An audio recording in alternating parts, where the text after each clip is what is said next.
Magandang linggo sa inyong lahat at welcome dito sa ating Predator League qualifiers, of course, for 2025 to, Graham. Yes. Sunday na Sunday, and syempre kami ay maghahatid sa inyo ng intense Dota 2 action, no? Wala tayong mintis dito. Guys, nakita na natin yung wildcards, nakita na natin yung mga nag-qualify na teams, pero this time around, the Dota doesn't stop. Exactly. Dota doesn't stop. Tuloy-tuloy lang ang ating Dota up until sa ating main stage qualifiers. No? So this afternoon, we will actually have our play-ins to determine kung ano yung seeding nila dun sa ating bracket for our main tournament.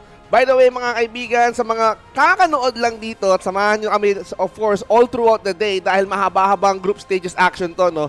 Kami nga pala ay magpapakilala muna. Ako nga pala si Vince G, kasama ko si Graham Gaming, and we're gonna be delivering some intense Dota 2 action, no? So, of course, as I've said earlier, we cannot get enough of those Dota 2 action, but before we head over to the main event, no, papunta na tayo ng Cebu. Yes. Last stop muna tayo. Exactly, no? We will check in with the teams, no? Makikita natin paano sila maglaro and all.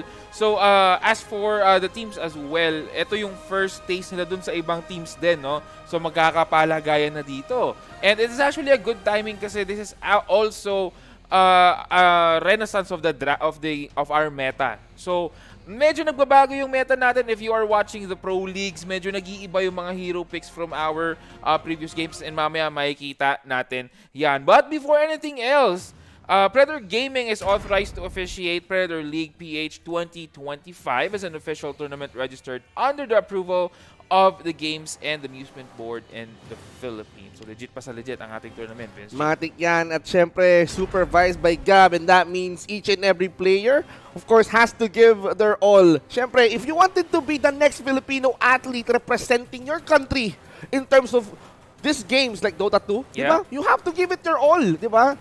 On this kind of supervision talaga, shout out sa mga nanonood dito, especially for the games and amusement boards, no? And we are heading towards these group stages to determine kung ano nga ba yung magiging lagay natin dito sa ating Cebu. Exactly, no? Kakasabi nga lang natin kanina na they are fighting for placing ngayong umaga. Actually, hindi lang umaga, buong araw, we will have a whole day of heated Dota match. Of course. Talagang, syempre, paglalabanan nila to. But ano nga ba ang paglalabanan nila dito? Of course, we have to explain what's going on here, ladies and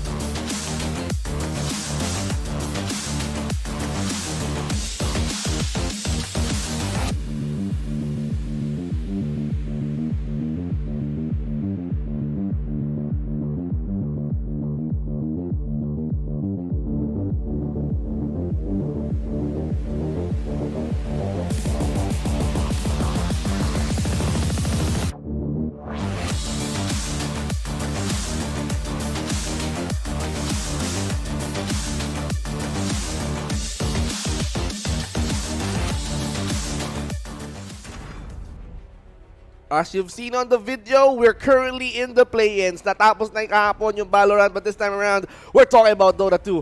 This is their pass para makapunta ng Cebu. And if we're talking about pass, they can get 3 months of PC Game Pass, ladies and gentlemen. If you have your brand new Acer Predator laptop, syempre, you want your new laptop to be stocked with those games. Yes. 3 months yan, hindi ka maubusan. And of course, you should get yours PC Game Pass now kapag ka nakakuha kayo ng ating Acer Predator laptop. Exactly. And there are a lot of Acer Predator laptops on our physical stores. Sa mga malls, meron na tayo dyan. And also, you could get it online. Just visit the link that was showed below. Once you purchase a laptop, you would get 3 months free of PC Game Pass. That includes 100 plus AAA games. Ang Parang dami. ikaw na lang ang mauumay, kakalaro. Nako, hindi mauumay sa akin yan. Talagang yung Acer Predator laptop mo, hindi Ay, mauumay oo. yan kapag kaniran niya mga 100 plus games na yan from the PC Game Pass. Yes. At ikayo ang mabibitin. I'm sure yung 3 months na yan, kulang pa yan. Baka mapa 1 year subscription kayo dyan. Exactly, no? And right now, habang naghihintay tayo for the teams, no, we will now let's check on our groupings. Makikita natin dito kung sino ba ang maglalaban-laban per group sa ating Dota Day. Actually, hindi lang Dota Match, Dota Day ngayon. For Group A, we will have, or for Group A, Ivory, yung Dota Horse and Team Reaching. Oh, ito Group B seems like an interesting bunch because we have Bulok Gaming, of course, we have Morvis Gaming and Execration na maglalaban dito for Group B. Exactly. So mainit-init ang mga laban natin this day, and right now we will be we are very excited basically kung paano ba mag-play out itong mga tournaments natin or itong mga matches natin. Speaking of matches, this is gonna be our matches, a schedule of matches right here. So we will have Dota Horse, Retching Esports, and then susunod dyan yung Morvis Gaming, or yung Group A pala muna tayo, no? Dota Horse versus Retching, Ivory versus Dota Horse, and then Retching versus Ivory. Well, for Group B naman, ganun din ang serie nila. Borbis will be playing 2 straight series because unang nila makakalaban is Execration. Pangalawa, Bulok Gaming. And after that, yung ating main event for this evening is gonna be Execration versus Bulok Gaming. So, better prepare yourselves, ladies and gentlemen. This is gonna be a thrill. Exactly. And speaking of a thrill, no? We will go, I think we are just waiting for the first game right here. And umaasa ako na this teams have actually been or have actually adjusted na dun sa changing meta natin ngayon. There are a lot of heroes na medyo napipick. May nakakita tayo, no, ng Muerta support, no? Interestingly enough, CM is also on the meta right now. Wow! I don't know. CM! I don't know why. No, pero he's also on the meta. Next Assassin, yung mga uprising support. You also have itong si Bounty Hunter. Wow. No, Okay. Right now is a very good support as well.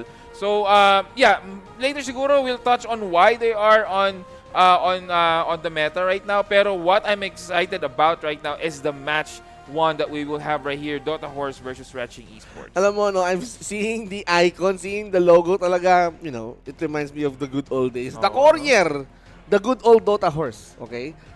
We're gonna be seeing them play, but of course, dumako muna tayo sa unang parte ng digmaan. At ayun, yung sinasahog nating draft phase. Exactly, no? Dito pa lang, no? Draft phase pa lang, medyo magkakatalo na talaga. This is the beauty of Dota, mga kaibigan.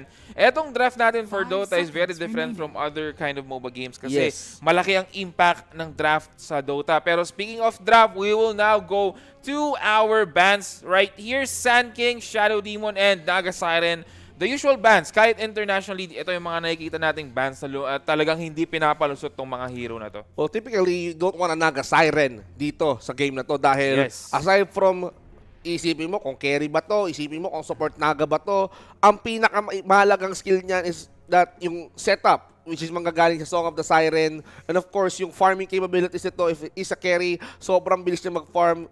Once na makakuha siya ng key item, siguro Heart of Taras will be good para durable ang isang Naga Siren. Well, you have to be scared of Naga Siren. Sand King also is one scary presence. Kapag ito nilagay mo sa mid, ang bilis ito mag-clear. Yung Sandstorm nito is either malaki or hindi nauudlot. No? So nakakatakot ang isang Sand King, lalo na kapag sakita ng labanan. Exactly. And speaking of Sand King, the reason why Sand King is in the meta right now, and I think na-discuss natin to, na-touch natin tong topic na to nung play-ins or nung mga nakaraang games natin is because medyo nauuso ngayon kasi yung stacking eh. And Sand King is actually very good on taking stacks with the Sandstorm. Lalo na doon sa kanyang facet wherein mas malaki yung Sandstorm niya. This is very interesting. But the thing is, we have Clockwork and Batrider as a ban. Batrider medyo bumababa na sa popularity ito, pero nakikita pa rin natin dito siguro sa mga teams talaga. No? Siguro masanay lang talaga sila and they just don't want to mess with the Batrider given yung catch potential niya na pwedeng mabigay on the clashes. So hindi na trending si Batrider dito, no? Sabihin na natin, oo, ang laking impact din ng isang Firefly, Flaming Lasso to deal some damage during team fights, crucial pickups, mahalaga yan. Enchantress, ayaw mo mahawakan, Enchantress is gonna be your guy. Impetus, nanilipat na from ult na punta sa normal skill. Siyempre, you have to harass your opponents real quick. Beastmaster agad na sagot ang Dota Horse. I'm actually seeing the Beastmaster sa ating mga drafts. Normally, pinapartner siya sa KOTL. Kotal. KOTL is also on the draft right now. Now, you wonder why? Bakit KOTL? Bakit? Nakakita na ba kayo ng Ibon? Yung Ibon ni ano ngayon, di ba? Ni Beastmaster is more of the stun na lang. Battlehawk. Oh. Yes. And the thing is, pag pinaiksi yung cooldown niya, nag-i-stack yun. So you dalawang could actually Battlehawk. summon at max if you have a KOTL, parang 3 Ay, at nako. the same time. Parang 6 na Battlehawks yung pwede mong i-release. No? So, nakita ko lang yun on some pub games, high MMR pub games, and also I think nakita ko yun sa recent tournament na nangyayari ngayon. Nakaka-conclude lang din. No? Yes, kagabi lang. And I saw this Beastmaster Cotton combo. But we might see more. Mostly, Beastmaster maganda rin naman kasi yan talaga pang lockdown. No? So, and overall laning, malakas din itong Beastmaster. But speaking of, malakas din itong pick ng Raging Esports dito. We have the Underlord. Makunat tong Underlord na to. Siyempre, if you're talking about off-lane presence, Underlord is gonna be your guy. Yes. Pero that is before mid happened. No? Underlord, nakita natin yung presensya niya sa mid because he's a really, really good mid contender. So, it all depends kung itong Underlord na to, ilalagay ba sa offlane, itong Underlord na to, itatapat ba sa mid lane ng Dota Horse. Wala pang mid lane ng Dota Horse, so question mark pa to for now. Pero Beastmaster still a key hero in the offlane side because one, that he can like clear a really, really good creep wave, di ba, with the access. Tapos, aside from that, he can provide buff with the attack speed. Tapos, yung pinakamahalagang skill niya is yung roar. Diba? Kapag ka nagalit yan, pick of wise, good na yun. Kahit makakuha ka ng isa, tapos you have to utilize that ultimate over and over again. Exactly. And the thing is, yung roar kasi dito ni Beastmaster actually pierces physical or yung magic immunity, no? Disable, parang immunity disabled na yung tawag niya, hindi na magic immunity. Kasi ngayon, kung dati guys, sa mga matagal na naglaro ng Dota 2, mga Tito days. No? Mga Tito days. Well, kahit hindi naman kahit mga ilang patches ago pa lang, ang BKB kasi ngayon, hindi na magic immune Parang may mataas lang sa na magic resistance. I'm not quite sure about the exact number, pero magic resistance na lang yun. Which means na, pag naka-BKB ka, pwede ka pa rin tamaan ng magic or ng magic damage. Even kahit anong AoE damage, as long as have siya or parang 50%, something like that. So, hindi siya max potential nung magic damage na yon. The other thing is, it pierces kasi yung disable immunity, no? So yung role ni Bango, yan kahit naka-BKB ka, maroror ka pa rin dito ni Beastmaster. But on the other side, you have Rubik. Nice pick of coming in para dito kay Rubik. I like the Rubik pick due to the fact na itong Beastmaster kasi kahit ano makuha mo dyan, very valuable Like Hawk, yung Boar, yung Wild Access, yung Roar, 'di ba? So doon pa lang panalo ka na no? Panalo ka na sa Rubik pick. So I like how Raging Esports parang considered picking Rubik versus this Beastmaster. And that's just one thing. That's just one hero, no? Marami pang pwede piliin ng Dota Horse na pwedeng kopyahan ni Rubik. Yes. Beastmaster, you cannot get enough. Talagang napaka-abundant na to when it comes to skills na sobrang useful when it comes to poking down your enemies, no? Boar pang alang, nakakairita na with the slow coming in from that boar. Tapos, if he managed to get the ultimate, which is yung primal roar, nako, disable malala. That's what you want with the Rubik. You want to rotate, you want to disable your opponents and then get the kill for your carry. Marcy is gonna be in play. Marcy, again, another hero na on the rise, no? Medyo nauuso kasi ngayon yung mga offensive supports talaga Tulad ng mga nabanggit ko nga kanina, Marcy, Bounty Hunter, Nyx Assassin, lahat yan hindi naman yan pang defensive It's more like offensive supports Like si Nyx Assassin and si Bounty Hunter actually is finding vision. You have Lich on the rise as well. Yun, semi-defensive din kasi si Lich. Pero more on offensive pa rin kahit yung Frost Shield niya slows around the area. So, kumbaga, these kinds of support heroes are on the rise right now. On the other side, Dota Horse naman, they actually pick the Luna. This is actually a good combo dito kay Marcy kasi at the later mid to late game, medyo onto the carry pattern carry role na din si Marcy parang fourth core nyo to magiging fourth core nyo to. And given yung Lunar Blessing ni Luna, no, it adds damage dito kay Marcy even early game pa lang sa lane, no. So magandang combo to, itong Luna Marcy combo. Sobrang ganda na to, and hopefully that they will be playing around with their cards. Reaching Esports, of course, taking their time. Since na-reveal lang nga si Luna, why not well go for the Shadow Fiend? Carry versus carry yung labanan. Sige, I'll go with the Shadow Fiend. Luna, you can clear creep wave very easily. Of course, Glaives, ang laking tulong yan. Shadow Fiend is gonna go on the magical side with the Shadow Razes on hand, plus yung stacking damage coming in from the souls na nakukuha niya. Exactly, no? Also, medyo hit din to. Marami rin nagpipick ng SF, not only sa international tournaments, pati sa mga pubs, no? Malakas din kasi, malakas makaklear ng creep wave. Pabilisan kasi ng farm ngayon. O kung sa support role, ang nauuso ngayon is yung more of para mga offensive support. Sa carry naman, pabilisan mag-farm. Nandyan si Alke, andyan si SF, andyan si Luna, andyan si Medusa, andyan si Sven. So kung mapapansin nyo yung trend kung sino yung mga usong carry ngayon, is yun talaga yung mabibilis mag-farm. No? Hindi na tulad ng mga PA, diba? TA, mga hard carry na kailangan mga hard carry na talaga na kailangan hihintayin mo hanggang late game. Ito mga heroes na to makakuha lang ng mga isa-dalawang items plus BKB. It's already a good match na eh. Pero, speaking of physical damage, we have Omni Knight. Omni Knight has come to play para protektahan ng mga heroes ng Reaching Esports. No? So identifiable na yung support natin. We've got the Omni Knight, we've got the Rubik, pero question mark pa rin yan. Baka mamaya may magbago. Magbago ang ihip ng hangin when it comes to the final pick. No? I love the trend actually. Yung sinasabi mo pabilisan mag-farm dito, nasabi mo nga na it's the stack meta because you need to clear yung mga support dito, stacking up so many stacks for you. You need to clear as fast as possible bago ka maunahan ng kalaban. Earth Spirit, we've seen a lot of Earth Spirit in play, and it's gonna be crazy if this Earth Spirit do manage to create a play. So, can go to mid, yeah? Actually, I'm thinking more na mid talaga to. Mid. No. The reason behind, no, medyo nagpapaka-nerd ako dito, parang Vinci, no? Pero this is what I found out kasi yung isa sa mga pinakamalakas na item sa meta ngayon is actually Vessel. Vessel, yes. yeah. One reason is because medyo pinapangit yung arcane boots. So, yung madalas na mga support ngayon will actually lean on building Urn kasi yung Urn may may mana regen din eh. Plus, parang isa sa ata sa components pinamura.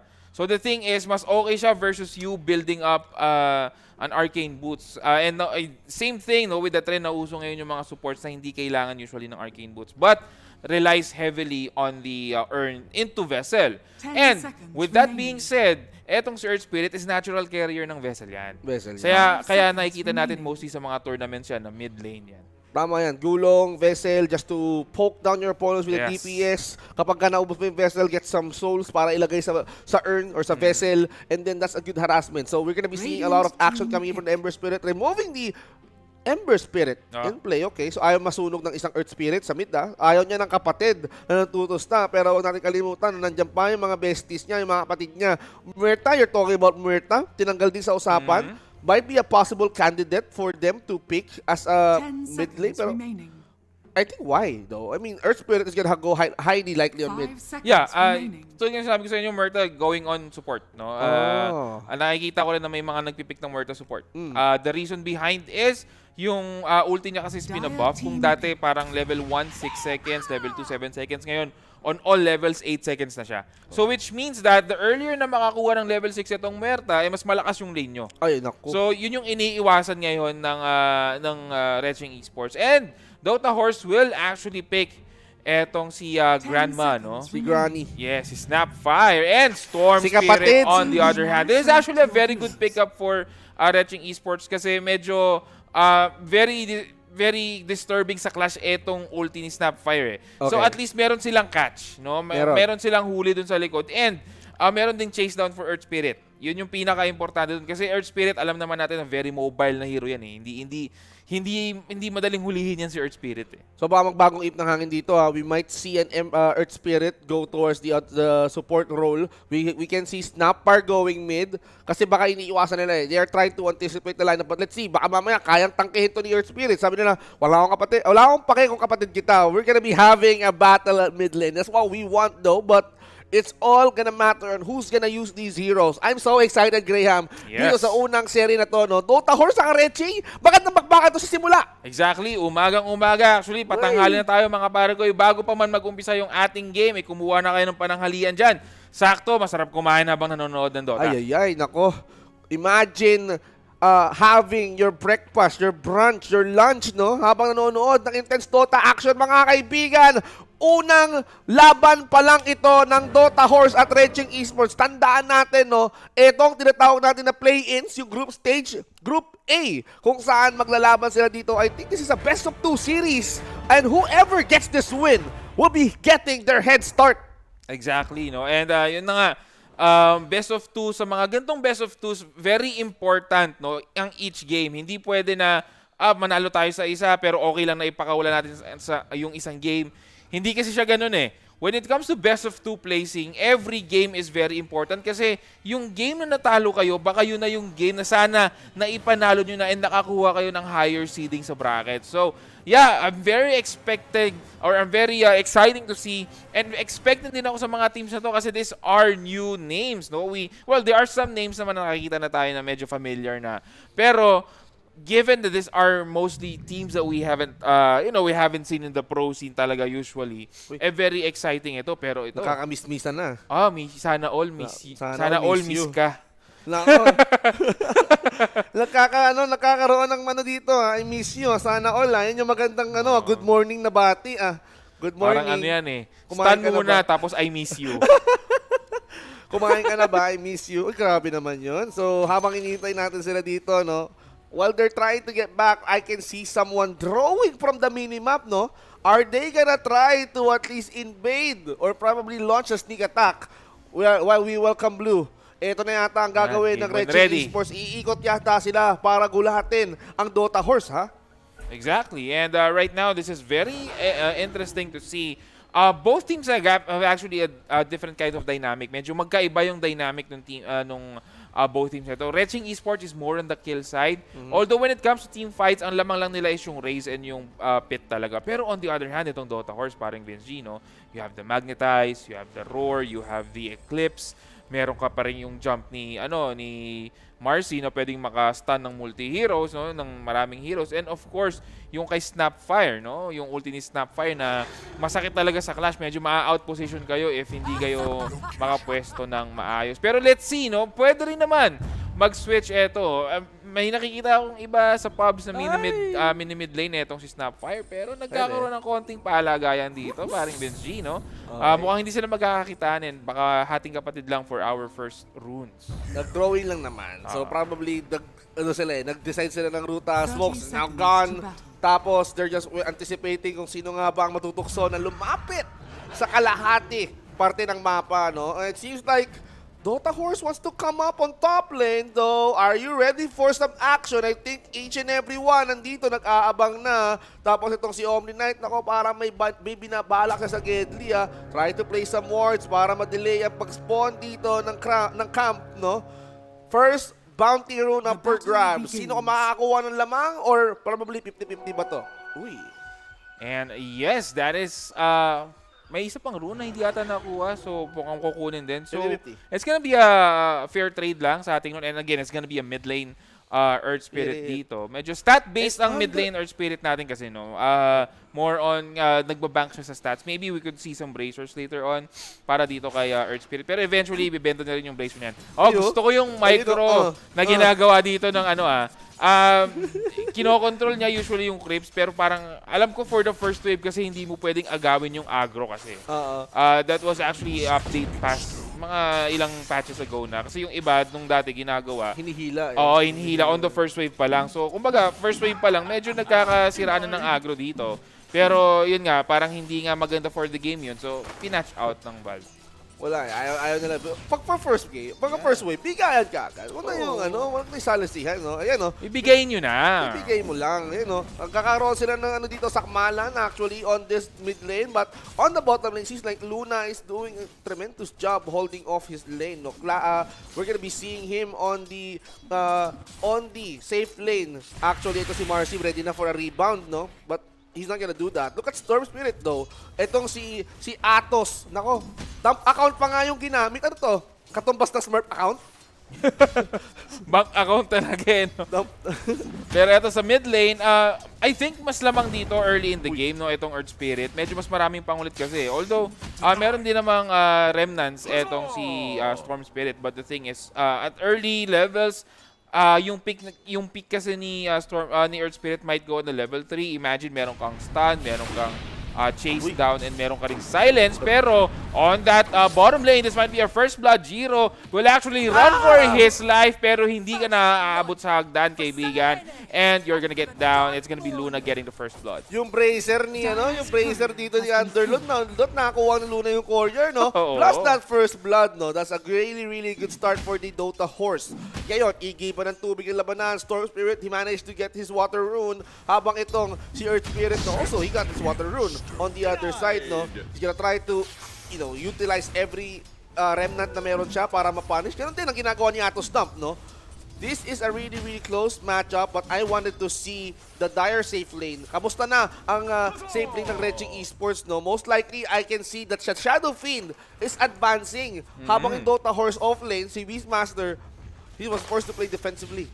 Exactly. And on the middle lane, medyo very equal lang ang matchup, even on the experience, no? Halos parehas lang ng experience gain etong si Storm Spirit and etong si Earth Spirit. Later siguro, once they have their level 6, I believe etong si Earth Spirit, once he has his level 6, actually kahit mga 4 or 5 pa lang, pwede na siya mag-rotate. Pero yung peak niya talaga, one is yung level 3 niya once he has all his utilities. And then level 6 pag may ulti na siya. Pero etong si TCMG, mukhang hindi tatalabang gulat niya dito. It's gonna be another kill or Reching Esports on the board right now.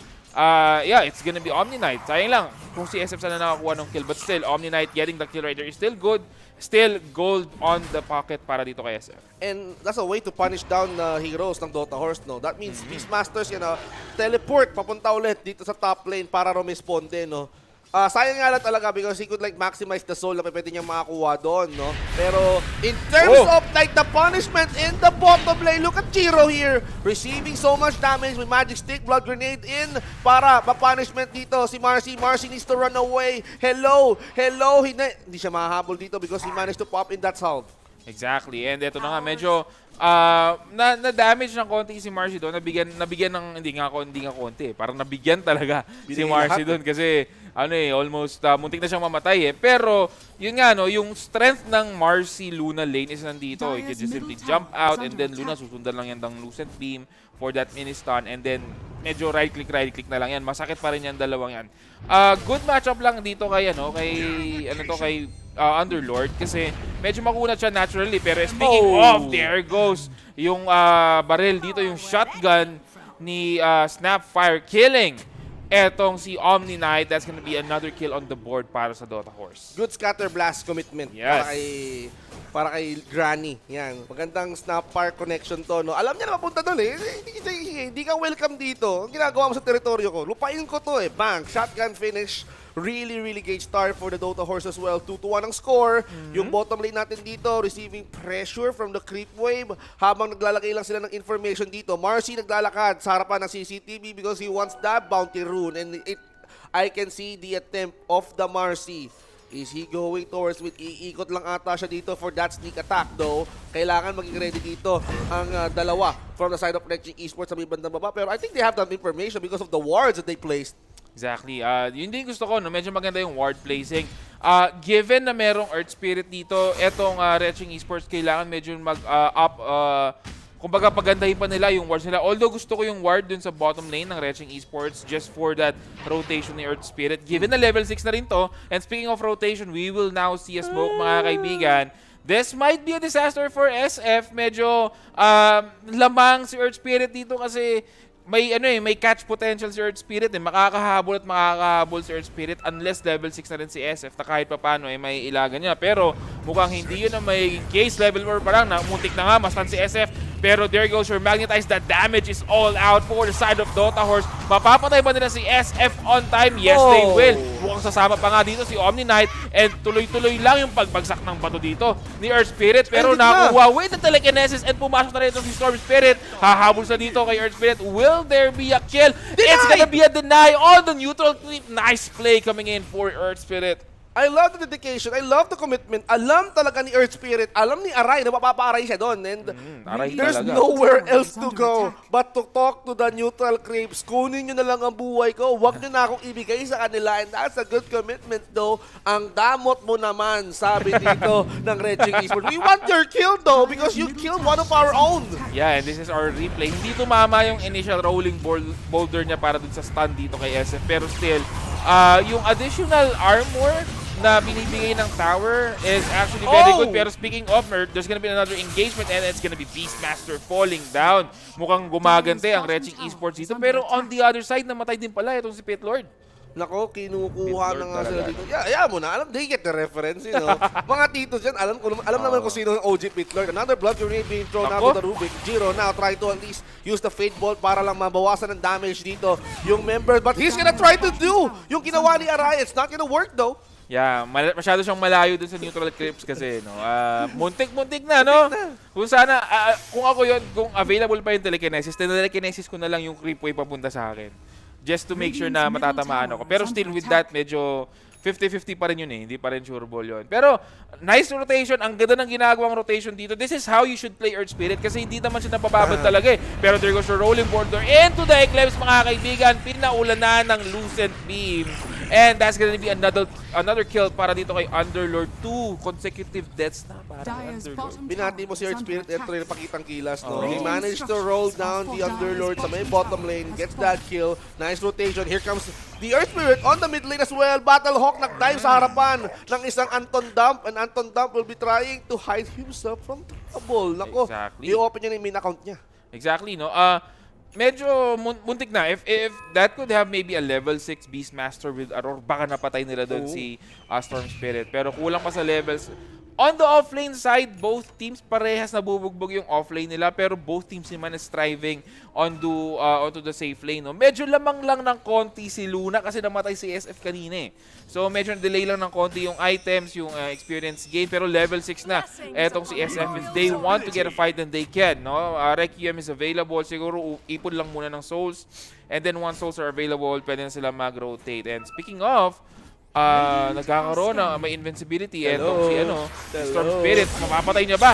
Etong si Luna, and Luna getting barrage right here by electricity ni Storm Spirit. Mapapatay niya. Nice gank coming in for Storm Spirit with that Invi rune. Nakurinti. Nagpa-farm lang naman si Luna. May biglang lumabas na kurinti dito. Pero sayang, hindi siya natulungan dito ni Dark Days, aka the Marcino. Now holding in the mid lane. Pine-prevent niya na makalapit dito yung mga creep wave. I'm protecting the mid lane for you, Earth Spirit. Earth Spirit ngayon, probably waiting for an opportunity for a strike. Probably pinging doon sa bottom lane.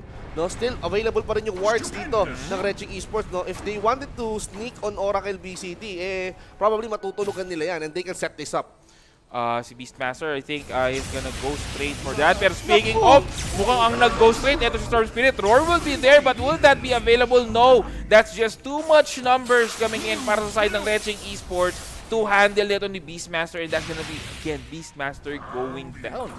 Sasabihin ko pa lang na onto Helm of Dominator si Beastmaster, kaso mukhang madedelay ata ng ilang minutes yung Helm of Domin niya, sir. Going straight pumasok tuloy si Storm Sige, I'm gonna show you how I go straight. Tapos yung roar niya, straight din. Si Rubik ang tinamaan. Si Nasa Rubik. gilid yung iba So, nangyari, okay, he managed to pop that roar pero not enough to save him. Exactly. Kasi good reposition coming in from the Storm Spirit. He managed to dodge a bullet or the roar that is gonna come through the Beastmaster. Delay ang item, no? Exactly. Interestingly enough, I was expecting na si Earth Spirit is magbibuild ng Earth into Vessel. Pero diving in right now kay Earth Spirit, medyo magulat si Earth Spirit. But there goes your Magnetized. Stun onto 2+. That Snapfire ulti just giving out damage from the backlanes. There goes the race. No, mapapatay na si Marcy. So this is gonna be an equal trade. Medyo heavy nga lang yung naging rotation coming in dito para sa side ng Raging Esports, and mukhang Raging Esports medyo magpakalma muna tayo ng Magnetize ni Earth Spirit. Medyo masakit kasi Nagdikit pa sila. Tapos may Remnant. Papumupulso-pulso yan. Napakasakit yan. Even them hesitating na pumasok dito. But look at Anton Dump. No, he wants to go in. Straight hard. Okay, they managed to pop the call in Shadow Wing para mag-requiem. And I think after nun, he needs to go back to farm. He needs to go back to his lane para makapag-focus farm. But He's sticking towards his friends, no? Gusto yata nila ng bait attack dito. Wala nang rekem, ha? Exactly. No ulti para dito kay SS pero papasok mo ang si Earth Spirit talaga. Gusto nila makuha and Earth Spirit finally falling down. There goes your shotgun coming in for Snapfire pero papasok sa tower. There goes your roar. But then the save right there coming in. That Guardian Angel from Omni Knight will save this. Pero there goes your Eclipse. Mamamatay ba nila si SF? No. SF still living right here. Mamamatay daw si Rubik and naghahabol ngayon. Etong members ng Dota Horse, may mahahabol ba sila? Pero I think not. That's gonna be a trade favoring etong Retching Esports. They got Jiro, but of course, nakuha naman ng Retching Esports yung gusto nila. They want the Earth Spirit down for good. Sayang lang ang nakuha ang Power Snap cookie dito ni Rubik, but still, they managed to shut down Rubik. They managed to eliminate him. No more skills para kay Rubik. But, Dota Horse can use this as an opportunity para tablahin yung tore ng Retching Esports. No? Might as well open up some space, tanggalin nyo yung mid tower, and then from there, sakupin nyo na yung buong mapa. Omni Knight try to de-ward the entire map para hindi or malimitahan ang vision dito ng Dota Horse, but mid lane still hot. Nako, hindi pa rin tapos si Anton Dump. Gusto ba yata na part 2 series kay Earth Spirit, ha? Oo, and I think ito yung sasabi ko, no? Earth Spirit is actually better if nagro-rotate siya within the lanes. Like, umiikot siya. Hindi siya yung stagnant sa isang lane, given how mobile he is. So, kailangan niya talaga, and it's actually better if nagro-rotate siya. But the thing is, pinag-iinitan kasi ng Retching Esports yung mid lane. So, napupuwersa itong si Earth Spirit na mag-def dun sa mid, imbes na nakakapag-rotate siya. And that's a good counter plan coming in dito for Retching Esports. Pero pag nagkaroon pa siguro ng BKB and additional items, etong si Earth Spirit baka mahirapan na silang patayin. Given na naturally kumukuna talaga si Earth Spirit as the game goes by onto the mid and late game. Ang sarap nito. Ito na yung ano? Sahod na. Harvest. Oh, sahod na. Paldo na. Sumahod na itong si Luna. Kung anong petsa na ba ngayon? Malapit na ang end sale. Month end sale na. Humahabol. 3-day sale. Nako. Ito yung sinasabi natin na kapag ka nakuha niya to, he's gonna bring some better items. So I think Manta Style would be a good option for the Luna if he wants to at least, you know, gamitin sa tama yung sahod niya. Exactly, no? Hindi ko lang nakakita yung item ni Luna kanina, no? Pero I think na pamanta na ata etong si Luna, which is actually good. Additional damage and pang mitigate lang din ng mga disables dito coming in for the side of Retching Esports. Pero to si Beastmaster finally naka-helm na siya, no? Underlord ng Overlord pala. Overlord, helm of the Kalaban si Overlord. Underlord, yan. So yun, so makakapag-dominate siya ng creeps. Medyo mas malakas na yung presence niya when it comes to team fights with the Roar as well. And then later on siguro BKB, Blink Dagger, no. Wala pa nga siyang boots eh. We might see, usually ang ginagawa dyan is face boots, pero yung iba ginagawang boots of bearing. Into parang yun nga yung drums plus yung boots, no. This is gonna just add yung movement speed dito for the team ng Dota Horse. Later for the chase potential. But speaking of chase potential, tinalunan na nga ng dalawa. Tinalunan ni Marcy, tinalunan pa ni Snapfire dito. And that's gonna be another kill coming in for the side of Retching Esports. Pero naligaw ata ito si Marcy. Marcy running for her life pero hindi na yun aabot. And that's gonna be another revenge kill actually for Retching Esports. So 1-to-1 trade pero lamang pa rin doon yung Dota Horse. Nakakuha nila yung offlane ng Retching. Tinalo ng dalawa eh. Nakagulat sila. Kailangan may bawi yan, man. Hindi may pwedeng may cookie ka na. Meron ka pang rebound. Ang sakit talaga. And they have to pay it off somehow. A Marcy for an Underlord seems nice actually para makakuha pa ng tempo rito ang Retching Esports. Because they have to somehow level up the game dahil you don't want to give Dota Horse what they want. Hindi naman pwede. Kayo lang kukuha ng kill pero mukhang kumukuha na nga sila dito ng mas malaking bagay. Naku, Roshan kasama ng Dragon dito ni Beastmaster, ha? This is actually very good. This is the power nung pero nakuha nila si Luna. Nice gang coming in for the side of Retching Esports. So, kailangan, medyo nagbaback muna sila. Hindi nila kukunin to kasi walang maghahawak ng Aegis eh. Wala. So, kailangan nila mag-back muna, maybe push the lanes, maybe find a revenge kill. Pero speaking of revenge kill, mukhang si Underlord na nga makukuha nila Earth Spirit right now with that Blade Mail complete finally para dito kay Earth Spirit. So, kailangan din mag-ingat ng Retching Esports when attacking itong Earth Spirit dahil may Blade Mail na siya. Naku, kailangan kang kilabutan dito, Anton Dampa. Kapag ikaw pinunterya mo si Earth Spirit, that means, nako, you're gonna receiving too much damage coming in from the Blade Mail. But would that be enough though to do an elimination? Pero still, they are continuing the Roshan. Luna is gonna be back here, teleporting siguro sa may bandang top lane to at least get what she can get from this Roshan, no? Kahit pagtulungan niya, no, tumatalon, bibigay na nga ng mga hawk, and even with the boar, rather, together with the Thunderhide, ayan na nga, sa wakas nakakuha nila yung Roshan na punta kay Aray, ang Aegis of the Immortality. Sige, let's forget about Luna. Si Earth Spirit ang madalas pumapasok, so why not give it to this guy, though? Exactly. And yun nga, no, good timing din.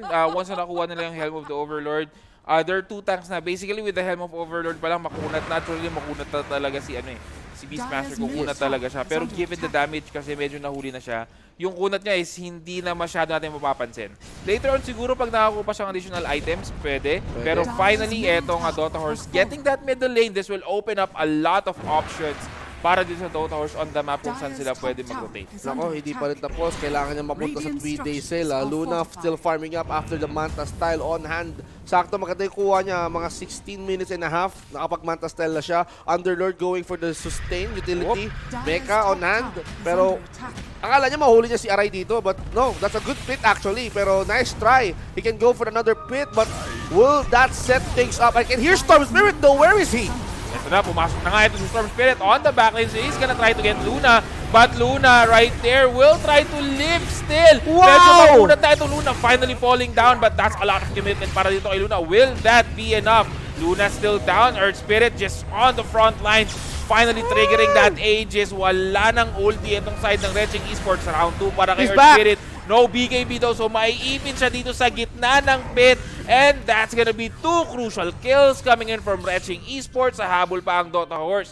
But the question is, will they have the damage? Grabe yung ipit niya sa pit doon, Brad. Grabe yung pag-lockdown kay Earth Spirit eh. Without the Aegis of the Immortality, that's a win for Reching Esports, no? You finally took down the Aegis, you finally took down the Earth Spirit. You have to, if I'm Dota Horse, I have to rethink. Kailangan ko nang gumawa ng magandang plano dito because 2 of our valuable carries was taken down. Luna, Earth Spirit, ayun bumutok ng konti itong si Storm Spirit. Actually, we have to give props to the Storm Spirit. He knows who to target. Luna, in front of priority. Pero, speak of priority, mukhang hindi priority ni DCMG yung buhay niya dito. And hinahabol daw ng Ancient Grip etong si Omni Knight, but still, mapapatay pa rin ni SF yon. So SF, just the savior of Omni Knight for now. But nakikita mo yung potential kanina. Ang tagal, no? With all the skills na binato kay Luna, ang tagal mapatay ni Luna.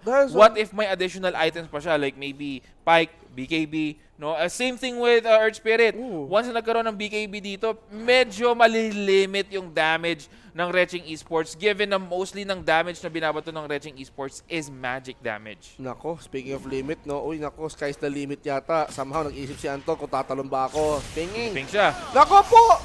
Huli ka, kuya. Pero eto na nga, delikado pa yung Marcy. Marcy will try to run away, pero with that electric vortex coming in from Storm Spirit, masisecure nila ang kill dito and a mega kill streak para dito kay SF. That's a good word actually. They spotted the Marcy, no, going uphill.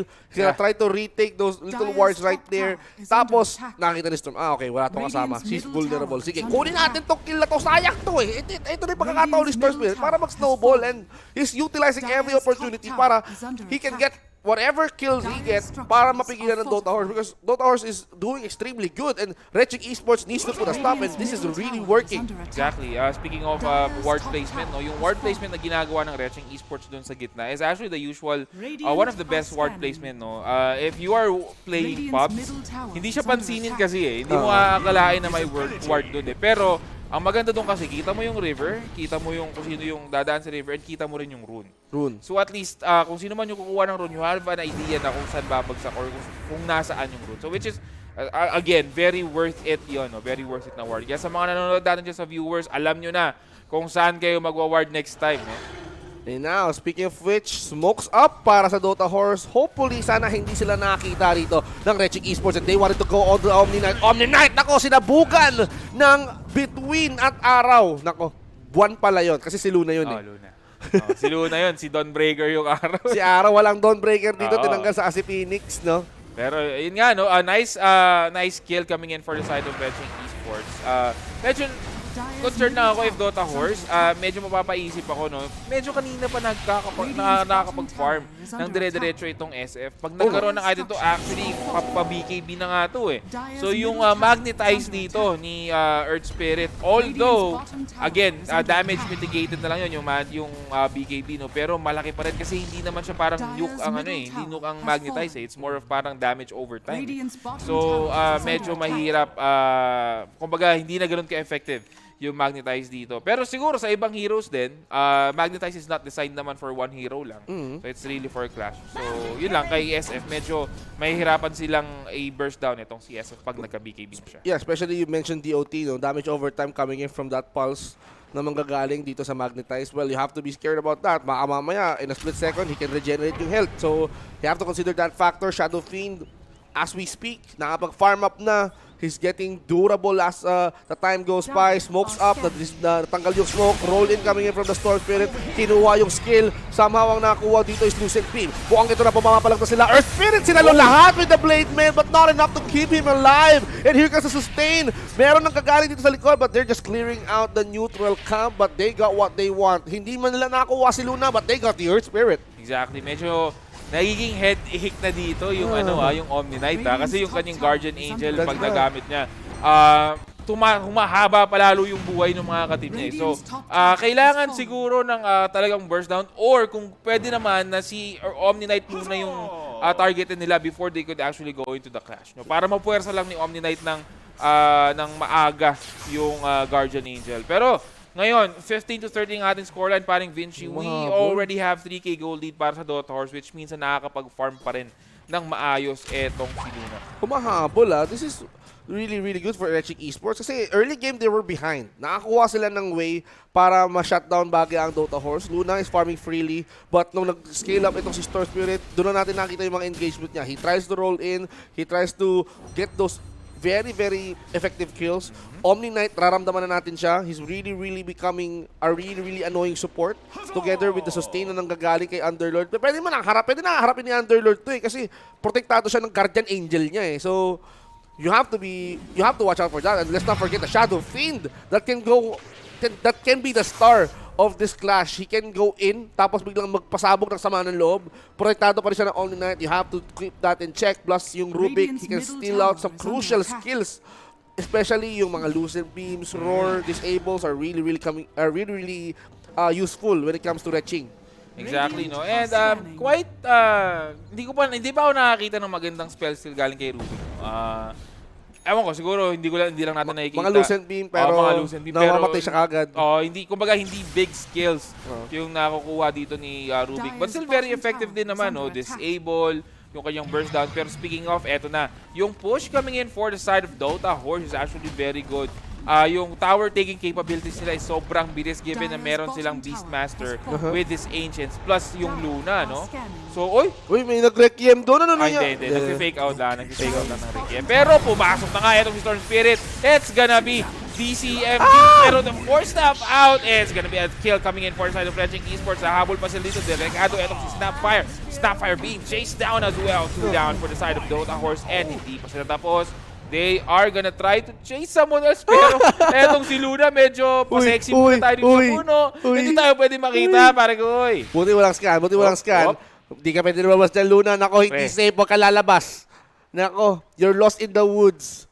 Tingnan natin kung makakataka siya. Pero everywhere he goes, I think this is the safest time for him to come out. Wala pa ata kasing TP itong si Luna. So, medyo delicates talaga. Actually, binibait out niya nga yung illusion niya Para isipin nila, nandito si Luna, okay. Dito ako dadaan. Pero kapag ka nandyan at nakita ka ni Underlord, nako, di ko na lang alam. Pero eto na yun Good initiation. Magandang hatak dito kay Beastmaster with the Hurricane Spike na palayo yung distansya niya. Pero aray. Off-cam, no?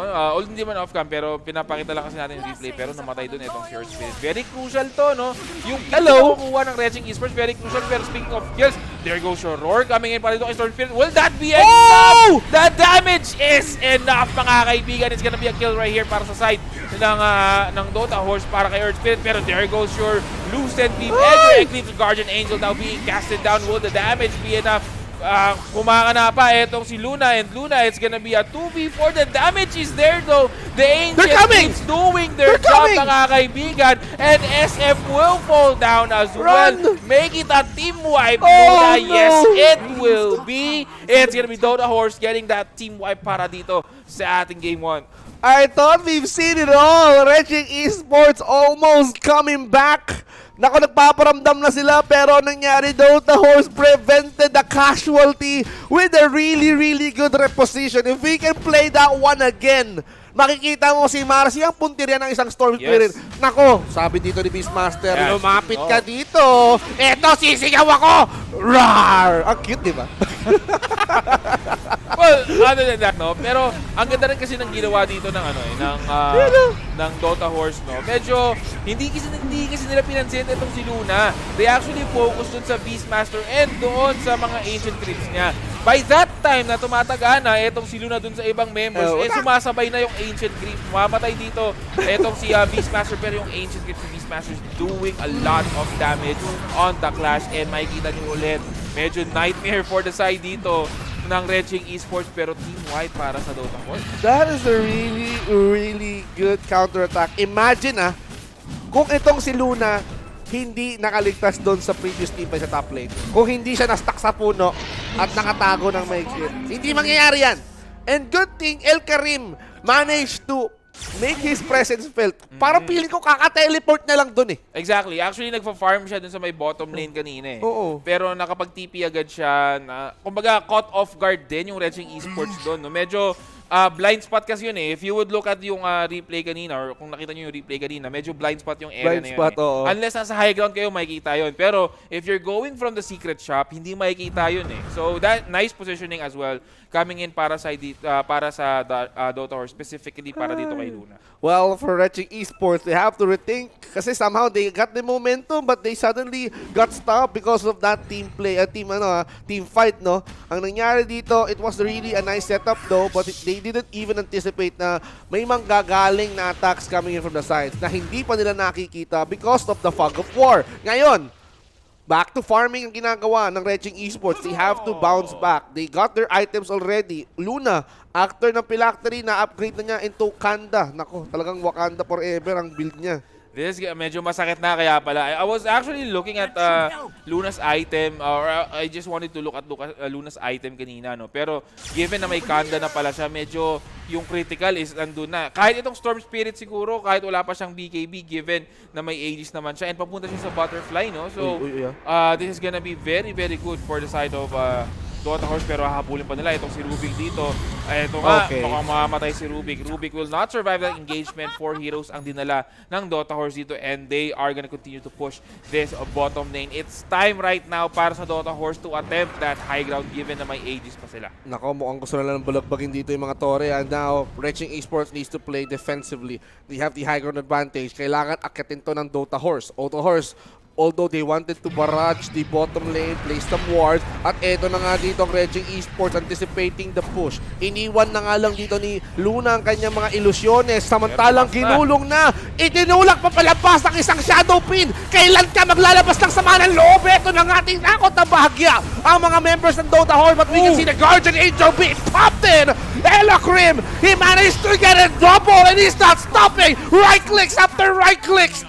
How can you stop these guys even with the fortification up? Talagang rumarat-rat na ang isang Luna. Exactly. Ang ganda ng skill usage ni Luna doon. Kung mapapansin nyo mga pare ko, hindi agad. Pero speaking of, mukhang makakakuha ng kill dito, or Spirit now falling down. Pero yun nga, no? Maganda yung skill usage ni Luna doon. Very high, kumbaga high IQ play yung ginawa niya. Hindi niya agad nilaglag yung Eclipse. No. Hinintay niya na mag-Guardian Angel etong si Omni Knight, tsaka niya nilaglag yung Eclipse para may damage pa rin na bumabato doon kahit naka-Guardian Angel na sila. Sobrang ganda, sobrang utak ng ginawa ni Luna dito. I was actually looking it. Pag angat pa lang nila ng high ground, nang show up na yung members ng Reggie Esports, nagtataka ako, bakit hindi agad kinas ni Luna yung Eclipse? Ayun. Pero yun naman pala, hinihintay ni Luna yung Guardian Angel para, kasi Guardian Angel only blocks physical damage kasi nadagdagan yung armor eh. Pero not magical damage. Yun yung naging easy for the side of Reggie Esports. So ang tawag pala doon na hinder ang paggamit dito ni Luna. Because he's anticipating for that lips of the Guardian Angel. Oo. Diba? Lips of an... Nako, The hinder mga yun. tito natin dyan. Makakarinig ng Lips of an Angel. Video kay Sunday ngayon. Parang Vince G, no? Naku, pamodern na ng pamodern, ha? Siyempre, we're going... Yung mga lumang kanta nun, nako. Yung mga dating kanta natin, lumang kanta na ngayon. Huwag naman. Lumalabas ang edad natin sa mga kantang alam natin, eh. Lips of a Guardian Angel by Hinder. Yan, sinatawag natin. Pero going back into the game, no, lahat ng towers right now, including the barracks, has been taken down for the side of Dota Horse na mga kaibigan. And yeah, this is gonna be a tie situation para sa side ng Retching Esports. Medyo ngayon lumalabas na yung weakness ng draft ng Retching na walang katulong itong CSF. Pero mukhang pagbabalakad ata nila itong si Earth Spirit. Earth Spirit quickly dying down right here. Pero ang dami nilang ano doon, kumbaga in-expend na skills. I think Guardian Angel was used, if I'm not mistaken, as well. Repel. Pero binato. Pero si Marcy sa gitna and this is gonna be a fight. There goes your Guardian Angel right now. Pero again, the Eclipse just in the time of that Guardian Angel SF standing his ground but will not be enough. And right now on the chase, the damage coming in for Luna is just too much. Electric Vortex. Pero that won't save etong si SF2 down right now. For the side of Retching Esports, they will continue to chase though, pero wala nang mahahabol, and that's gonna be a 2-for-2 trade. Pero GG has been called. It's a GG already. Dota Horse winning the first game. Best of 2 series to. Retching Esports, they were doing so well. Exactly. Ang nangyari dito, unfortunate turn of events. Ang pinaka-crucial team fight talaga that it all started ng pagbabaliktad ng laro is yung nandoon sa may triangle ng Radiant. And yung sa may bottom lane, yung talaga medyo yung clash yung sa bottom lane, yung dinidiscuss natin kanina kung saan nag-eclipse etong si Luna, medyo doon nag-umpisa yung fall down dito ng Red Esports. Pero we will see our highlights right now. Eto medyo Storm Spirit, actually gusto ko yung pick ng Storm Spirit. The thing is medyo overly aggressive lang minsan si Storm. And minsan kasi napapanish ang Storm pag maliga ng pasok eh. Yan no? I'm not quite sure as well kung may BKB na si Storm, pero I think wala ako na ng BKB sa kanya. So given na may burst potential din etong etong Dota Horse with that Luna Eclipse and itong Snapfire Mortimer's Kisses, dapat may BKB etong si Storm. Pero ito, makikita natin yung replay. This is second to the final clash, no? Ito yung sinasabi ko sa iyo initially, ang utak. Dito pa lang nag-show up na yung ibang members ng Retching Esports dito, pero Luna not dropping her Eclipse until such time that Guardian Angel has been casted, and that is when they landed or they put this Eclipse down on the floor, getting a team wipe right there, and this is gonna be the final clash. Paring Vince, nice throw out para dito kay Snapfire, immediately getting that damage out para sa kanilang mga ulti from Snapfire and Luna, and from there on it is a downhill battle para dito sa side ng Red. Grabe yung sakripisyo dito ni Aray, no? He baited himself out just to start up an all-out war na hindi nila mapipigilan, and that cost them that victory. Ladies and gentlemen, Dota Horse made their stampede towards the first win of this day. Course with 26 kills and 21 compared sa ating Retching Esports, no? But they did so well actually. I'm expecting that Retching Esports sa next game, baka makabawi ito. Tingnan natin. Exactly, no? I'm looking at the items. Well, may BKB na pala si Storm. I think medyo late onto the game na. Kasi kanina hindi siya nag-BKB. Kahit yung engagement dun sa may second to the last engagement. No? Pero what I'm thinking about is that etong si Dota Horse actually did a good job, you know. Makikita natin etong si Luna 838. He just actually farmed, no? Kumbaga, kahit na medyo, kanina napapansin natin nung middle game, nabubugbog itong Earth Spirit eh. Pero Luna, kumbaga focus lang, no? Focus lang tayo, mamaya babawi tayo, and yun yung nangyari. Kumbaga, hindi nagpatinag itong Dota Horse from that consecutive kills dito kay Earth Spirit, which actually, kumbaga, nagbunga, kumbaga, yung pagtitiis nila.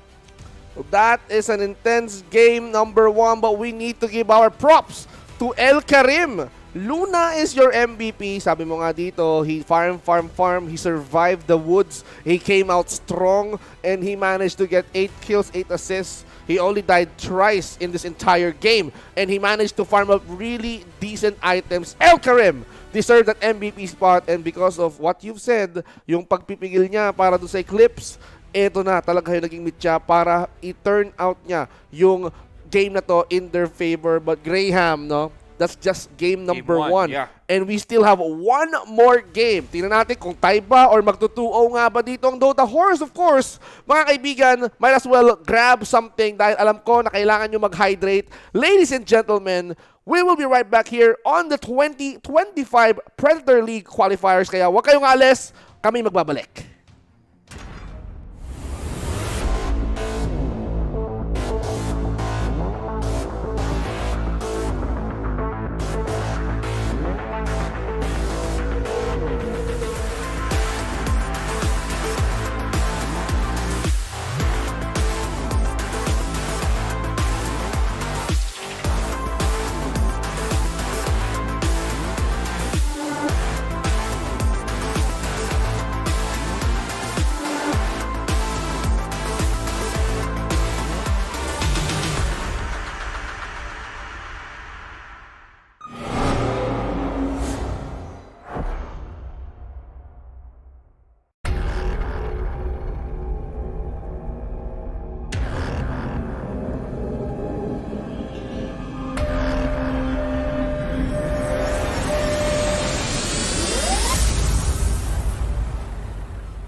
The X38 is the latest high-octane curved display from Predator.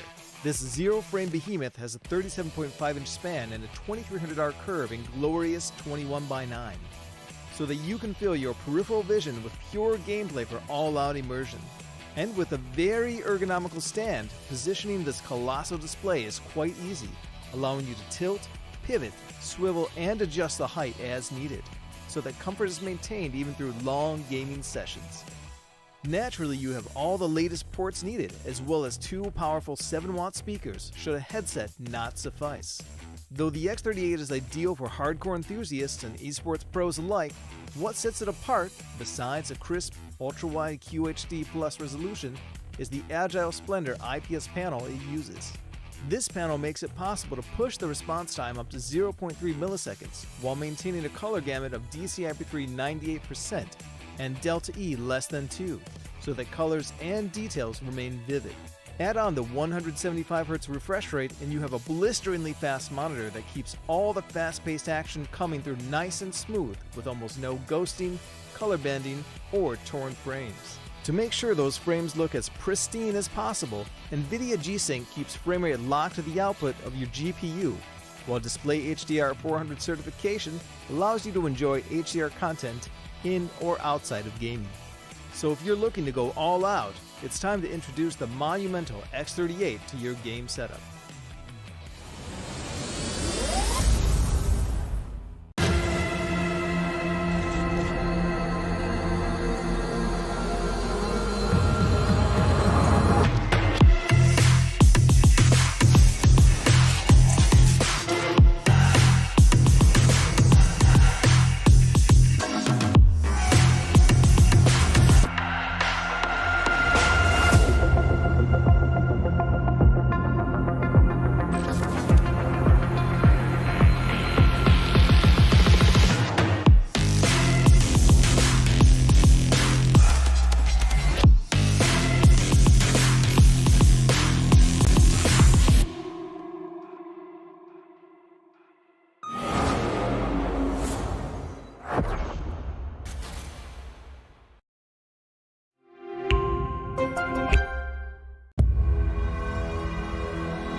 Alam ko na nabitin kayo sa unang laban natin. But of course, eto na ang game number 2. Unang serye natin for this Sunday morning. We're going towards the afternoon, by the way. Yeah. Vince G and Graham pa rin mga kasama nyo. Dito, sa Predator League Philippines 2025 qualifiers, no, intense ang nakita nating unang serye. It was almost reaching esports game, but somehow nakita dito ng Dota Horse ang oportunidad upang baliktarin ulit ang laro, and from there they won. Actually, no, and maganda lang kasi yung lineup ng hindi ko naman nasabi na hindi rin maganda yung lineup nung Retching, no. Pero sa Dota Horse kasi medyo snowball yung lineup nila eh. Yun nangyari, no? Nanalo sila ng Clash given na malakas yung pushing potential nila with the Luna and itong Beastmaster. Inabuse nila yung fact na yun, no? So, nakapag team wipe sila, and then from there on, napansin mo na, Vinci, nagkwentuhan lang tayo saglit, nauubos na yung base ng Retching Esports eh. So, yun yung strength talaga ng Luna din, no? And you have the Marcy as well na kahit paano nakatulong. Very good tower taker din itong si Marcy kasi. And maganda yung naging laban natin for our game 1, and hindi rin naman huli, no? Kumbaga hindi rin naman mahina yung Retching. It's just that na-champuan lang talaga sila, no? Yung snowball effect lang talaga ni Luna.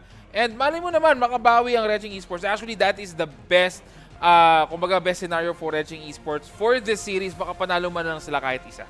Kailangan talaga nila matabla to in order for them to get a better standing dito sa ating play-ins or group stage, no? They're playing in Group A, by the way, and it seems like etong ating Dota Horse, they had the head start already. They had the momentum, and paano kaya nila makikarry over to sa game number 2? Retching Esports, alam ko gigil yan, at gigil din silang bumawi on this game, and the best thing, as you've said, as what we have talked a while ago, no, yung labanan dito is more on the placings para makita natin kung sino and paano yung itsura ng ating bracket. And mamaya lang, no, after the day ends, malalaman na natin yan. So if you guys, and possibly kasi na magkaroon ng tiebreakers pa tayo dito, and if you guys want to be updated, no, follow nyo na yung page ng Predator Gaming para updated kayo kung ano ang itsura ng bracket natin for the finals. Nako, excited na talaga ako makita kung ano mangyayari dito sa unang series natin, no. Pero may mga unang series pa lang, Graham, pero they're giving everything that they have. Imagine on a Sunday morning, nag-iinit na sila, and we can expect more of this to happen, no, as the day progresses. Game number 2, Graham, is on the way. Exactly, and right now, quick bans para sa Dota Horse. Dito, it's gonna be Naga Siren, the usual bans na nakikita natin, and then Bat Rider. Ang bilis ng bans, no? Sunod-sunod. Naga Siren, Bat Rider, Shadow Demon, and etong si Beastmaster. Ay, nako, nalagay. Nakulong na si Beastmaster dito. No, kung kanina malaya ka, Retching Esports says, no, Beastmaster. Ito yung naging dahilan eh. One crucial team fight, isang crucial roar. Pagpasok ni Storm Spirit para bulihin si Marcy, nandito ang tropa, si Kuya Beastmaster. Teka lang, ano, inaapi mo si Marcy? Hindi pwede yan! No, yun. Doon nagsimula lahat. Diba? So, yun yung nangyari. And kanina, no, I was actually thinking, looking back at the draft, may isang hero na hindi na ban and hindi na pick, pero sobrang ganda sa ating meta ngayon, which is si Bristleback. Ay, oo nga. Diba? We haven't seen Bristleback both on the bans, on the picks. Malay mo magkaroon ng resurgence dito. And kahit sa pro scene kasi, immediate ban si Bristleback eh. Very flexing kasi, pwedeng offlane, pwedeng support. Doom open. Pero Doom will be picked up by Dark Horse. No? Good hero, magandang counter sa mga mid lane heroes ngayon. Actually, counter siya kay Earth Spirit, counter kay Storm, counter kay Ember, counter kay Puck. No? So, yun, dun pa lang, with the Doom pick, 4 na heroes na yung medyo mag-aalanganin dito para na i-pick ng Retching Esports. Nako, aside from that, no, easy silence with the Doom, easy disable, kung baga buhay ka pa, nalulusaw ka na with the DOT from the Doom, plus yung silence na binibigay niya. And, one good thing about the Doom, actually, Infernal Blade, early harassments, damage over time, pasok. Tapos, maglalatag pa rin niya with the Scorched Earth, damage over time. Tapos, with the fast farming mechanic na meron ng isang Doom, nako, tamang kain-kain lang dyan. Kukuha lang yan ng pera, mag-i-invest lang ng konti, pumapaldo. Tapos ngayon, we've got the Pangle here for the Retching Esports. Medyo hindi ako... Kumbaga, I have doubts with the Pangle year pick kasi katulad ng sinabi ko, no, Doom is a counter for most of the mid lane heroes. And isa sa mga heroes na kina-counter ni Doom is itong si Pangolier. Kumbaga, hindi ka pwede basta-basta mag-dive in eh. No? Once you got caught with the Doom, hindi ka makakapag-Rolling Thunder. And basically, yun yung pinaka-essence kung bakit mo pinipick si Pangolier eh. It's because of the disruption na binibigay ng Rolling Thunder dito sa Clash. So, tingnan natin kung magagawan ba ng workaround dito ng Retching Esports itong Pangolier. Siguro sasamahan nila ng isa pang mobile hero para at least may option si Doom, no? Kumbaga hindi lang focus si Doom kay Pangolier na i-Doom niya, no? Kumbaga may iba pa. Pero on the bans right now, we have Centaur, Warrunner, Medusa has been banned as well. Clockwork on the other side has been banned also. So magagandang bans so for both teams. Nako, trying to at least limit out the hero pool. Sabi mo nga dito, Retching Esports, aside from the Pangolier, actually, you have to watch out for the Doom. That's correct. Pero Dota Horse actually with the Doom, bringing Doom to the lineup of Retching Esports. No? Kailangan may variety yan. Kailangan makapag-bring up yan ng somehow ng ibang heroes na pwedeng i-priority ni Doom na gamitan niya ng Doom. Which in, kumbaga parang sa buffet, kailangan marami kang handa para marami kang pagpilian kung sino nga bang tatargetin mo dito. And for Retching Esports, they have to figure out who are they gonna pick. Probably somehow that can disrupt the gameplay, like Dark Willow. Sobrang annoying when it comes to, that Bramble Maze. Sobrang hirap makawala sa isang Bramble Maze. Plus yung Terrorize na pwede niyang takutin lahat paatras, which disrupts them from charging in. Good disengagement. Kailangan lang nilang i-watch out ang isang scaling potential ng isang Dark Willow kasi kaya na rin mag-transition from core to core eh. Exactly. Yun din yung isa sa mga strengths ni Dark Willow dito. As well as, inaabangan ko kung ano yung ipipick na facet dito ng Dark Willow. Kasi yung facets niya, both is maganda, no? One is yung extra Bramble Maze, no? Yung may, kumbaga, mas malaki yung Bramble Maze niya. That's one of the facets that that she has. Babae pala, itong si Dark Willow. On the other side, meron din naman siya yung additional damage while nandun siya sa kanyang Dark Realm, no? Interesting to see kung anong lalabas na facet dito. Pero tama ka doon, paring Vince G. Magandang pang disengage hero itong si Dark Willow. So, if ever, ito yung parang safe haven na hinahanap ko for Retching Esports. Kasi if ever na pumasok si Doom and na-Doom niya kung sino man yung gusto niyang i-Doom dito, no? May pang disengage sila. Kumbaga, ubusin muna natin yung Doom. Ako na magpapauwi sa kanila, 'di ba? And then laban tayo pag wala na yung Doom. It's just a good pick. Wow. Pero fear versus fear. Yeah, pero Chase potential answer coming in for the side or para dito sa Dark Horse, it's gonna be Queen of Pain. Good pick, good burst down, no? Maganda. And malakas din yung laning stage dito ni Queen of Pain. Actually, it's been a while seeing a Queen of Pain. But I miss this. Queen of Pain, laning stage, alam natin na ma-expect natin na sobrang ang ganda ng harassments. No? DOT-wise, pasok pa rin. So it contemplates with the Doom. Yan, tamang dagger lang para parusahan siya. Parusahan yung kalane niya. When it comes to the mid lane, he can punish, easy clear. Lalo na kapag nag-Scream of Pain to. Tapos yung ultimate niya, which can come in handy during teamfights. Tonic Wave can bring chaos and mayhem to the Retching Esports once executed well. Pero I love what Retching Esports did. They're taking their sweet time muna, yung Dota Horse. And you talk about Lich earlier. Yes. Here he comes. I love this hero. Even though na hindi na siya popular and now he's on a rise again. One good thing about the Lich is yung Sinister Gaze niya. Yep. Dati, soul sacrifice yan eh. Kinukuha niya yung mana ng kakampi or kalaban. Pero this time around, another disable na pwede mong hatakin yung kalaban mo, patingin sa mata mo, tapos you can do anything you want with that hero. Exactly. Nabanggit mo yung parang Veggie yung soul sacrifice para dito kay Lich, no? Actually, nilagay yun sa innate niya. Yun. So ngayon, kada may mamamatay na creep wave or kahit anong creeps, no? Neutral creeps or heroes, nakakakuha siya ng mana. Yun. So it's actually a good, kaya ako sinabi kanina nung game 1 is that maganda si Lich as a hero ngayon kasi kagaya nga ng sinabi ko, pinahina din kasi yung arcane boots, no? Yun. And another thing is that hindi na nagbe-benefit si Lich sa mana regen. So kahit anong mangyari, kahit lagyan mo ng Void Stone yan, kahit 6 na Void Stone pa yan nandiyan kay Lich, hindi siya magmamana regen due to the innate kasi yung mana niya is nakukuha from kanyang sa innate niya from getting actually kahit hindi nga siya yung mapatay basta may mamamatay lang na creeps neutral lane nice. creeps or yung hero mas malakas yung dagdag na mana sa kanya. Naku. So at this point, no, that being said, magta-transition ka from mana boots, dati mana boots to Oo. into tranquil boots, which actually gives him mana regen on the lane and also chase potential kasi meron siyang frost armor na nagpapabagal din. So with that, yung killing potential dito ni Lich talagang umangat ng siguro mga 5 to 7 times, no? Great news. Ang ganda nung kaya maganda ang Lich ngayon, and given na yung yun nga yung facet niya pa pinaganda na hindi agad kumbaga hindi agad nawawala yung chain frost. Pag once na nakapag chain frost siya and walang tatalbugan yung chain frost, it will just revolve around that hero unless such time, siguro mga 4 seconds ata yun, na medyo matagal na rin, no? 4 seconds pag wala, tsaka lang mawawala. Pero within that 4 seconds, if may dumikit sa kanya, nakakampi niya, tatalbog ulit yung chain frost. So, napakalakas na hero nito ni Lich ngayon. No? On the other side, Retching Esports, sila naman ang magpipick ng Luna straight into a Treant Protector.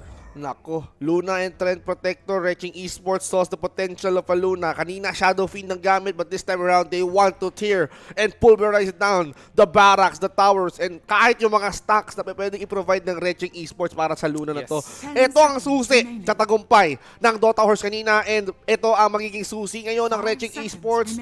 Would they utilize the Luna very well? But of course, having a Treant Protector, you can set up with the Overgrowth. Tapos nandyan na yung global presence niya. Tamang living armor lang. Luna can stand up front. Kaya niyan tayuan yan. Gusto niyo ng Eclipse? Sige, gawin natin gabi ang araw. Ito, maraming lucid beam ala disco ball. But, going back to the Lich, I can't get enough of that good news, no?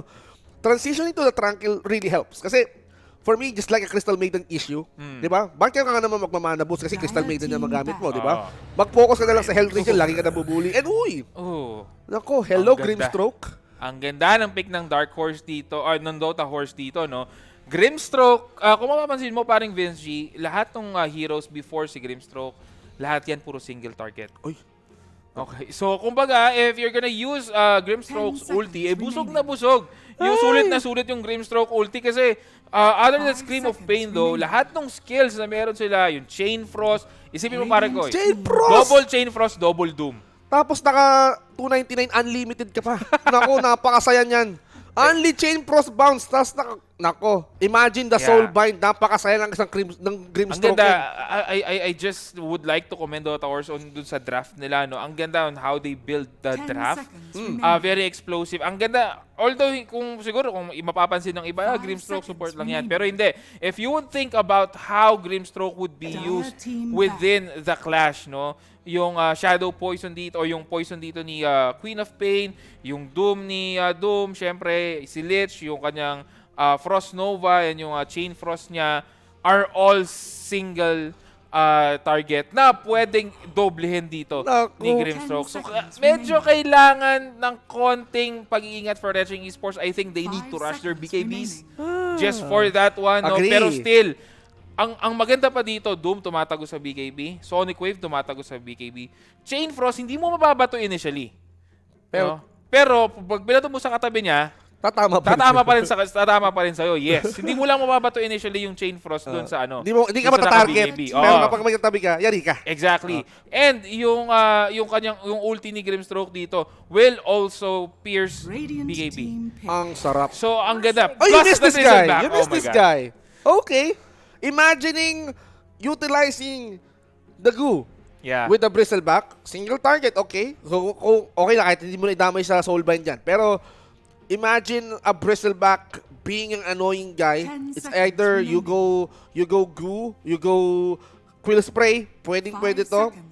Either way, it's gonna work. Pero it's gonna depend on towards Retching Esports. If they need a carry, okay, they found one. They found Bristleback already. You can go Doom off lane, Queen of Pain mid, dalawang supports nandyan, Grimstone can go 4. Ngayon, identifying who's gonna be the off lane actually, or mid lane. Kasi, Pangirl you can go off, pero most likely high mid to. Katapat niya si Queen of Pain, and they have to figure out some durable hero na pwedeng pang tayuan eh. Exactly, no. Ang kulang lang din sa Reching Esports is lockdown. No? Wala silang reliable mid-hero. stand. And that's gonna be an Ember Spirit. So, etong Pangolier will be put on the off lane.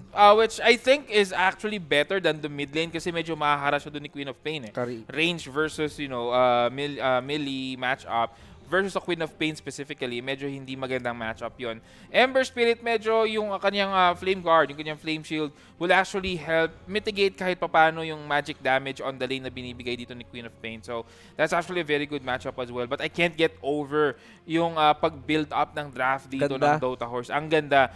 The only problem that I could think of is that parang two heroes dito, yung major, kumbaga yung major heroes ng Dota Horse can be bursted down by Luna. So siguro kailangan lang nila na medyo mag-back. Yun din ang kulang for Reching Esports other than the Ember Spirit. Wala na silang panghabol ng hero dito. Nako, speaking of habulan talaga, Reching Esports, they need to catch up on this series. 1-1 ang pwedeng mangyari dito or else Dota Horse is gonna end this series 2-0.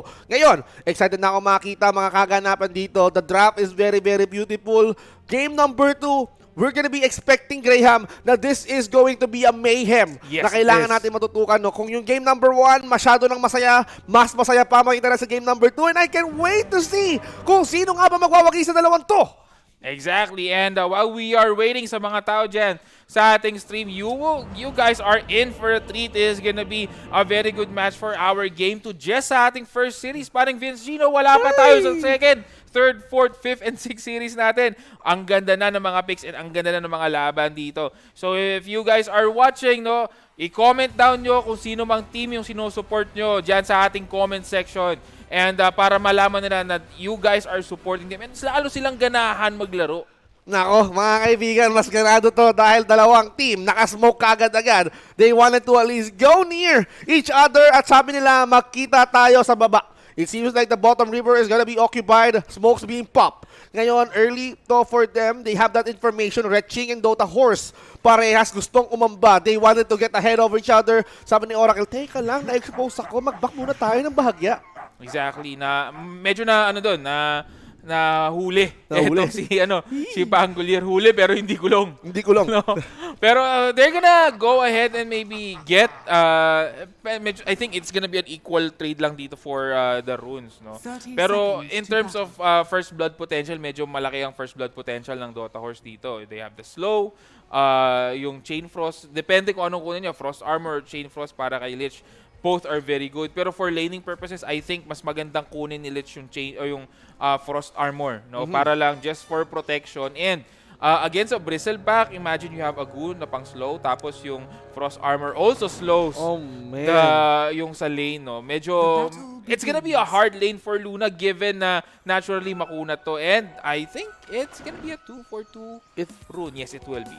It's a Doom Human. I love that. Anyways, we're going to be seeing Reching Esports and Dota Horse now going towards their laning phase. Ladies and gentlemen, we have to focus kung sino nga ba makakalamang sa last hit and deny on the mid lane.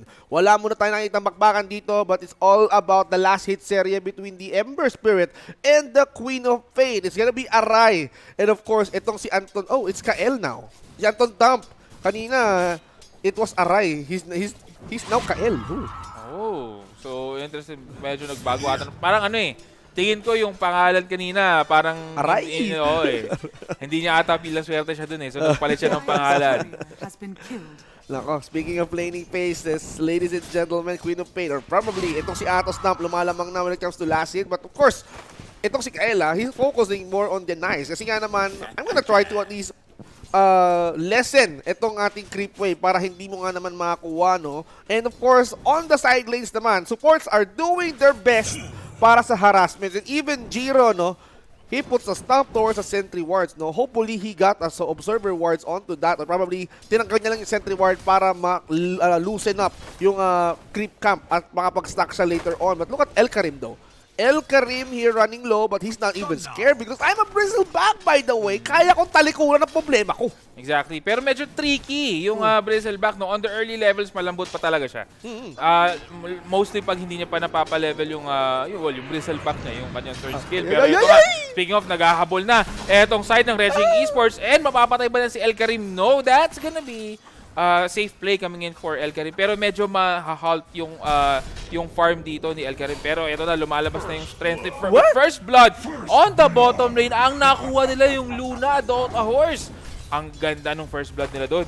Saved by Grace. He did not get saved doon sa mabandang baba, no? He got caught by the Doom. DCMG deals enough damage para ma-stop yung safe lane ng Reching Esports, no? And now they're back at it again. Lucid Beam to stop down DCMG. Sabay naglatag dito ng Pampaslow. Look at DDE. Kinokonyatan ng konti. Remember, Trend Protector has the highest amount of physical damage. Base physical damage. Ang sakit. Ramdam na isang Doom. But that's a Doom, though. Makunat din yan.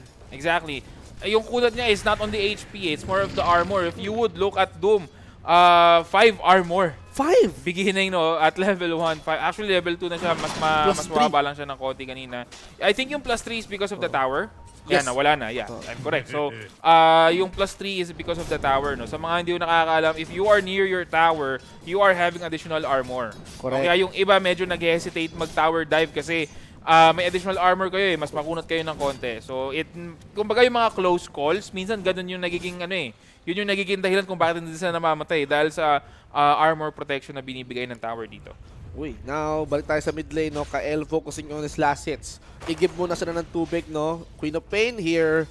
Wala siya makakuha ang water rune bagya because it's just 3 minutes.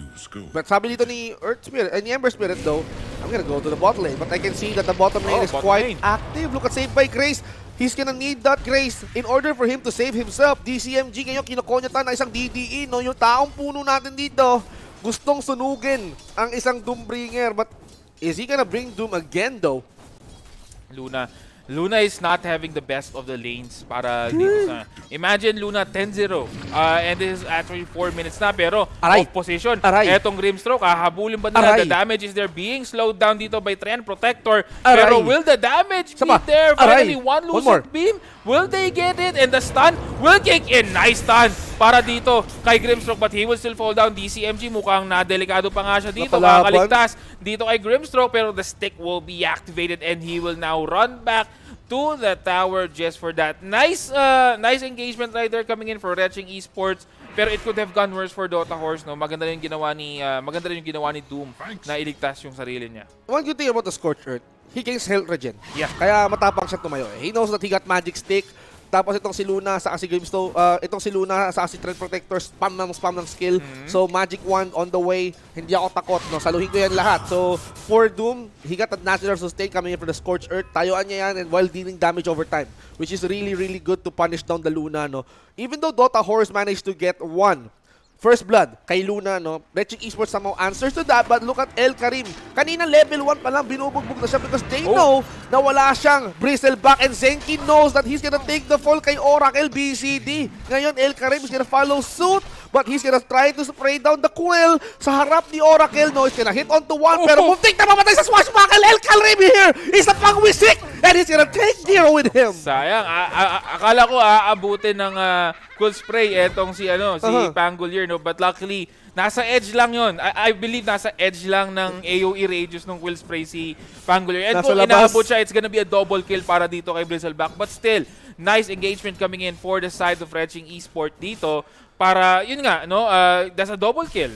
It's actually a good kill and good move para sa Reching Esports. But still, you force Oracle BCD to take down some consumables here. Now, stun coming in from the Luna, no? Saved by Grace, gonna try to engage. Pero masakit talagang isang Doom, no? Talk about the durability, yung armor na meron siya, plus yung sustain na nanggagaling sa Scorched Earth. He can stay the lane for a while. Kaya ko manatili. Plus, if he can devour a really good creep, lalo na yung mga neutral creep that can provide health regen, yung mga satire, matik yan. He can last lane for longer. Kaya niyang i-wits. Ano sumigaw? Ay naku po, si Giro na naman. He took the fall. Kael here gonna run. He's gonna blink out. Atos dump. He did not put Queen of Pain on the dump. Exactly. Queen of Pain getting that kill. I think parang Rune War yung nangyari doon, no? Na-deny ata. I think so. Na-deny ni Dark Willow yung rune, pero in revenge, no? Sige, sa'yo yung rune. Akin yung buhay mo. Diba? Parang ganun yung nangyari. Nice kill para dito kay Queen of Pain. It will help a lot in getting his items. Pero speaking of items, parang Vince Gino, I just would like to highlight yung first item na kinuha dito ni Doom.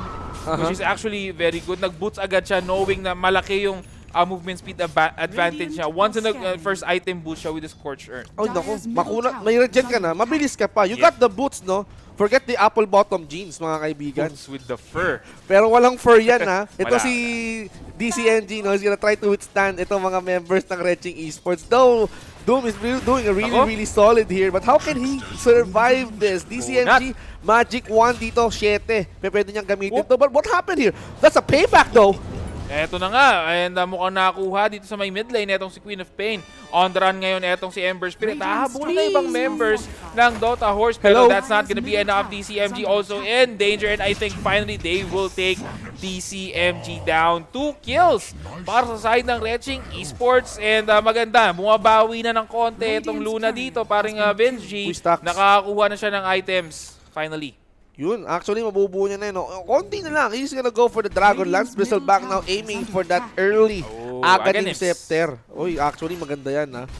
Aghanim Scepter nang gagaling kay El Karim, no. Pero I think, no, he went for the Quill Spray or yung trait, yung facet na hindi, Seeing Red.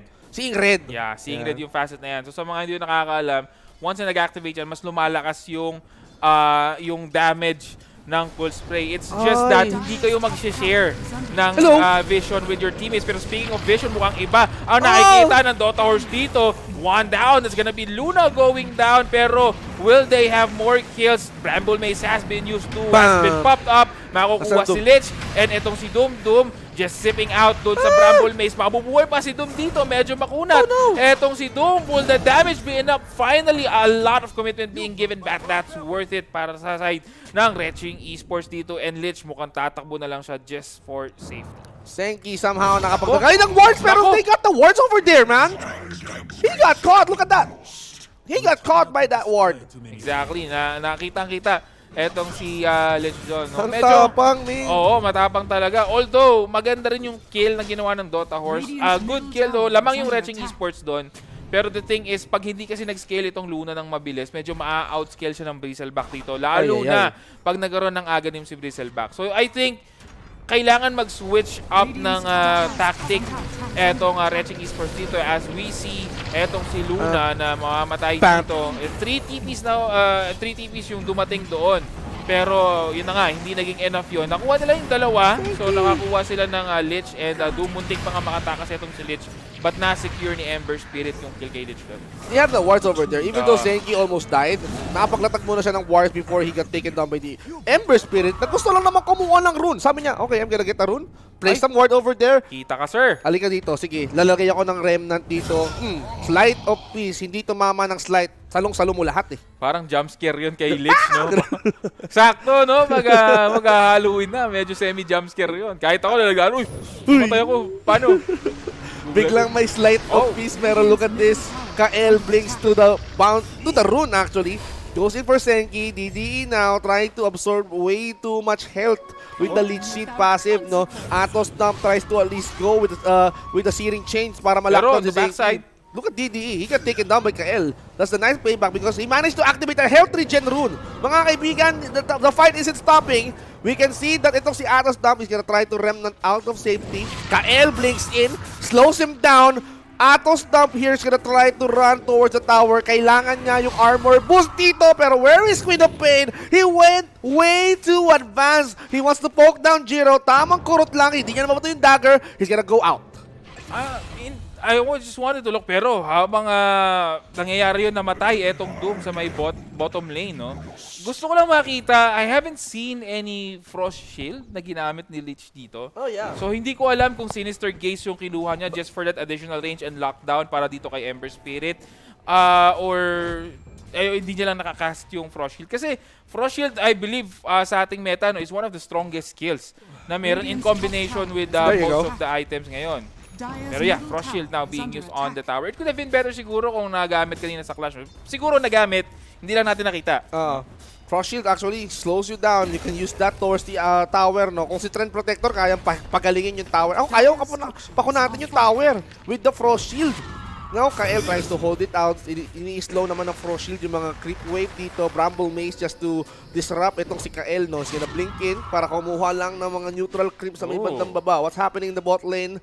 Nako, si Doom na naman ang target. Kung ikaw kanina, star of the show ka, Sabi mo, kaya mo i-doom lahat, pero take a look at this. Dapat kang matakot, Doom. We're gonna deliver your Doom, and they're coming in hard!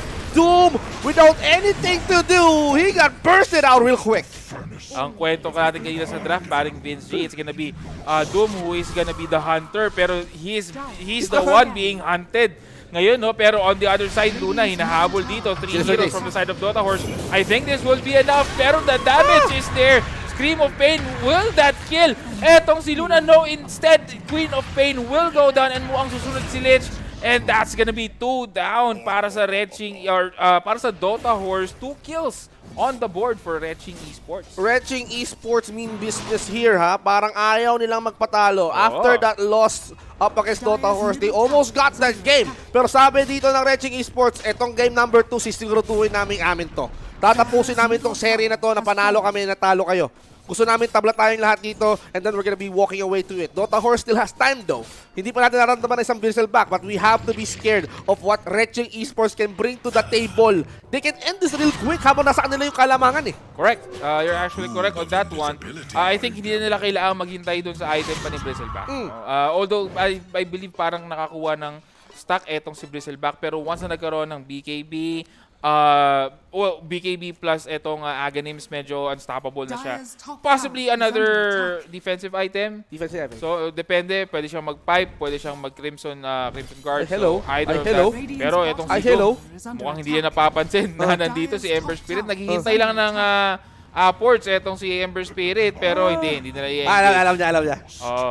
He knows. But he still... Do you know? Do you still know? Okay, he's safe. He's gonna be out. I think medyo dadalawang isip din kasi si Ember Spirit kasi malapit sa tower. So, pwede mag-respond agad yung team members dito ni Doom. So, nice decision, no? Hindi siya overly aggressive yung decision ng Retching Esports dito. Pero on the bottom lane, ito ang kailangan ngayon ng Dota Horse. In order for them to make space para dito kay Bristleback, they need to push towers. And I think yun yung ginagawa na nila ngayon. If you would notice on the map, medyo hindi hindi kumbaga yung pushing potential ng Dota Horse is wala doon, pero they still need to get at least 2 towers dito just for them to create space para kay Bristleback. So, space creation ang ginagawa ngayon ng Dota Horse, no? They may be behind by 6 kills. Retching Esports wants to do the same thing as well. They want to push the top tower too. Oracle ng dalawang isip, no? How can you fight a Doom alone? You need some friends. You need to bring your entire team para may make sure na ma-lockdown mo yung kalaban. Smokes up para dito kay Giro, no? Bottom? He's gonna try to at least give someone. He's gonna try to smoke up the Ember Spirit, but look at Kael. He's going for DDE. Sinigawan na nga ng Sonic Wave, but look at the overgrowth just to keep him in place. May kasama pa Purple Maze. May Terrorize pang kasama, and you cannot run, Queen of Pain, because we're gonna try to hold you out. He also got Senki. Nasa si Senki? Yeah, actually nasa likod niya etong si Zenki, no? And that's gonna be a double kill para dito kay Ember Spirit. Pero what I could see dun sa Clash Royale is yung sustain, no? Very close na to dying etong si si Trend Protector, pero speaking of mukhang instant pa itong si Ember Spirit, but I think hindi na makakatakbo dito etong si Grimstroke, and Grimstroke probably is gonna die. Blue is now unstoppable, mga kaibigan. Will there be an answer galing sa Dota Horse para dito sa kay Ember Spirit? Ayun, no? Tignan mo, ginawa dito na DDE. He managed to provide some armor from the living armor. Tapos may lead sheet pa nga. Magandang Bramble Maze overgrowth. Tamang Sonic Wave pero not enough to take down one hero with him na magagaling sa Retching Esports. Retching Esports turned this around. Grabe yung kunat mo, DDE. Exactly. Pero all that while itong si Bristleback is nagpa-farm. So, kumbaga, siguro ngayon ang hope na lang ng Dota Horse is makapag-farm talaga ng maayos itong si Bristleback para makapag-engage din sila, no? Makapaglaban sila. And I think once na nakuha na ni Bristleback yung mga items niya, they could smoke up, get a kill or get a clash win, and then possibly go into a Roshan, given na magandang Roshan taker din kasi si Bristleback. Now, speaking of which, tumatrabaho din ng isang Luna, no? Trying to overextend his farm. Tinatanggalan niya ng triangle dito on Dota Horse, ha? So, Giro now trying to at least clear the creep wave sa may bandang gitna. They had some space. Now, Dota Horse is gonna play defensively. They're gonna be waiting patiently. Kael, Zenki on mid lane. Hinihintay nila mag-advance dito ang Retching Esports. But wait a minute. Walang overgrowth. Probably on cooldown pero malapit na. Luna has that Eclipse. But where is she? Nagpa-farm pa naman siya. And now they're trying to chase someone. Smokes out. Nakita na nga nila dito si Lich. Lich Shenki is trying to survive that damage over time. Not enough though. Another overgrowth dito para Queen of Pain. Kael goes in the middle of his things. At magandang kapit with a stun. Soulbind nandito na, pero where are the skills? Nako, nakuha na nga nila dito si Kiro, but they managed to take down Kael. Oracle managed to get the kill. He's gonna go out to safety. He's gonna teleport safely. What a kill! 2 for 2! Wow! Grabe yung commitment ng Red Chick Esports, but they're not done yet, Graham! Gusto pa nila! Exactly, and naghahabol pa nga dito itong Red Chick Esports. There goes your Eclipse. Will the damage be enough? Pero nagre-retaliate na itong Dota Horse. Lumalaban na itong si Bristleback with that Frost Shield giving additional armor. Sinong mauunang mamatay dito? Chain Frost right now. Pero mamamatay itong si Luna. Medyo napasubo at doon ang Red Chick Esports. They could have backed earlier para makakuha sila ng additional kill. Pero speaking of additional kill, nakuha nila ang kill dito kay Lich. Ano ang susunod na? Etong si Ember Spirit low. Etong si Bristleback and si Doom. And Doom will fall down. So is Bristleback. 3 down for the side of Dota Horse.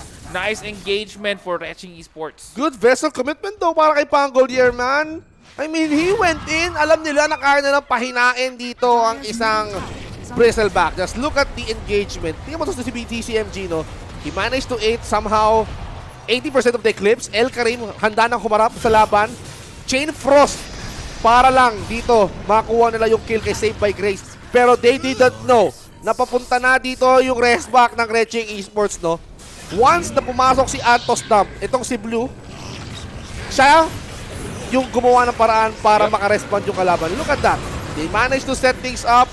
Even Antos Dump, even Blue, hindi nga siya nabawasan ng konti. Nabawasan nga siya pero he managed to regenerate his lost health back. Exactly. I think kailangan ni Bristleback ng additional 1 defensive item dito. Either a, I would say Pipe.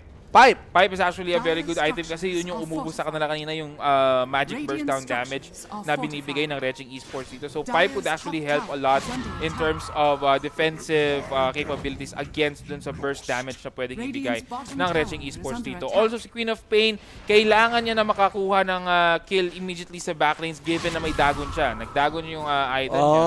So yeah, kailangan makatalon dito itong si Queen of Pain. Pero speaking of, itong Dota Horse mukhang they're trying to find someone dito. They're actually roaming around the map na makikita nila. Etong si Trent. Nakita ni nakita ni Queen of Pain na may naglalag dito. Pero speaking of Queen of Pain, binibait out niya etong si Trent Protector. Overgrowth has been used. May blink in, pero will he do the blink in? On the other side, mukhang Bristleback and Doom will be the victim again. And I think Dota Horse needs to go back. That's just too much damage in the hands of Red Chick Esports. Kael finally falling down as well. 3 cores ang nailista ng Red Chick Esports for that engagement.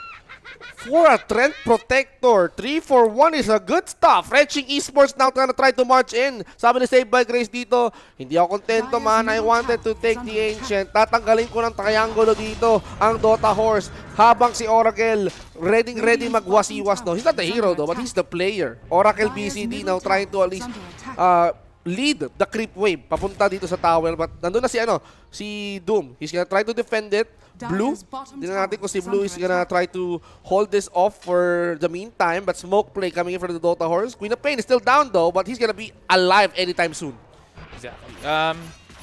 Yeah, so si Doom ang nag-pipe eventually, no? Si Doom ang nag-pipe. Pero I think mas maganda kung nag-dagger muna si Doom. Kasi ang nangyayari for Dota Horse is that sila yung kumbaga sila yung reactor sila yung nagre-react when in fact dapat sila yung nag-i-initiate, and I think mukhang mamamatay dito etong si Giro, and Giro will fall down right there. Pero eto na nga, rest back coming in for the side of Retching Esports. The damage is there para sa side ng Retching, and that's gonna be a possible kill para dito kay Bristleback. They are still chasing Bristleback right here, very low. The damage output for Retching Esports is just enough to kill that Bristleback, and right now Dota Horse on the run. Makukuha ba nila si Queen of Pain? I don't think so. And yeah, yun yung isasabi ko, paring Vince Gino. I think Pipe could have been on Bristleback, and then Doom could have prioritized yung Blink Dagger. Kasi hindi sila maka-initiate ng maayos eh. If only, let's say for example, nakuha nila yung Doom kay Pangolier or kay Ember Spirit, that's already -1 dun sa capability ng team ng Red Check Esports dito. Pero delikado rin itong si Queen of Pain dito. Queen of Pain, no BKBs yet. And I think she is gonna die. The damage is enough. And the layering of disable for Red Check Esports is just so perfect. They will secure the kill para dito kay Queen of Pain. Ang ganda ng layering, no? The timing of the skills combined so well. Searing Chains, Overgrowth just to keep him in place. Tapos ito na nga yung push na kailangan gawin ng Red Check Esports. They wanted to take down the tier 2 tower on the mid lane. Saved by Grace. Somehow trying to back off a little bit. Linisin ko muna to para maluwag-luwag yung creep wave namin dito when it comes to dealing damage to the tower. But what are they gonna do? Where's the smoke? Dota Horse only uses a smoke para kay Lich. But can he do a play? The members are trying to analyze carefully. Are we gonna react? Are we gonna defend? Hayaan mo muna mag-farm dito si Doom. El Karim also needs that farm. He's gonna go for the BKB first. He needs to withstand all those damage. Ang problema kasi, itong si El Karim, he's eating a lot of Spirit Vessel. Exactly. Plus, eating a lot of magic damage. Magic damage. No? Yun yung medyo mahirap dito. And I actually am looking at items dito ni El Karim. No? Mukhang balak niya muna sana mag-Bloodstone. Pero he opted for the BKB muna just for that additional sustain. And kailangan din talaga ni El Karim nun. No? Okay, now we can see that itong si Saved by Grace, no, he's gonna try to clean up every bit of the jungle camps na meron ng Dota Horse dito, not leaving anything behind. Ngayon, sabi nila, nakapag-farm up na ako, Oracle, BCD, no? He paved the way. Para itong si Saved by Grace, he's gonna get that Roshan, he's gonna try to right-click. Mabilis na to para sa nila. Itong Dota Horse natin has no idea that they're doing the Roshan already in 23 minutes. They should have. Kasi walang heroes na lumalabas sa mapa dito para dito sa Red Esports. So at least they have an idea na it's either nag-farm sila or nag-Roshan.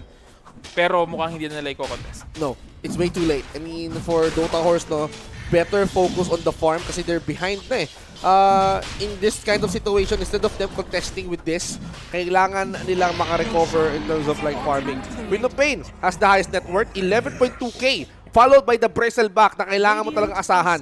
When it comes to the team fight, you need to stand strong. Pero where's the damage output? Kay Bristleback lang ba? Exactly. Yun yung kulang din nila is the damage output. They have a lot of magic damage and that is why this Pangolier opted for quick pipe. Nag-pipe agad itong si Pangolier. Pero other than that, no, wala nang physical damage other dun sa quill spray ni Bristleback. So this is gonna be a problem for Dota Horse. I think kailangan nilang i-expend yung mga BKBs lalo na wala pang BKBs ngayon, so it will be harder later on for Dota Horse na makapag-dish out ng damage pag nakuha na nila yung mga BKBs ng course ng Red Check Esports. Alam mo, Saved by Grace, no, taking towers at ease, sobrang dali para kay Saved by Grace na kunin to, no? And he's not even scared of the Tormentor, no? He's just trying to at least tear this one very easily, not distributing way too much damage. No, sinaglit lang ng Red Check Esports. They got the shard. Oracle benefited from that. And what's gonna be the Dota Horse game plan? We're gonna be going towards the top lane rather. And now they're gonna be forcing Red Check Esports to respond. Lahat na teleport na. But look at this. Blue somehow fend them up, but it's way too late. They took down the tower and here comes the Doom! Look at Kael with a surprise attack!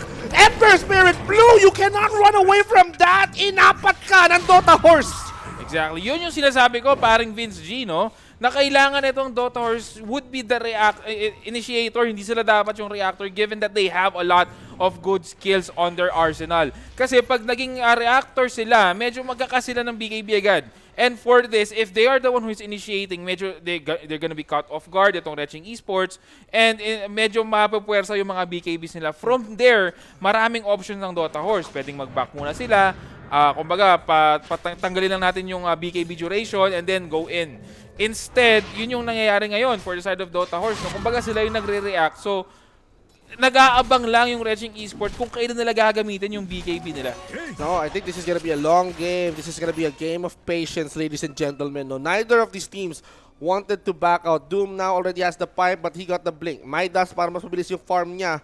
So DCMG, no, even though that he's behind, but that performance, no, the way they shut down this blue, this Ember Spirit, no, somehow gives them hope El Karim now goes back to farming. Hindi pa uli yung lahat para kay El Karim na makapag-BKP, no? He's just waiting for the scale, but look at Giro here. He managed to land up the maze. Samahan mo pa ng slow coming in from the Trend Protector. DDE now trying to at least finishing him up, but Oracle is gonna roll him up to bits. Ngayon, kahit talikuran mo yung problema, you're gonna survive. No grace for you, says Saved by Grace.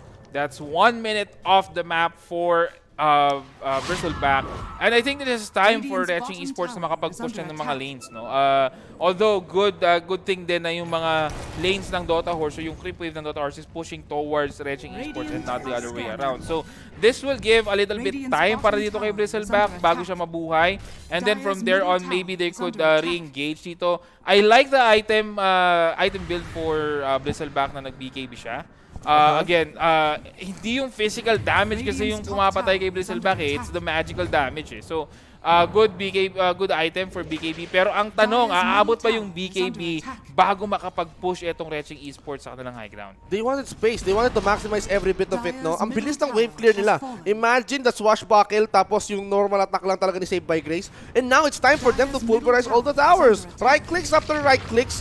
They need to toughen it up with the Frost Shield, no? Coming in from that Lich. Now, wala na yung Frost Shield. It's out in the open. Tapos si Saved by Grace, he's just standing in that tower protected by that living armor. Another Frost Shield just to delay the push capabilities na meron si Saved by Grace. Pero sabi niya, I'm not scared. I can like clear this up for a little bit. Tapos balik tayo sa trabaho. But look at this. DCMG on the sidelines. Kael ready to jump in anytime but they have no vision.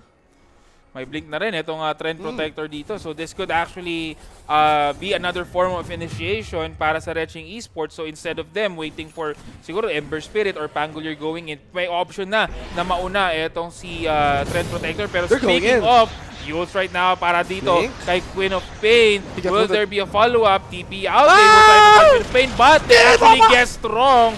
And that is gonna be an escape para kay Queen of Pain. Muntik na siyang tamaan ng ligaw na vines coming in from that Trend Protector and now Dota Horse is reacting. They know the last same position kung nasaan ang Retching Esports. They're gonna go high ground. Here comes the clip. DCMG receives the bitter's end of it and look at this. El Karim is now standing strong. He got the BKB. DDE nahabol na. Tamang hampas. Seeing red. And now we can see Giro tries to blink in pero hinabol siya ng Chain Frost. At tingnan mo si Zenki. He's gonna receive way too much damage with the Vessel pero si Oracle BCD is gonna try to look for a position. Blue out of the open. He's trying to run away. Ang bagal ng remnant niya but he cannot get away. El Karim punished Giro way too hard. That's what you get if this Bristleback sees red. And yeah, the big difference from Bristleback right now, hindi siya nababurst down agad kasi mayroon na siyang BKB. That's what I was saying a while ago. No, if he could have maybe opted for let's say a pipe early in the game, this could be a different match. Pero speaking of different match, hinahabol pa rin itong si Oracle dito. Swashbuckle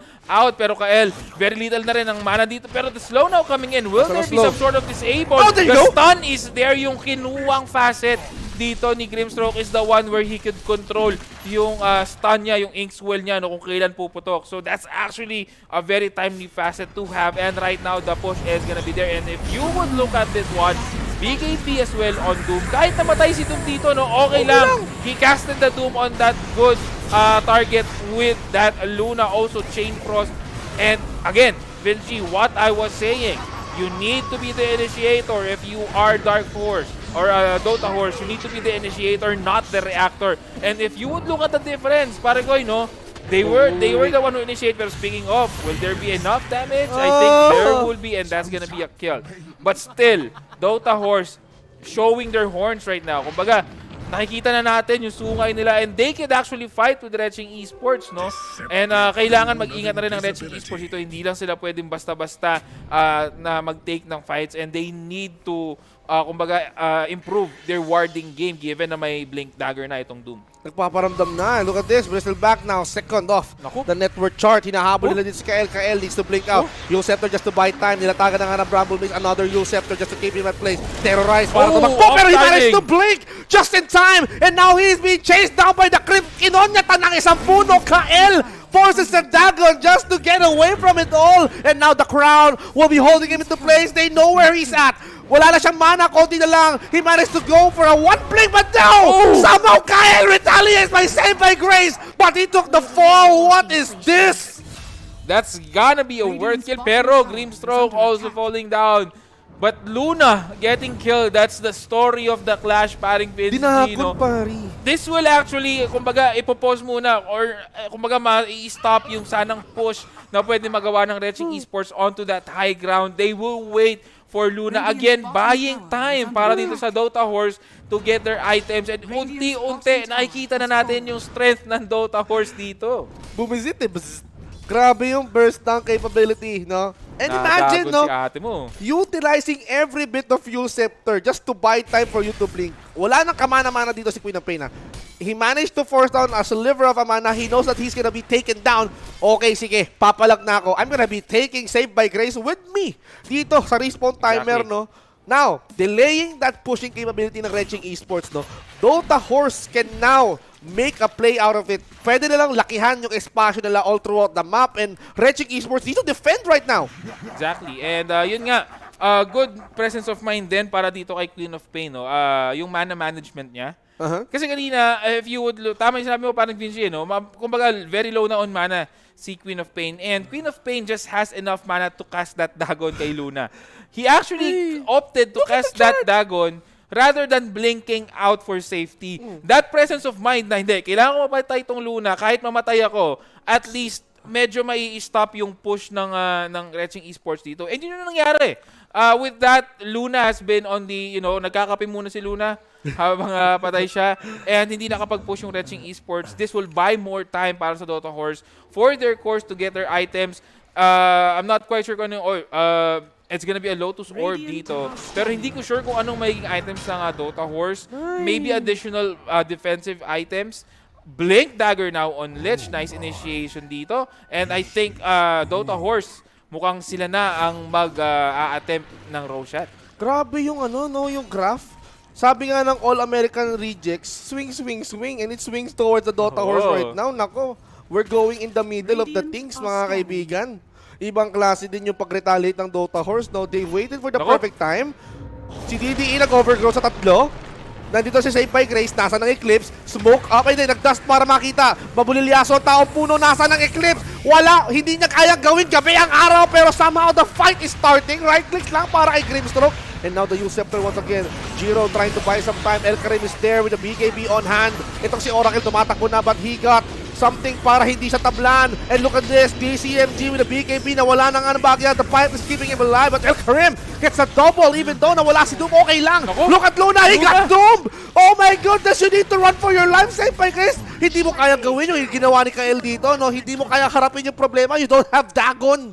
Exactly, and ito na, yung strength, no, nakuha na ni Bristleback yung kanyang items. Ito yung kanyang kailangan na items, pero they're still chasing for Queen of Pain dito. Pero blink out in a bit. Meron pa siyang BKB, so hindi mo mamatay si Queen of Pain dito. Ito na yung strength na meron si Bristleback. In fact, tinatangkin niya yung damage coming in from Ember Spirit. And just look at that. He's running! Automatically, no, nag-reverse yung buhay nila kanina. Si Bristleback yung almost or less than kalahati na actually, pero after that casting dito yung sa Aghanim Scepters ng full spray, nangalahati naman yung buhay dito ni Ember Spirit as we look at the replay, paring Vinci. That's an ouchie. Just look at this. Good overgrowth setup. I was expecting for the Eclipse. Meron siyang Eclipse eh. He did not use that Eclipse. Somehow, ang ganda, no? Even that Doom, namamatay siya, hinanap niya eh. Nasaan ba si Luna? Before I die, kamitan ko na Doom. Maganda, DCMG, he's gonna try to run for safety. Luna cannot react anymore. Ang kaya lang gawin ng isang Luna dito is to right-click. After right-clicks, he managed to at least get someone, pero El Karim does the easy job of him taking out Kael. Samantalang hinahabol siya ni Trend Protector dito. But what happened in the top lane though? They managed to clear the lane though. And I think Roshan is gonna be a possibility here. Mabilis. This is gonna be a quick Roshan for Dota Horse, no?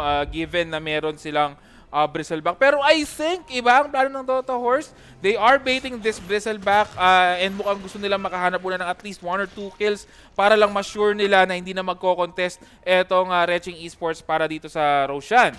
Pero tingnan natin anong plano ng Dota Horse. All of them are smoked up. Alam din ng Retching Esports, no? Alam ng Retching Esports na they will attempt Roshan. Kaya nga, ang gusto sanang gawin ng Dota Horse dito, maybe eliminate 1 or 2 heroes dito for the side of Retching Esports just to make sure na wala ng contest for Roshan. Well, here comes Roshan. both of these teams have smoke on hand. Makakita na nga tayo dito ng initiation coming from Shiva's guard. DCMG pops in the BKB. Overgrowth, tinamaan na dito si DCMG. The Doom has got kept into the place habang gumugulo si Oracle, but Luka saved by Grace. There goes the Eclipse, and right now, ladies and gentlemen, they're wreaking havoc. Right clicks, Kael managed to break out to safety. Atos stop Blue. He managed to use the Remnant to save himself. Kills Kael in the process. Down 2, and they forced another buybacks. Buybacks after buybacks coming from the Dota horses.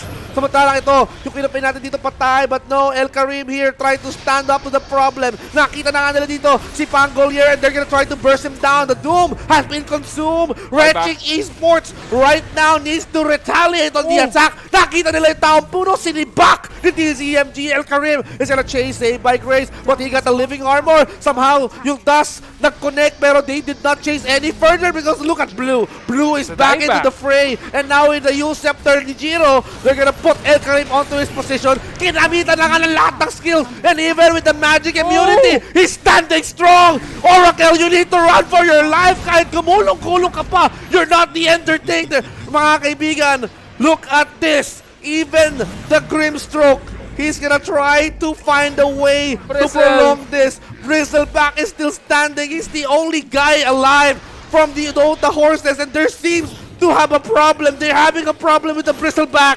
They can't kill the Bristleback. Ngayon na nagamit na lahat ng ulti dito for the side ng Wretching Esports. Wala na silang enough damage to kill the Bristleback, pero the tankiness is there. Bloodstone has been activated. Finally, Luna joining the fray just to get that kill.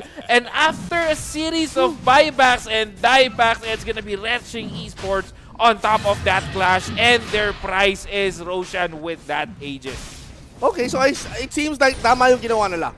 They ignored the Bristleback, they went into the weakest link, forced a buyback, and then from there, sige, ikaw na lang mag-isa, kaya ka na naming harapin eh. Pero, ang tagal. They took so many minutes in order for them to take down the Bristleback, no? Pangolier died back on that fight. Ang daming nangyari doon, but for Wretching Esports, sulit because they got what they want. They got that win over that team fight, and they also got a freebie, which is yung Roshan. Exactly. Pero dieback din kasi si Pangolier, no? So that's some sort of a costly dieback as we can see the clash right here.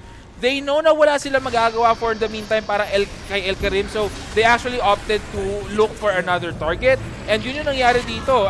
Hindi nila pinansin. Good division coming in for the side of Trend Protector dito just to stop El Karim from chasing other heroes as well.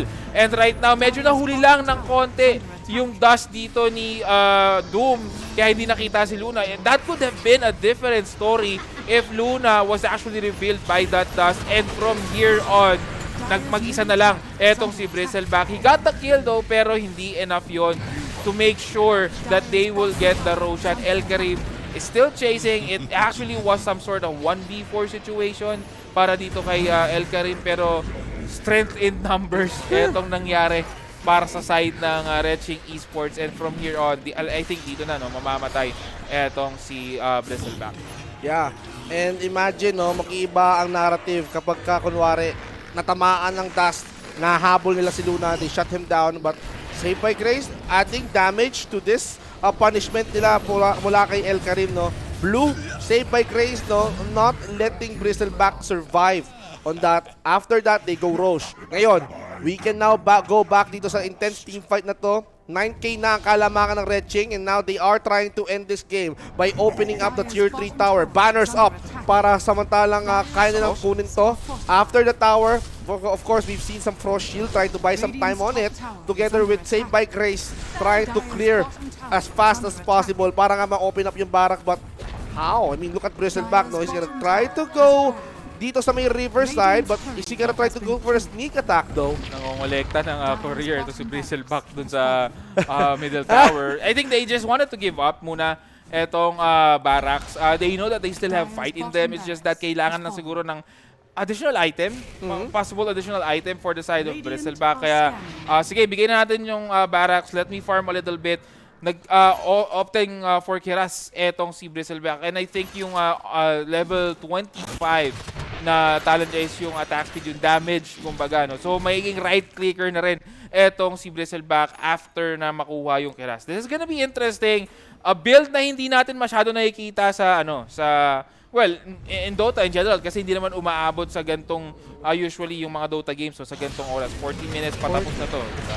Yeah. So, tingnan natin kung tatapusin ba ng Reching Esports etong laro natin for the game 2. Oy, mukhang kinabito si El Karim, ha? But he's now level 26. So, we're gonna be expecting a long game after this. If hindi ma-finish to ng Reching Esports, no, they managed to get the bottom barracks, but Dota Horse, they're still trying to defend this. DCMG with the Doom. No, he's now gonna try to stop Save by Grace. Kinonyatan lang ng Infernal Blade, but look at this. Oh, on the back lanes. Ang bilis. Saan ang gagaling yon? There's Queen of Pain with a BKB on hand. And now they're gonna starting the havoc. Look at Kael, he blinks out. Naka-silence dito ng Bagya si Blue. But where is going to be the damage though? They're trying to fend it off, pero nagawa ng Reching Esports ang kailangan nilang gawin. And that is to take down Barracks. Ngayon, exposed ng Tier 4s. They can go for a finish, but they're taking their sweet time. We can expect an hour-long game. Tamang stake lang muna. Itong si Ember Spirit kanina, nakita natin no, yung kanyang taunt Yeah. with those stakes. Pero good discipline for Reching Esports dito. They did not force the issue basically, and they actually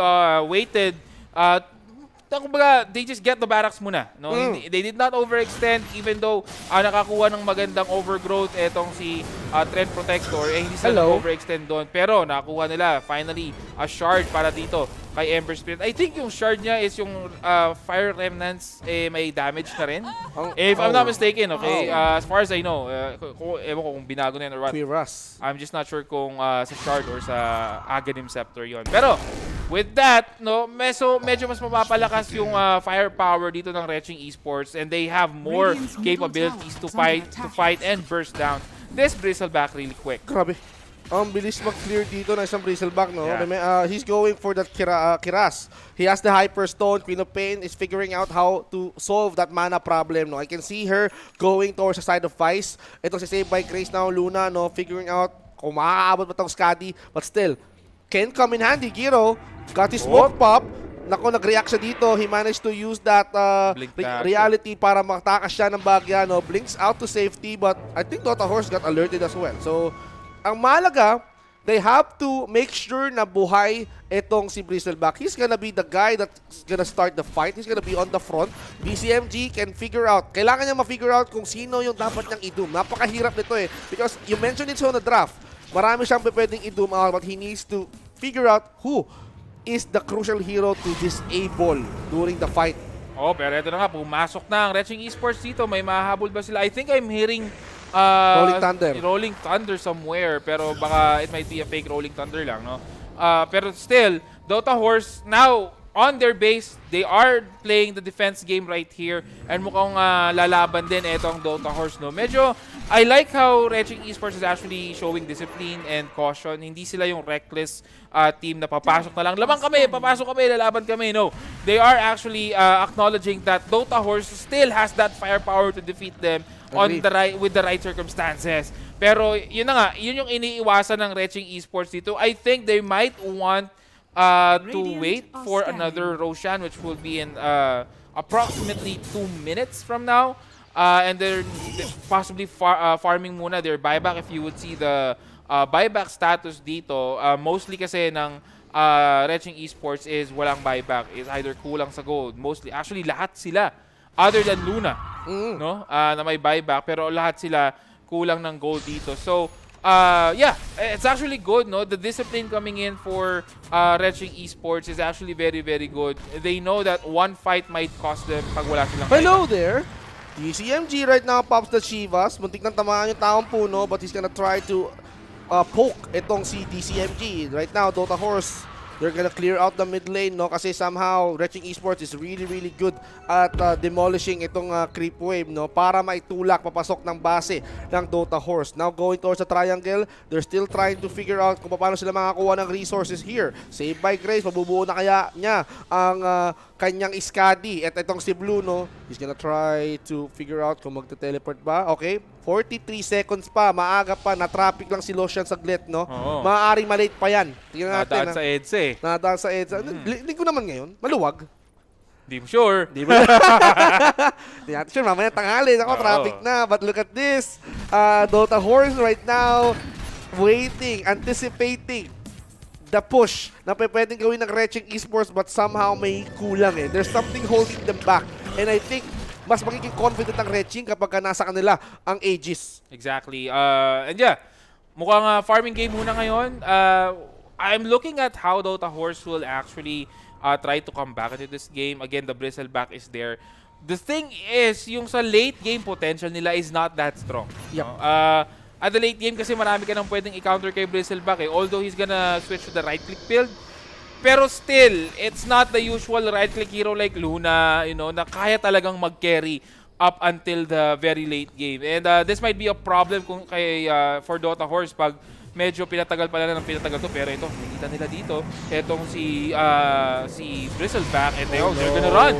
They're gonna try to run, but I can see the Chain Frost tumama dito sa ating Soulbind, and here comes the Ember Spirit. Blue is gonna try to chase down the weakest link. Senki ngayon in-ignore, but now he's getting pulverized, but he was forced to teleport back to safety. I can see the Eclipse being used here. Oracle trying to run, but they got the wards. Sentry wants to keep them visualized. Oracle's gonna try to pick it out, but he got hexed. Oracle, hindi siya maliligtas na Living Arbor. You're gonna be joining the dead. And look at this. Bye back. Dota Horse, they're gonna try to go back defensively. Zenki, he needs to heal up a little bit. After that good engagement, after they shut down this Pangolier, it's a good call not to dive way too deep. Yeah, but buybacks has been expended, no? I think dalawa from the side of Ratching Esports actually have committed their buybacks just for this Roshan. And I think kung makuha nila yung Roshan, it's not gonna be on the hands of Luna, it's gonna be most likely on the hands of Pangolier. Hopefully, no? Kasi siya yung nag-buyback And this is gonna be hard for Ratching Esports kung makuha man nila itong Roshan. Kumbaga parang mapapaisip sila, kanino kaya maganda yung Roshan? Okay sana kay Luna, kaso kasi walang buyback kasi si Pangolier So, yeah, medyo conflict to, kumbaga, for the side of Ratching Esports kung kayo nila ibibigay itong Roshan. Pero Wala ito, nang slot si Luna mahihirapan sila Pero ito, malapit na. Itong, They know! Itong Dota Horse. They know they wanted to at least get a taste of that Roshan. Given that Aegis, sabi dito ng isang Bristleback, he cannot go near because of the hold na ginagawa nila. And now, saved by Grace, sacrifices his boots para makuha yung Aegis. Saved by Grace right now, receiving tons of damage to the Sonic Wave. But Kael, he gets the 3-man out of the game. Dieback ito para sa kanila. And now they're not stopping, they're chasing out. Luna got his Aegis out of this game and he's gonna be respawning anytime soon. Chain Frost out to do. Oh my goodness, that is a good soul bud. And the Chain Frost is not stopping. Saved by Grace is now trying to run for his life. Blue, tinutulungan siya dito mga takas, but they're running away. They're trying to go out as far as they could. Now, hindi magpo-pursue ang Dota Horse because somehow I can see that gusto yatang mag-push dito ng mga creeps ng Red Chain. Gustong kumatok sa Tier 4s. Exactly, and I think wala na ata sila ng Tier 4s, no? Parang, meron pang isa. But still, they need to defend this one. That's a good engagement, by the way, para sa Dota Horse, no? They actually got a lot of, not a lot, pero some buybacks na nagamit nila. Or na-force out from Ratching Esports. And this is actually their license right now to be aggressive. Given na Aegis is out, no? Walang Aegis, walang buybacks. Actually, most of the heroes ng Ratching Esports dito. And right now, we'll see the replay. Nice box out sana yung ginawa dito ng Ratching Esports. Pero on the other hand, doon sa kabilang dulo, kumbaga distraction lang etong si Bristleback from that bottom side ng Roshan. And from there on, naging low. Naging irrelevant yung Aegis dito given na napapagad yung Aegis real quick. Although BKB was there and Chain was actually casted, but still, yung Aegis sana, yung magagamit sana ng Aegis na wala. Pero engagement now coming in para dito sa ating match. And nakikita natin dito, double Chain Frost now coming in for heroes dito. And a lot of damage being dished out by that double Chain Frost. Kael will fall down. Luna 4 down right now para sa side ng Ratching Esports. And matitira na lang etong si Pangolier, but Pangolier has been duped. They are now has been chased. Hex, and that damage might be enough. Yes, it will be. That's a dieback para kay Pangolier. This is scary para sa Ratching Esports. Dito na natin nararamdaman, Graham, ang epekto ng Soulbind. Double Chain Frost. Meron ka pang Ice Fight na nakalatag. Tamang slowdown to para sa Ratching Esports, and now they're trying to find the 3-man. Itong si TTA na bunyag because of the dust. Kailangan mo tumakbo, hindi ka pagtatanggol ng mga kapatid mo, and that is a wipeout na manggagaling dito sa Dota Horse. They managed to execute the team white sa Reching Esports, and this might be a 2-0 ng Dota Horse. The Dota Horse, mga kaibigan, has enough horsepower to end this game. Suddenly, Dota Horse is now on the pedestal to win this game. Etong si Bristleback is just too big right now. There are no silver edges. Walang pang-cost ng break dito for the side of Reching Esports. So this is very, very hard. No? Kung ngayon pa sila bubuo ng silver edge, it's gonna be costly because they need their buybacks this late in the game, and silver edge will cost you around what, 4k gold? Medyo mabigat yon para dito sa para sa late game. Pero pumasok na nga itong si King of Pain. Look at Kyle. Ito si Bristleback, El Karim just tanking that damage from the tower, and they are now gonna get this barracks. Probably they're gonna switch onto the bottom lane instead of them pushing on that tier 4 towers, pero nakuha na nila yung gusto nila dito. They're gonna go back. Nakukuha pa na itong Queen of Pain. The Hex is instantly there, but the BKB delikado. Mali ang posisyon dito ni Luna. Luna might be in danger. El Karim still chasing for that kill on Luna. Buyback right now para Dark Willow. They are now gonna go back. Dota Horse, delikado ang lagay ng Reching Esports dito. They are now pushing and outnumbered. Mabubuhay though in a couple of seconds ibang members ng Reching Esports, and Dota Horse will now opt to go back just for safety. Umawat na.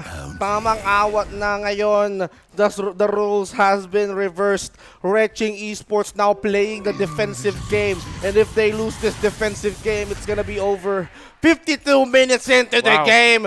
Dota Horse persevered with their defense. And right now, they just need to do one thing. And that is to push and end this game. Kung hindi mangyayari to and Reching Esports does the unthinkable, they might be ending this series with a tie. Mga kaibigan, wag tayong kumurap because anytime soon, we can expect a good team fight. Overgrowth happened right now, pero may BKB. Dito si DCMG and KL is gonna try to stand up front. Hindi ko kailangan gumamit dito ng Dagon, pero pwede ko maggamit sa ibang bagay ito. And look at Blue, he's gonna try to stand strong. Disable ko si Dreamstrong. I'm gonna go out muna Bagya, pero babalik din ako. And just look at Oracle right now, absorbing way too much damage. But how can you escape that? He managed to blink to safety, but nagte-teleport siya sa taas. Kinuha niya ng Infernal Blade that Yule Scepter up. There's no blink out, and now he's gonna try to run for his life.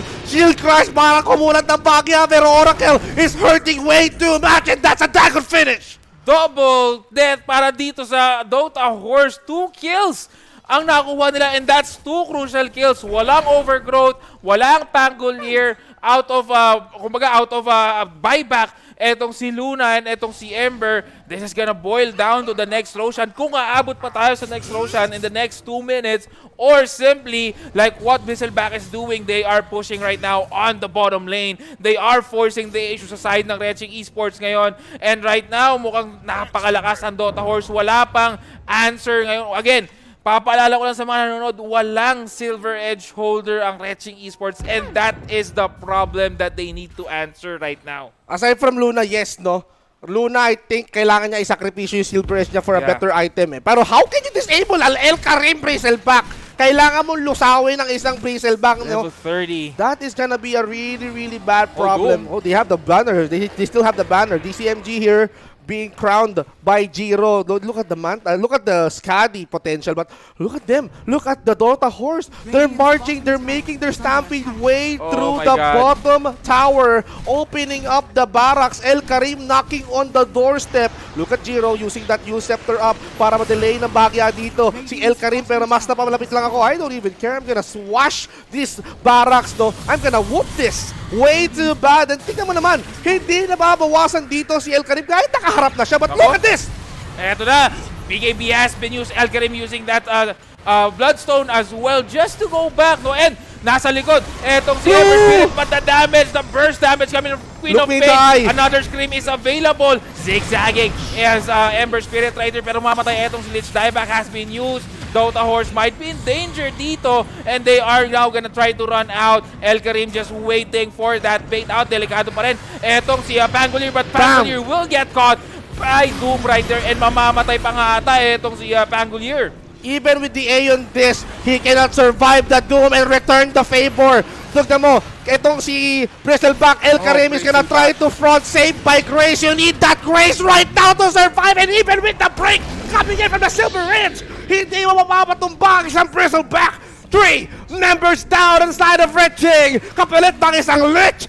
Dota Horse can now march through. Make that 4 Ember Spirit.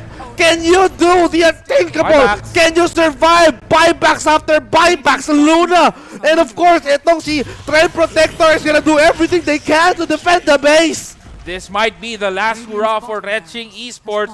All buybacks have been used on the side of Dota Horse. They still have buybacks, mga kaibigan. And right now, Dota Horse is actually inching to get that tier 4 towers. And they are gonna siege it. El Karim taking a lot of damage from the tower and that Lucent Beam. There goes your Gleipnir into Searing Chains. But what will that do? They are outnumbered right now para dito sa Dota Horse. And etong tatlong members ng Retching Esports is now on the back of their Ancient trying to seek refuge. Pero itong Dota Horse, sabi nila, hindi. We will take this slowly. We have the advantage. Wala silang sagot para dito kay Bristleback. Instead, we're gonna push on the top lane as well. And possibly will take this creeps first or take this mega creeps first before anything else na bago tayo manalo. This is getting scarier as we almost reach an hour of this intense game number 2. Sa unang serye pa lang ito, mga kaibigan, no? This is what we call Sunday's best. Unang serye pa lang, pero todo bigay na lahat ng ating mga kalahok. The players are giving their all. Blood, sweat, and tears, mga kaibigan. Eto na, they're trying to defend whatever they can defend on this game. Dota Horse kanina, they survived that defense. Ngayon, they're now trying to be the aggressor. They're trying to push their way through the base ng Retching Esports. And now, I think they're waiting for an hour. Roshan, it can be there by an hour. Nandito na yung mga tier 5 items natin na pwedeng makatulong sa kanila na baliktarin yung laro or tapusin na ng Dota Horse to. And there goes Roshan. Exactly, Roshan now is up. And most likely, pag natapos tong Roshan, they're maybe a minute away or less than a minute away para makuha yung ating mga tier 5 items, which is very, very good to help them in sieging this final set of racks doon sa may top lane. And right now, it's gonna be a quick Roshan for Dota Horse given that they have the Bristleback. Pero, etong Retching Esports have a different plan. They are actually trying to push on that middle lane. Mukhang they're gonna ambush etong middle lane dito. They're gonna try to smoke and see kung sino yung makukuha nila off guard to defend this base. And right now, they're going mid! Yeah, they're going They're mid. desperate! Oh my goodness! They exposed the base! Ladies and gentlemen, Dota Horse needs to react to that! But they started the fight! Nahuli na si Trend Protector! DDE cannot survive that! He was taken down! No buybacks for DDE! And this is not good news for Retching Esports! Even Kael! Make sure na kumain ng Sonic Wave dito si Jiro! 3 members remaining for Retching! Well, I was thinking a while ago while you were actually casting the game, Vince Gino, if that would really be a good move para sa Retching Esports. Pero I noticed one thing. Pero speaking of, mukhang Doom Aghanim's Doom is now up para dito kay Doom. Doom. And yeah, this is gonna be a different story right now. A lot of players, hindi lang iisa, no, kumbaga hindi lang solo Doom ang magagawa dito ni Doom. And Dota Horse just pushing on the top lane but going back onto that thought. It was actually a good attempt. For Retching Esports. But the thing is they still have this. Pero Bristleback taking a lot of damage right there. Will that be enough? They still have the BKB on Queen of Pain though. And Bristleback, Luna will fall down 124 seconds out of the map. This might be it. Benji Oracle just trying to walk away. Slowly tatalikuran niya lahat ng problema sa buhay. Pero naabutan pa rin siya ng problema. That is Dark Horse. And right now, Dark Horse is sieging the final set of barracks. It's gonna be G, paring Vince G. Dota Horse will get that hardly earned 2-0 for our first series. Sunday's best. This first series that we've got right now, umabot ng 1 oras, Graham. We did not even expect na nagre-retaliate ang Red Ching. Sabi ko sa'yo, may fighting chance ang Red Ching, pero sabi ng Dota Horse, hindi kami papayag na matalo. Exactly. Yun nga yung nangyari dito, no? Which is actually very good. They actually, siguro nakinig sila sa payo ko, pero what they did mid to late game is that etong Dota Horse yung naging initiator. As what I've said, with all the skills that they have, hindi dapat sila yung reactor. They should be the one initiating on that engagements. And yun yung nangyari. When they started initiating on the other team, that's the time na naging effective yung kanilang mga team fights. They actually held on up until such time that Bristleback was really unstoppable. And we will see right now our game highlights. Just look at this Bristleback, Vince G. Walang sagot sa tanong kung nasaan ba talaga ang makakapatay kay Bristleback for the side dito ng Reching Esports. Bristleback is just too big at this point. The late game potential ng lineup na meron ang Dota Horse, it expands their peak, mga kaibigan.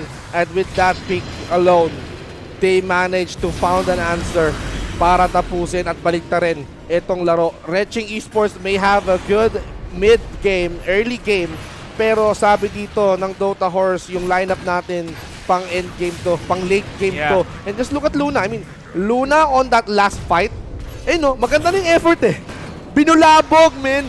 They shook up the entire Dota Horse. Teka lang, bawal yan. You cannot do that here. Sabi, you cannot push our Ancient or else you're gonna be having a price to pay. Ang nangyari dito, they cost them 2 supports. Tapos, Luna, on this scenario, he almost bursted down. Pero that use or that Wind Waker saved him, actually. That Bristleback got saved by the Wind Waker. Actually, yung Wind Waker purchase ni Bristleback is just last minute. Last minute? He actually changed his items into a Wind Waker after, I think, the previous clash before this, no? Ang ganda ng pick-up ng Wind Waker. They know that they have the capability and na-acknowledge din kasi ng Dota Horse na itong Reching Esports doesn't have enough catch. No, after the overgrowth, after the bramble maze, after the searing chains, no catch is available. 45-42 ang ating final kill score, Vince G. And if you would just look at this level 30 Level 30. 17-7-15. He's the only guy that reaches level 30. Itong si Carl, muntik na eh. Muntik na makompleto yung talent tree niya eh. O isang level na lang, pero of course, we ended at the game and an hour-long game. Almost 90 kills from both sides, no? 87 to be exact, no? That's how this far itong series natin itong aabutin. It was really, really great. That series was way too long, pero it was exciting. And to take note, mga kaibigan, that's just 1 out of 6 series na makita natin dito. Woo! But, sino nga ba ang bida nitong game na to? Let's find out. It's gonna be this guy ang handang tumalikod sa problema mo. Exactly. Sana ulit tatalikuran ng problema. Pero this is as what I'm saying, no? There are no answers for the side of Reching Esports. I was looking at the item builds kanina. Walang Earn, walang Shivas, wala silang Silver Edge, no? Those 3 items, not even Eye of Skadi, no? Those 4 items are very common in terms of, chipping down tanky heroes. And none of those 4 items are visible on the side of Reching Esports. So I think that is the case. No? If they could have maybe at least 1 of the 2 items, usually Vessel is very strong right now. Sabi ko nga natin, in-explain natin kanina. And then you also have the Skadi, which is also good against Luna or with Luna. Also possibly a Silver Edge. No? Yun yung wala sa kanila. Pero we will look at the brackets right now. Early in this day, no? 2-0, a quick 2-0 coming in. Hindi nga quick eh, medyo matagal. 1 hour Game 2. So Dota Horse getting that 2-0 para sa against Reching Esports. They're now on the, kumbaga, confident lead. Later we will see more of them. Pero with this, ang ganda nung naging ang ganda nung naging explosion ng laban natin ng Dota dito. Alam mo kung ano mas maganda dyan? Ano? Siyempre, kapag bumili kayo ng Acer Predator laptop, mga kaibigan, you can get 3 months free of PC Game Pass. You can play 100 plus AAA games with your new Acer Predator laptop. No, imagine playing Dota 2 an hour long like that sa bago mong Acer Predator laptop. Kung AAA games pa kaya yan? Oo, di ba? AAA games and hindi lang isa, hindi lang dalawa. 100 plus AAA games are making available sa inyo once you have availed of this 3-month free Game Pass with, of course, your new Acer laptop. So if you're interested to get your Acer laptops, go to that link below na nakikita nyo ngayon on our online site, or you could actually go to our remote stores, no, sa mga malls. yan. You could actually buy Acer Predator laptops as well. It's Sunday. Oo. So saan ba maganda pumunta? Sa mall. Exactly. Hanap kayo kagad ng Acer Predator laptops, no, para pagkabili nyo mamaya, matik, mag-subscribe na kayo sa free 3 months of PC Game Pass. At malamang sa malamang, yung 3 months na yan, kulang yan, no? Yung bare months na natin, we only have 3 months to end this year. Baka mag-extend pa kayo ng 1 more year, pero kung gusto namin i-extend tong series na to, of course, we have to move on to our next series. That's Graham, so we have to prepare for our next series, ladies and gentlemen, as we go on towards our short break. Mga kaibigan, this is still 2025 Predator League qualifiers, no, for Dota 2, kaya huwag kayong aalis. We will be right back.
The X38 is the latest high-octane curved display from Predator. This zero-frame behemoth has a 37.5-inch span and a 2300R curve in glorious 21:9, so that you can feel your peripheral vision with pure gameplay for all-out immersion. And with a very ergonomical stand, positioning this colossal display is quite easy, allowing you to tilt, pivot, swivel, and adjust the height as needed, so that comfort is maintained even through long gaming sessions. Naturally, you have all the latest ports needed, as well as 2 powerful 7-watt speakers should a headset not suffice. Though the X38 is ideal for hardcore enthusiasts and esports pros alike, what sets it apart, besides a crisp, ultra-wide QHD Plus resolution, is the Agile Splendor IPS panel it uses. This panel makes it possible to push the response time up to 0.3 milliseconds while maintaining a color gamut of DCI-P3 98% and Delta E less than 2, so that colors and details remain vivid. Add on the 175Hz refresh rate and you have a blisteringly fast monitor that keeps all the fast-paced action coming through nice and smooth with almost no ghosting, color bending, or torn frames. To make sure those frames look as pristine as possible, NVIDIA G-Sync keeps frame rate locked to the output of your GPU, while Display HDR 400 certification allows you to enjoy HDR content in or outside of gaming. So if you're looking to go all out, it's time to introduce the monumental X38 to your game setup.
You know what it is? It's time for the Predator League 2025. We're back at it again with Bipolar now, and Vince G. Graham needs to take a break because after that 1-hour game, 1-hour game? Vince G, parang aabot tayo ng Monday dito. Kaya natin ipabutin to ng Lunes, no? Tatawid Oh. tayo mamaya madaling araw. And you know what? This is the beauty of Dota. Yes. Ika nga, no? You wanted to tune in into some short games, pero of course, hindi natin maiwasan na pahabain yung laro because of how competitive Dota is. Ganon katindi ang Dota. Tsaka ganto katindi pag Predator League. It is just the seeding, pero you can see that they are going through it and they are giving their all. Ramdam ko, kala ko semis and finals na eh. Akala ko nga din, akala ko nasa live stage dyan tayo eh. Kaso di pa pala, grabe naman.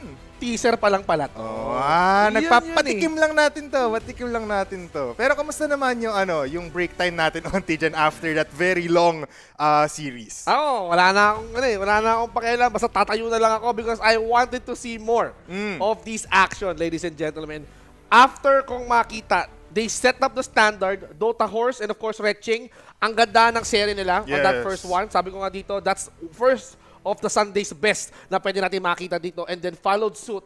I think this is gonna be Ivory's time. Yes. Gaya ni Graham, magpapahinga muna isang team. So I think parang ako, si Vince G, magtutuloy-tuloy ng dalawang serie katulad po. ni Dota Horse. Tulad neto. It's gonna be Ivory versus Dota Horse in our second matchup. And just like that, we're going in to the draft already.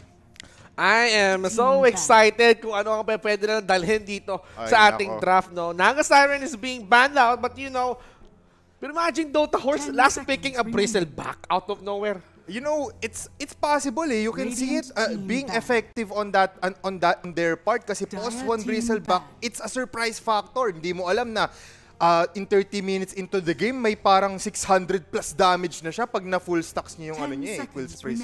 Yeah, ang ganda rin ng facet niya, no? Seeing Red actually managed to at least let him become more and more aggressive.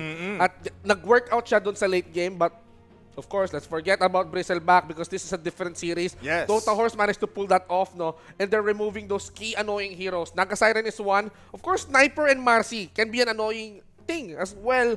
For Ivory naman, na pwedeng gamitin ng Dota Horse, but the question is, sino kaya ang mga first pick nitong ating dalawang teams na to, but they still have to fill out those bans. Yes, especially with Ivory, their star players on this side of the team is gonna be their mid laner. So if Dota Horse knows this, they need to ban out a lot or at least 3 of those possible heroes right now. And as you can see, everybody, Marcy Sniper, usual bans, but one of the most effective bans here. Dati, Shadow Demon, Taskar, Clockwork ang binaban natin. Ngayon, it's gonna be those very active level 1 Shrapnel, level 1 Rebound into that Dispose is gonna be the problem in hand. But right now, ano kayang, with this ban here, with this Beastmaster, ano kayang pakiramdam ng Dota Horse ngayon na they just came from like a 3-hour game or a 3-hour series. Tapos ngayon, lalaban ulit sila. Will they have the momentum that they won before that first series? Or will Ivory be, you know, taking advantage of the tired people coming in from Dota Horse? Well, for Dota Horse, mga kaibigan, we're talking about how they are going to keep up the momentum, no? Kasi Dota Horse, they had their good win. They had their good share of win kanina sa first series, but how can you win with those fatigue being exhausted during that first series? Ivory, ang ginawa lang nito is watch that first series and probably taking notes on ano kaya ang pwedeng piliin, ano kaya ang pwedeng i-draft ng Dota Horse up against us. Dota Horse needs to keep themselves fresh. Pero the one good thing about this, having 2 series straight to play dito sa group stage natin or sa play-ins is after nito, pahinga na sila. But they just have to wait for the last series to commence between Ivory and Retching, no? Kung maganda ba ang bigayan, but still, this is a series that we need to watch out, no? Shadow Demon also being watched as well out of this pool. Yes, now it's gonna be the battle of support bans here as they get their last ban, which is gonna be that Clockwork. As we say it, again, powerful supports mean powerful starts into the game. So let's take that out, just like what Clockwork provides and the Shadow Demon. Wala na tayong Luna pick here. There can still be a Luna pick, but with the Shadow Demon ban here, it's gonna be a harder time for Dota Horse as they pick the Primal Beast as their last ban sa first phase. Ano nga bang opener dito ng Dota Horse? Tuskar still open. There's still a lot of things open here. Phoenix can be used. But then again, meron pa rin naman tayong Trend Protector and other things like that. Pero just like that, Tuskar, dito tayo yan, Vince G. Yan, naka-uppercut post ako kasi ramdam ko na this is one a hero that's gonna come into the drafts. No, Tusk not being able to see in the first series, but this time around, Dota Horse is gonna utilize on that. Ivory naman, they're gonna bring in something na pwedeng mag-disrupt ng game plan nila, which is ito, annoying Dark Willow with the Bramble Maze on hand, terrorize skill sets, really, really good, and 5 seconds 4-to-core hero to. Remember, he can transition from a support going towards a hard-hitting hero that can punish the entire Dota Horse. And good opener picks. With that said, now, balik tayo sa banning. Kailangan nilang bilisan dito because if they don't tire out Dota Horse here for the side of Ivory, I think it's gonna be into their disadvantage. But now, Timbersaw being taken out. Let's wait for their next ban here as they use up all of their time. But it's gonna be surprisingly Chen. Ayaw nila ng Zoo meta. Ayaw nila ng someone na can provide sustain. Plus, of course, with the army of creeps na pwedeng gawin ng isang Chen para i-push ng mabilis ang isang lane. You don't want that as a Dota Horse. They open up a Bangalore. Ooh, kind of like a similar draft from Reching, no? You got the Bangalore, they got the Dark Willow. Dota Horse, kind of like having a deja vu on this one. Pero iniba nila ng konti, no? Twist it up a little bit. Let's pick some Tusk. Partner it up with a really, really good hero. I think they need to figure out if they're gonna be picking up off-lane right off a bat or probably a carry hero para i-shake up ang Ivory. Yes, possibly they'll go for these next two picks as their last support here and this position 1 carry to maybe use those last picks as their offlaner and mid laner. But now, as you can see, they're using up all of their time. Vince G, medyo nag-iisip pa ng plano dito ang Dota Horse. Marami pang bukas. Luna, still open. There's still Trent Protector. That is good combination with that. Pero sabi mo nga, parang deja vu lang eh, no? Parang it's the return of the Reching Esports dito for the side of Ivory. Kapag ito Threat Protector, di ko na alam. Ay, naku po. Baka mamaya Threat Protector yan. Pero they banned themselves the Luna. No? So they're gonna be prioritizing other carry heroes on the fray. Shadow Fiend, of course. No Luna. Sige, I'm gonna go with the Shadow Fiend. I think they have been against a Shadow Fiend kanina, no? Once that they use the Luna. Pero this time around, kami muna maglo-Luna. So Tusk and a Luna combination, Tusk and a Shadow Fiend combination can dish out damage, no? The slows coming in from the Tusk, plus yung damage, physical damage coming in from the Shadow Fiend. Of course, yung Shadow Raises na sobrang sakit din.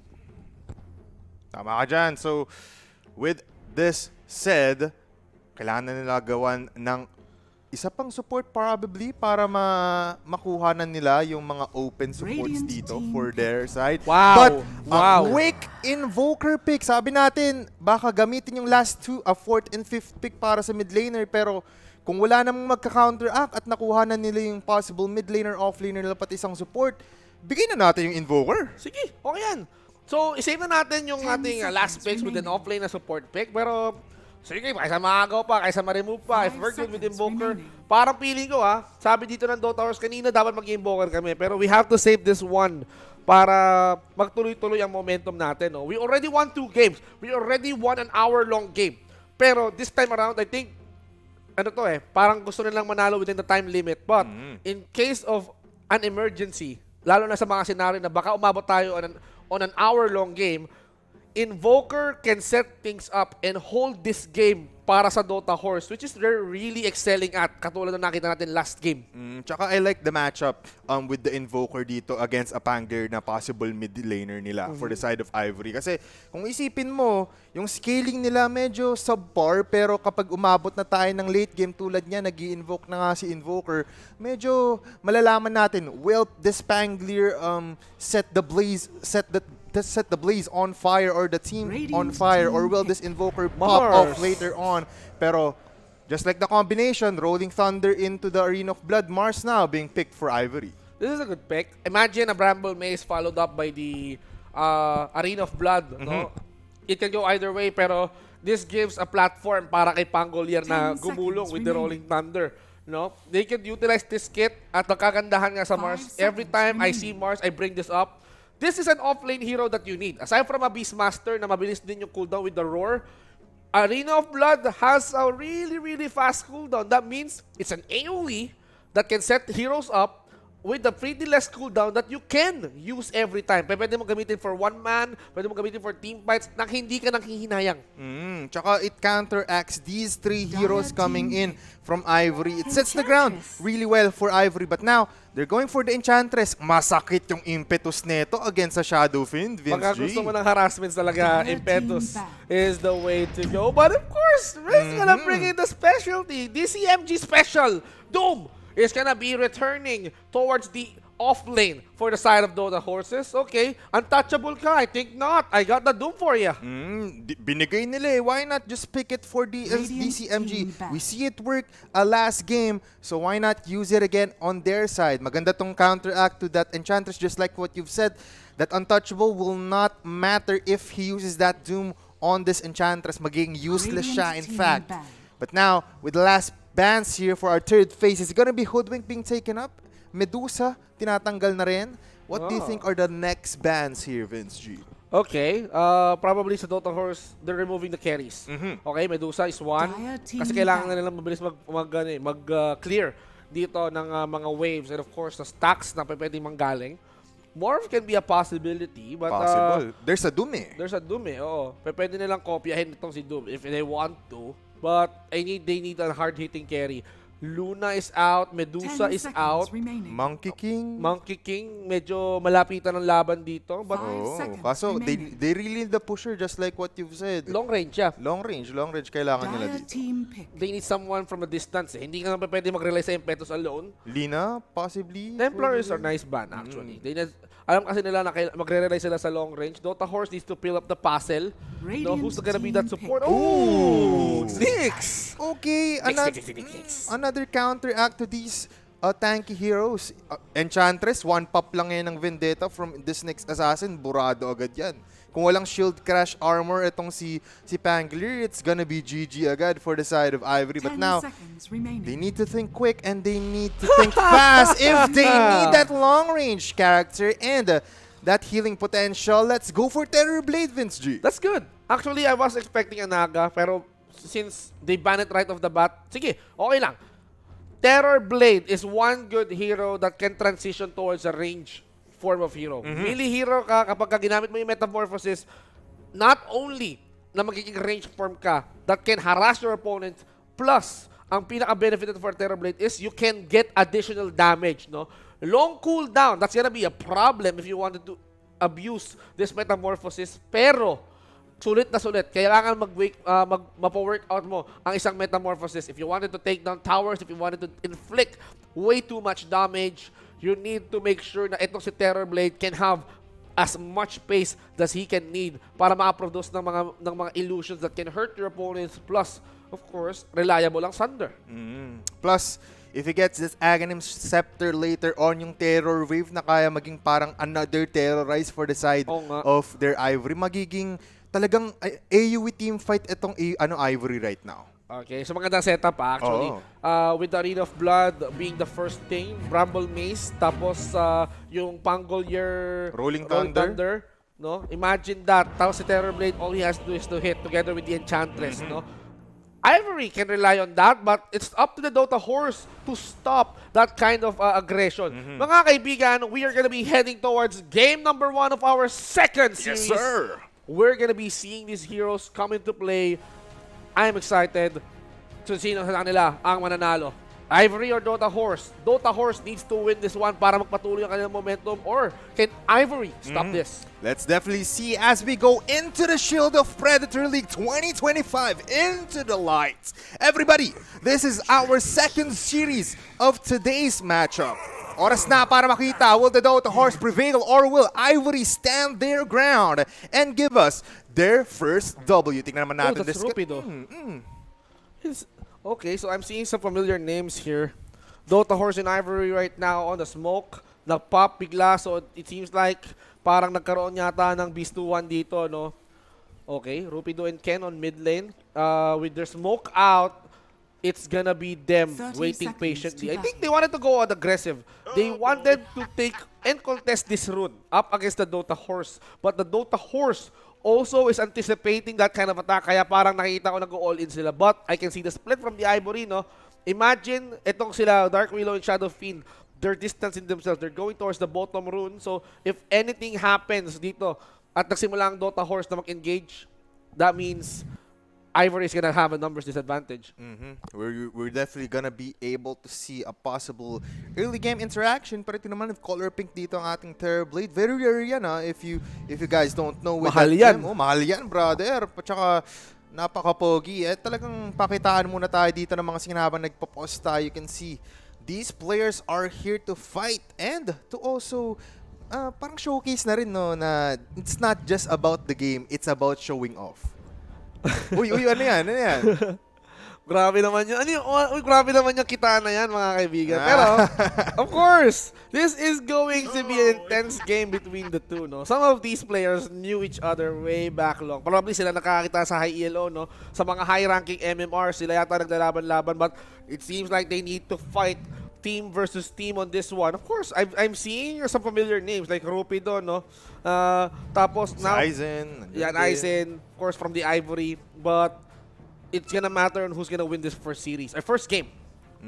And as we wait for these players to ready up and fix these things, tingnan mo naman ang Grims? ating lineup dito. Again, it's gonna be G-Wen ready for El Karim or ang ating Filipino Miracle dito sa side ng Wow. Dota Horse. Oh, talaga nagpapakitang gila siya. Nakita natin kanina. He's showcasing his talent and is definitely doing his all. Pero napakaganda rin pala nito. Invoker, Kael, Invoker. Parang Dota 1 na no? memories yan, ah. This could die. Kaya pala siya nag-invoke kasi siya si Kael. Oo, parang cosplayer pala dito si Kael, no? Uy, grabe naman, nagkaroon ng subladuhan dito. But anyways, we're gonna be going towards the game. Magpahinga na daw kaya sabi dito ni Drake. Friendly banter indeed. Pero everybody, as we go into our first minute into the game, oras na para magkakitaan at sino nga ba ang mas magaling sa dalawang players, dalawang teams na ito? Will this be Ivory or will this be Dota Horse with 10 seconds remaining? Will our predictions be right? Makakita ba tayo dito ng early first blood or will this just be a 2-for-2 exchange? Parang patas lang. Patas Fair lang, share. patas lang. Yan, since nagkaroon naman tayo ng friendly banter, no? Probably magbigayan na lang muna sila right off the start. Ladies and gentlemen, we are heading towards our laning phase muna, no? As no commotions did happen, mag-focus muna tayo kung sino makakakuha ng last hits. And it seems like Invoker got one already. Isang observer ward for their side. Ang ganda ng placement doon ng sentry coming in from the Tuskar of Dota Horse. So, it's gonna be a great early 200-100 gold coming in from Kael. Pero let's talk about the middle lane here. Kael versus Ken. It's gonna be an even matchup sa early game, but mas angat si Ken with those shield crashes pag tumama siya dito kay Kael. Nako, ha.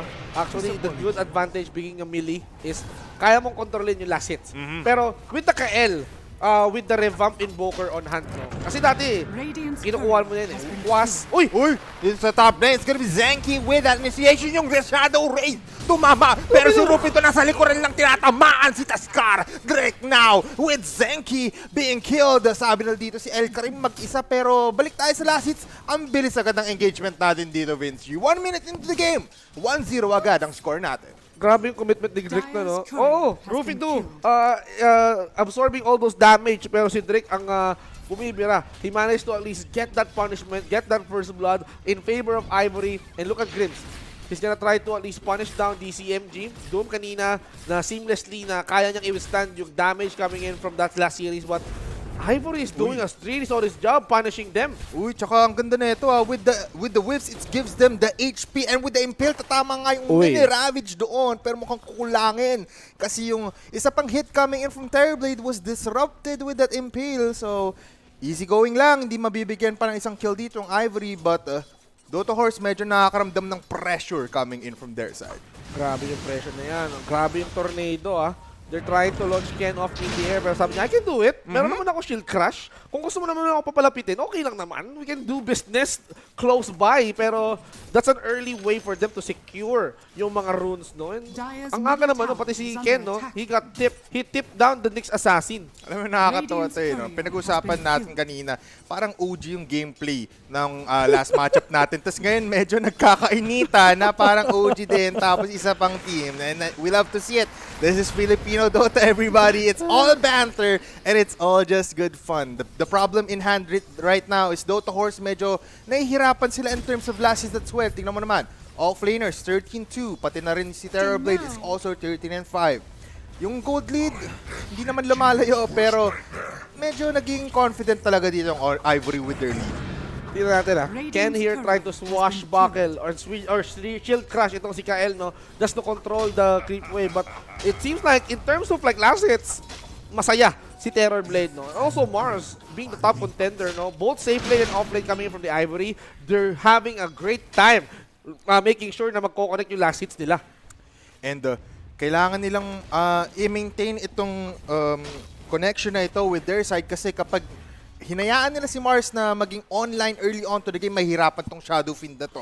Alam natin, medyo low on HP siya within the early game at mahirapan siya with the engagements coming in from a lot of stuns, but now Snowball initiated as well as the Bramble Mazes. El Karim ngayon rooted, pero nandoon yung bulwark coming in from side of Rupido, sinamahan mo pa ng Blood Grenade, isang spear papunta doon sa puno.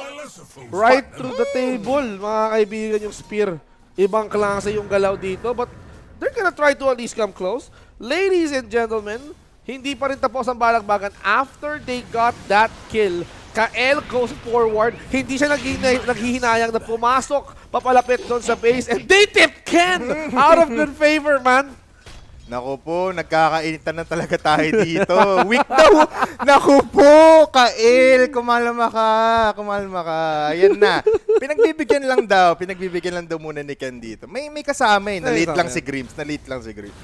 Ay, nako, the battle never stops. Somehow, that's a good engagement though. No? Alam niya na kayang pasukin to ni Kael, but look at the top lane though. Oh, no, it's another engagement, but there will be the spear to maybe stop that engagement ngayon. Medyo nararamdaman nila kapag nag-stack up yung Shadow Races dito ni El Karim, nagiging problema na for the side of Ivory, but for the bottom lane, it's just like the top lane. Umaangat yung side lanes nila, pero nahihirapan din yung mga safe lane. Ayun na, you force the Metamorphosis up para kay Terrorblade, no? And now, he's gonna try to use all those Metamorphosis para makakuha ng last hits. Kasi you're benefiting from the additional damage. Tapos, kaya mo pang harasin yung kalaban mo from the distance, no? And making a clone or a mirror image para parusahan ng isang DCMG, you're gonna be hesitating. Hindi ko na kaya mangharas with the DOT na meron ako as a Doom. Mahirapan talaga ako pumesto eh. And alam mo, I've noticed another problem pala for the side of Ivory. Medyo yung timing nila sa early game, it's dependent on the metamorphosis of this Terrorblade. It's always gonna be 2 minutes after nag-expire yung metamorphosis niya dito. So they need to use it wisely and they need to use it good. Zenki ngayon, there's still a lot of banter in the chat and you love to see it. Kasi it's real-time events right here in Predator League. Now Grims, with the rotation, ang ganda na itong creep, enchantment dito, yung slow coming in from this creep, and with the spear, papunta dun sa nag-iisang puno, dun sa last post, nag-save na nga with the snowball, pero will this be enough? Nandun, yung engage, pero a beautiful eye shot, parang kinulong ng isang Taskar at hindi na mamamatay doon ang Shadow Fiend. Good sacrifice on the side of Dota Horse. I love that kind of teammate, no? Handang isakripisyo ang buhay para maglakad ang isang Shadow Fiend. You cannot die on me, buddy. Maglakad ka, ipagpatuloy mo ang farming mo kasi we're gonna be relying on you. Late game, look at Aizen. He's being trapped right now. Kailangan niyang lumalim ng konti because he's being persuaded. But El Karim is still... Oy, nako po, tinokong na nga pero nandyan naman yung stun coming in from Grims. Kanina, Iceman yon. Ngayong ginawa ng Centaur with that War Stomp connecting on to Shadow Fiend. Now, they finally killed him. And it's gonna be another confident game as Ken almost uses the Rolling Thunder but with a Tornado gives him enough time. Wala siyang mana para sa Ghost Walk pero iniikot-ikutan na lang. Grabe ka naman Ken, tumatama lahat. Pero nandyan ba yung rotation coming in from Nyx? Hindi gagana. Yung Impale, pati na rin yung Spikes nandun. Tinatawanan na lang. Late ka na tulad ni Grims kanina. No, I was expecting na aabot on time nga dito si Nick Assassin. But of course, unfortunately, walang mana dito si Invoker, no? Kael with no room for that Ghost Walk. Eh, ang nangyari dito, he cannot walk it off. Mga kaibigan, what a fight it is. Grabe ang Sunday's best natin dito. But Ivory is getting the best out of this. Oh, Doom! Uy, Diyos ko po. He got burned. Nasunog gamit yung Doom na DCMG. So, a good pickup for their side. It's gonna be 1-for-1 trade kung titignan natin yung skirmishes within these two teams. Pero 5-2 ang ating score with 8 minutes into the game. And it looks like it's anyone's game right now. It is. It is anyone's game, but still, it's way too early. Ivory maybe getting the most out of this early game, but sabi ko nga kanina, last game, Dota Horse excels on mid to late game.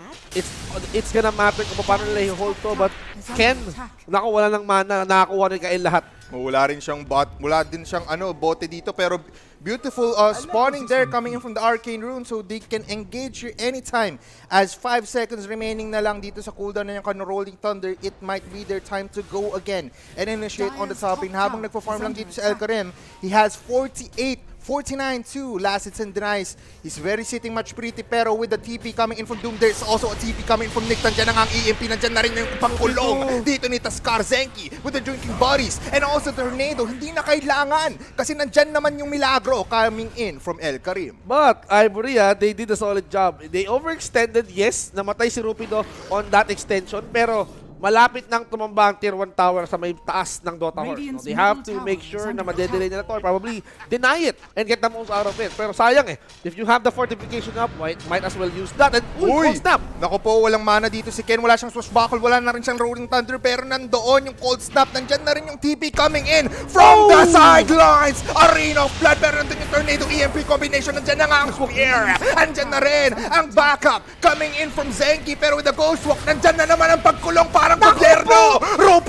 Rapido ka nang namamatay kasi it's gonna be a 1-for-1 exchange as Ken wants to kill off Ken. Wala na nga dyan ang snowball pero with the high ground. Uphill coming in from Ken. Kinabata nga! Combination play coming in from Drake. Hindi na natatapos ang teamfight natin dito. Si Ken nagiging Barbidal. Kinakain ng buhay. My goodness! Grabe yung engagement coming in from the Dota Forces and somehow they swap position. Drake will be getting the most out of it. Double kill for Drake. No, imagine, setting up an arena. Ang ganda ng setup dito ng Arena of Blood coming in from the Morse. Pero nangyari, mas naging pabor pa on the side of Dota Horse. Sige, EMP, Tornado, ipasok mo na lahat ng pwede ipasok dito with that replay. Good engagements though. Ang ganda sana pero na-setup sila medyo. Nandun yung swak na swak no? Diyos ko, dahil nandun yung timing for the side of Ivory kaso kinulang parang ng 1 segundo nagawa ni Kael lahat. Nag-auto attack na lang ang tagal. Angat yan. Umangat. Tapos, gigilid. Bababa. Bababa. Pero nakita ni Drake, sayang kung nasa high ground, pwede magpintis yun. Easy sana yun for their side pero with that little bit of a skirmish, now medyo nagpantay ng ating score. It's gonna be 6-4. At balik sa trabaho dito ang ating mga players. But mukhang there's gonna be vendetta being popped off for Nyx. He wants to get a kill here as he sees Ken. At kailangan mag-connect dito ngayon ni Kael. And nakikita naman natin pero Radiant scans out Kael. Hello. At alam niya, hello daw. Nandyan ka pala Okay, pero merong engagement dito now. There's gonna be the Terrorblade form, they're picked off, pati na rin yung Arena of Blood. Wala na nga magawa dito si Ken as they eat up the spear. Coming in from DCMG, Drinking Buddies provides them the movement speed that they need. Rupido scans out the enemy pero with the Doom, yung Impale hindi tatama nandoon, yung mana drain. Pero look at this, Direk. Medyo feeling hungry and bloodthirsty as they spot out more people. But with that said, nandun pala si Ken. Ginawang 2-for-1 exchange doon sa gitna. Pero Zenki ngayon kailangan tumakbo. Pero yung damage, it's not gonna be enough. Zenki now trying to run for his life. Pero Ang ganda, no? Ang ganda ng commitment dito ni Ken, no? He managed to pop off Kael. Off cam nga lang dito, pero that's a good engagement. Busy ka pala. Okay, might as well entertain you for a while. Pero tingnan mo si Ken. He's being confident to overextend. Pero huwag natin kalimutan yung mga carries. El Karim, farming up. He already got the Dragon Lance plus the Falcon Blade. He's gonna go for the Manta style. Kailangan niya lang ng Thoras. Kailangan niya lang ng space. And I think, yun ang ginagawa ng Dota Horse. Sige, gusto niyo pala na masaya. Okay, bigyan natin ng space si El Karim. Kanina pa kayo sa bottom lane, bigay lang natin. Tingnan nyo, naka 100 last hits and denies na nga dito ang aming Shadow Fiends. Ang ganda rin kasi talaga ng clearing potential ng isang Shadow Fiend. With all of those Shadow Races, pag isang stack lang, easy 1-2 combination, ubos. Easy gold para sa kanila. Pero kung may easy gold doon sa Shadow Fiend, may easy gold din naman pala kay Rupi doon. Ang sarap. Tamang ano lang, tamang clear lang ito. Swashbuckle, mag-i-enjoy ka kapag kinuha mo itong stack na to. Pero if Dota Horse caught wind of this stack, nako, tataba at mag-i-enjoy lalo si Shadow Fiend. Tandaan mo malapit na ang 3-day sale. Uy, naku po. Pwede siyang bumili ng Manta style na mas mabilis. Now, it's gonna be an engagement on the bottom lane. There's gonna be another off-cam kill as Zenki surprises us with that kill onto Aizen. It's gonna be double 3 dots para mapatay. Ginamit yung Vendetta eh. Easy cut ka lang yun para sa kanila. Yung time natin, it's gonna be 8-5. Pero Diffusal Blade now being picked up for Pangolier. Uy, nako. Ang katinang swashbuckle niyan, tatamaan ka ng minus mana kapag tinamaan ka ng swashbuckle. No? That's a really, really good skill. If you wanted to pulverize the mana, kasi Dota Horse has that Nyx Assassin. And of course, the Invoker that can deal EMP. Area-wide, mana drain. Ika nga, tapos pupunta ka Invoker, lahat ng mana nasisip-sip niya. Tapos yung kata Nyx Assassin, who currently fell down because of Drake. Yung 4th core natin dito, ang nangyari, they got stopped, man. They got stopped by this guy. Etong si Nyx Assassin, he got the mana flare. He's relying on that int, pero we're back into the game, ladies and gentlemen. We're gonna be seeing more of this action. Yes, everybody, ayun na nga, yung little engagement there, that's gonna be Drake with that kill. And ngayon, medyo Dota Horse wants to utilize this Shadow Fiend to their extent and to maybe turn the tides around. Alam mo yung magandang option dito, isang swashbuckle lang ubos mana dito, but now with the tornado in hand, di matatamaan yung isang rolling thunder dito kasi immune naman siya doon. Yung Requiem nasa likod pero hindi gagamitin, nandun na nga tumama. Double Arena of Blood, samahan mo pa ng Terrorize. Papanain ka lang yan sa dulo. Pero now Drake with the wicked sick. Kael, pinatay na nga ngayon ni Ken, but it's gonna be a 2-for-1 exchange as the Scar also falls down. El Karim ginamitan ng Requiem pero hindi ipapop off kasi hindi naman kailangan. They do fall down too, pero Ivory ngayon, they still want more, and will they go for it? Actually, that save was very critical. Dota Horse, they already saved Kael. Invoker almost died on that fight. Ang nangyari dito, pumasok siya sa snowball. Paglabas mo sa snowball, nakapaglatag dito si Rupido ng isang Arena of Blood, which is the key skill na kailangan nilang i-hold up to. So they got 2 kills out of that, and Ivory is gonna walk off with 11 total kills as of this game. 15 minutes pa lang tayo. Tsaka kung titignan na rin natin yung net worth dito of Vinci, medyo hindi gumagalaw, medyo hindi naglalayo-layo. So it's still an even fair game, but now Blink Dagger being picked up for Mars. So it's gonna be a surprise factor for Dota Horse. Ngayon, sinahampas nga dito ni Ken ang isang triple dot sa gitna, pero alam mo, nakakainis din kasi pag may ipis sa game mo gusto mo tanggalin sa larong yan. Nako, ipis mga kaibigan. Ang ganda kita ko yung hold ni Ken. He did not land his normal attack kasi alam niya, Oy, nako po, nandun pa yung Deafening Blast, pero he wants for more. Nandyan yung Rolling Thunder, tinatawag niya na nga ang kanyang mga kampe. Parang isang call center na nga sila dito. Nagsama-sama sila, Aizen now, with the triple mirror image. But now, Zenki, medyo nasa-stuck na nga siya doon. Ken now with a dominating. Yun ang magandang suntukan venue. No? Nasa may gilid, pure punch power, Tusk up against the Pangolier, no? Best.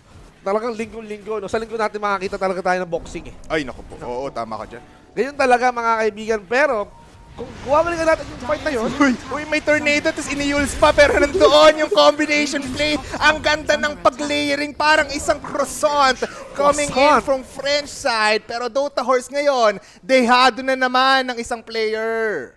my goodness, idadissect pa lang natin yung nangyaring fight doon, pero somehow, nanggigigil eh. Ay, puri sabi nila, sige. Galit na galit eh.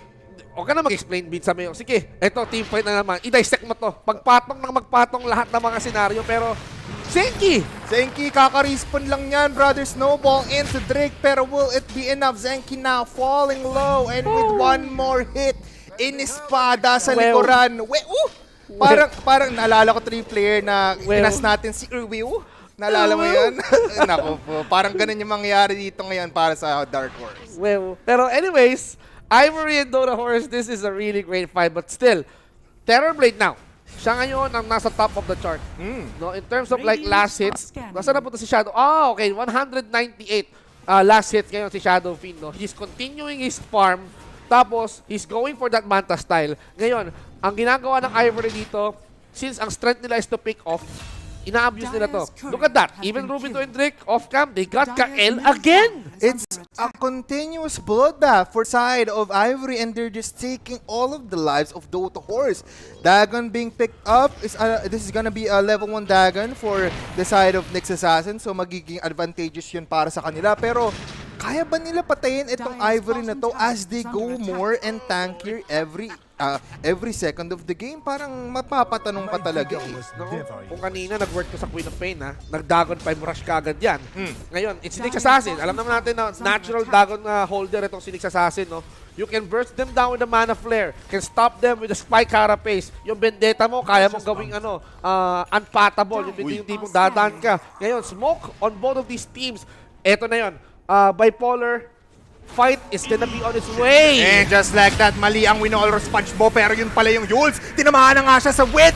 That said, nagandun yung swap up of HP. There's gonna be a live Mars there. It's gonna be a turnaround for the side of Ivory as Dota Horse falls down for Tuskar. Medyo nag-asim sila. They wanted the engagement factor. Sabi nila na Yules yung illusion ko, guys. Pumasok tayo, pero bakit nandun yung swap ng HP coming in from Terrorblade? Naku po, ginamit. Naku po, nandun pa nga si Rupido.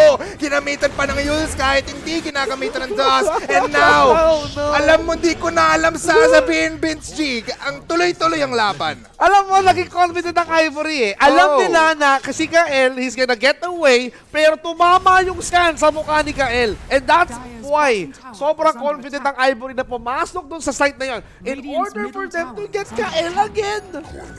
Ay, ano mo, Ivory needs to calm down here, but you can't blame them. They want blood and they want to end this quick as Ken and his squad TPs to the top lane and kill off a Nyx Assassin na gusto lang naman mag-farm.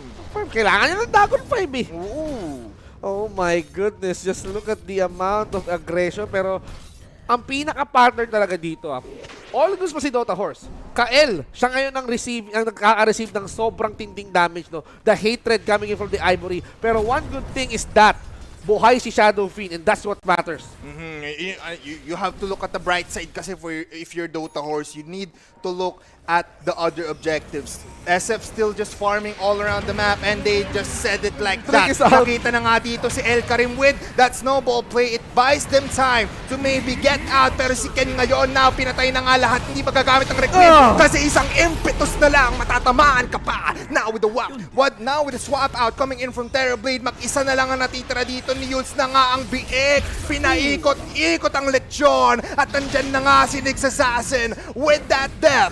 Gives a double kill to Aizen. Wow, what a tip indeed. Mga kaibigan, kakampi mo, tinipan mo. Boss. Boss. Teka lang, awan mo na, boss. Pero, if we're gonna be dissecting that, okay, they already whooped that Drake kanina. Tapos, save sana para kay Shadow Fiend. Kasulpal papunta sa teamfight eh. Wala eh. Kailangan niya mag-pop eh. Hindi na na-pop yung Requiem. That's a death Requiem for you. Tapos, napag-sunder itong si Aizen. They chase down itong si Nyx Assassin. Tapos, ang ganda ng spear dito ni Rubido. Kinabit doon sa may tore. Oo, ang ganda ng combination again coming in from Ivory. They're very much in sync. At dahil doon, medyo natitilt na nga dito ang Dota Horse. And I think nagiging mind games na halos yung game natin. Sobrang mind games ito eh, no? Actually, mental warfare-wise, Ivory has been starting off real good. At alam nila kung sino yung magandang i-punish. O sige, okay, you have time. Mag-farm ka lang dyan, Shadow Fiend. saka ka namin aanihin kapag kabusog ka na. And I think this is the right time for them to harvest itong si Shadow Fiend, no? They are eating way too much Invoker. Naku, ano niya? Nagmumunwalk! Nagmumunwalk Si Roshan. Ako pa nagpapakitang gilas. Ano to? May nagte-treadmill si Roshan, sabi niyo. Teka lang, exercise lang ako dito. Ang laki niya na daw. Walang bababa! Walang bababa! Stop! Ako po, grinding siya sa jogging ngayon. No? Ayan. Kasi naka-smartwatch kayo Simbo. Kasi si Roshan. Nagbibilang ng foot count. Oo, parang steps. Shoutout kay Shinbu, parang palaging nagja-jogging Ayan. ngayon eh. Ginagaya ni Roshan. Idol niya daw yun eh. Pero now, with the 5-man smoke for the side of Dota Horse, they want to use El Karim again. Nakababa na. Bababa na. Ay, Hindi pa. Naku po, jumajogging pa din si Idol. Nakakailang steps ka na, Idol. Teka lang, baka yung heart rate mo bumaba. Tingnan mo na, sinastrike pa. Walang Roshan dyan. Hinahanap nila, hindi nila mahanap. Finding Roshan tayo ngayon, ha? Pero mo, habang nakaganon siya, sabihin mo hindi niya siya makababa. Once that you come close to that Roshan, masastun ka pa rin yan. Pag ginamit nila yung Twin Gates, naku po, tingnan mo. Toots, nasa na RS. Naku po, tinago kasi nili. Nasaan si Roshan? Ilabas niya si Roshan. Ay, naku. Hindi kami makapag-RS. Kasi, kapag aatake mo si Roshan, i-slam ka lang yan eh. Kapag nasa labas, no? Oo, itutulak ka lang yan. So, mababash ka ng bagya. So, imagine a Roshan attempting to go towards the bottom pit. Ang nangyari dito, he got stopped. Okay, he got motivated. Ewan ko nangyari doon. He got pushed. Tapos niya, hindi ako makagamit ng portal. Okay, see you later. Magde-December na daw kasi kailangan niya magpapayat para Ay, kumain ng kaya madami. pala. Para maraming cheese. Maraming cheese. Tapos kukunin nyo lang. Naku po, no? Iniistorbo nyo kasi si Roshan ngayon. Nagbabagong buhay na eh, di ba? Nagbababa ng calories. Okay. 1-2. Rock. Yan ang mga Zumba Sunday! Kaya Zumba pala, Sunday!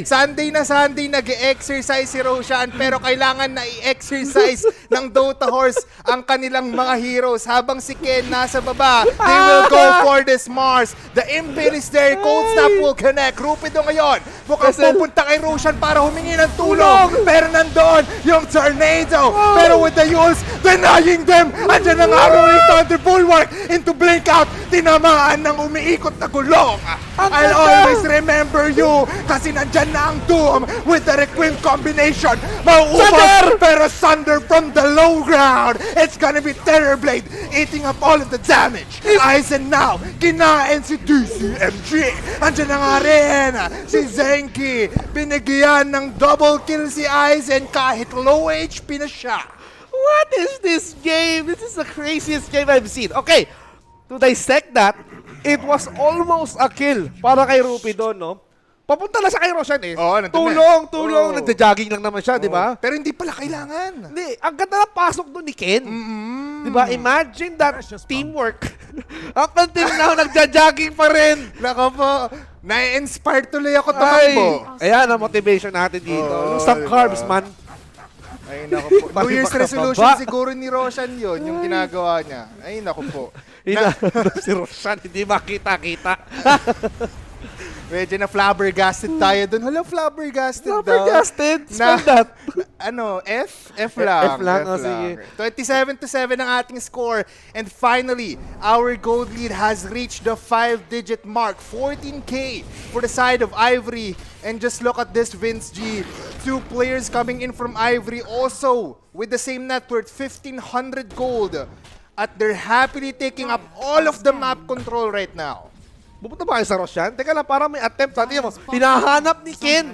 Nasaan si Roshan? Ay, nandoon sa portal. He went down. Okay, Bumaba na. Nagja-jogging lang naman si Roshan. Sige, no mind. Pero makita na yata ng Dota Horse yung nagja-jogging ng Roshan. May kita na yun. Na-spot up ni Kael kanina nung nagsiskirmish sa top lane. So, medyo they know where this Roshan is right now. Kinakausap na natin ni Nix eh. Sabi niya, okay, sige, never mind. Bigyan yung kill si Lolo Buds. Wala pa atang kill si Lolo Buds right now. Si Lolo Buds? Nako po. Badman, shout out. Shout out sa'yo. Now, Ivory with a 4-man smoke and a CP coming in from Dark Will to maybe cut off the rotation. Pero El Karim ngayon, mukhang he doesn't know na may invis dito pala si Ken at tinayuan ng umiikot na Rolling Thunder. It's gonna be 2 ultimates popped off para mapatay ang Shadow Fiend. It's very much worth it. He doesn't have buyback.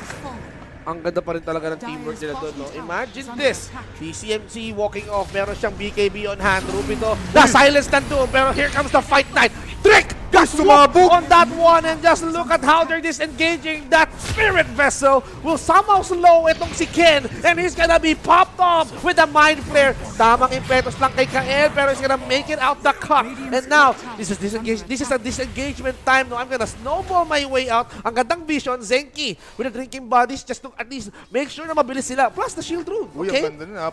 They can also re-engage here, but with the lack of mana, mukhang they will just ultimately disengage entirely. Now, 3 players for 1 player, Dota Horse might be feeling themselves finally because trailing behind those 2 players of Ivory is gonna be Shadowfiend and Doom in the net worth at humahabol at nagiging pantay na ulit ang ating laban. Nako, mainit ang laban na to. I love this game actually. This is my favorite game. Dota, Gaben, salamat. Gaben, salamat. Nakakita tayo ng Roshan na nagja-jogging. Pero ito, kailangan mo mag-jogging papunta ng base. Uy, nag-TP out. Para pace, ha? No, wala. Medyo hindi swinerte doon si Triple Dot. So Aizen now with a wicked 6 pre. At DCMG na nagulat. Naku. Ito ka pala. Halloween kasi muna. Halloween. Ito pala yung dire tide. Ang ganda ng update. Naku, ito pala ang dire tide ngayon. Si Roshan nagja-jogging. Nakukolekta ng candy. But now with the initiation and a snowball dodge coming in from Zenki, it buys him time.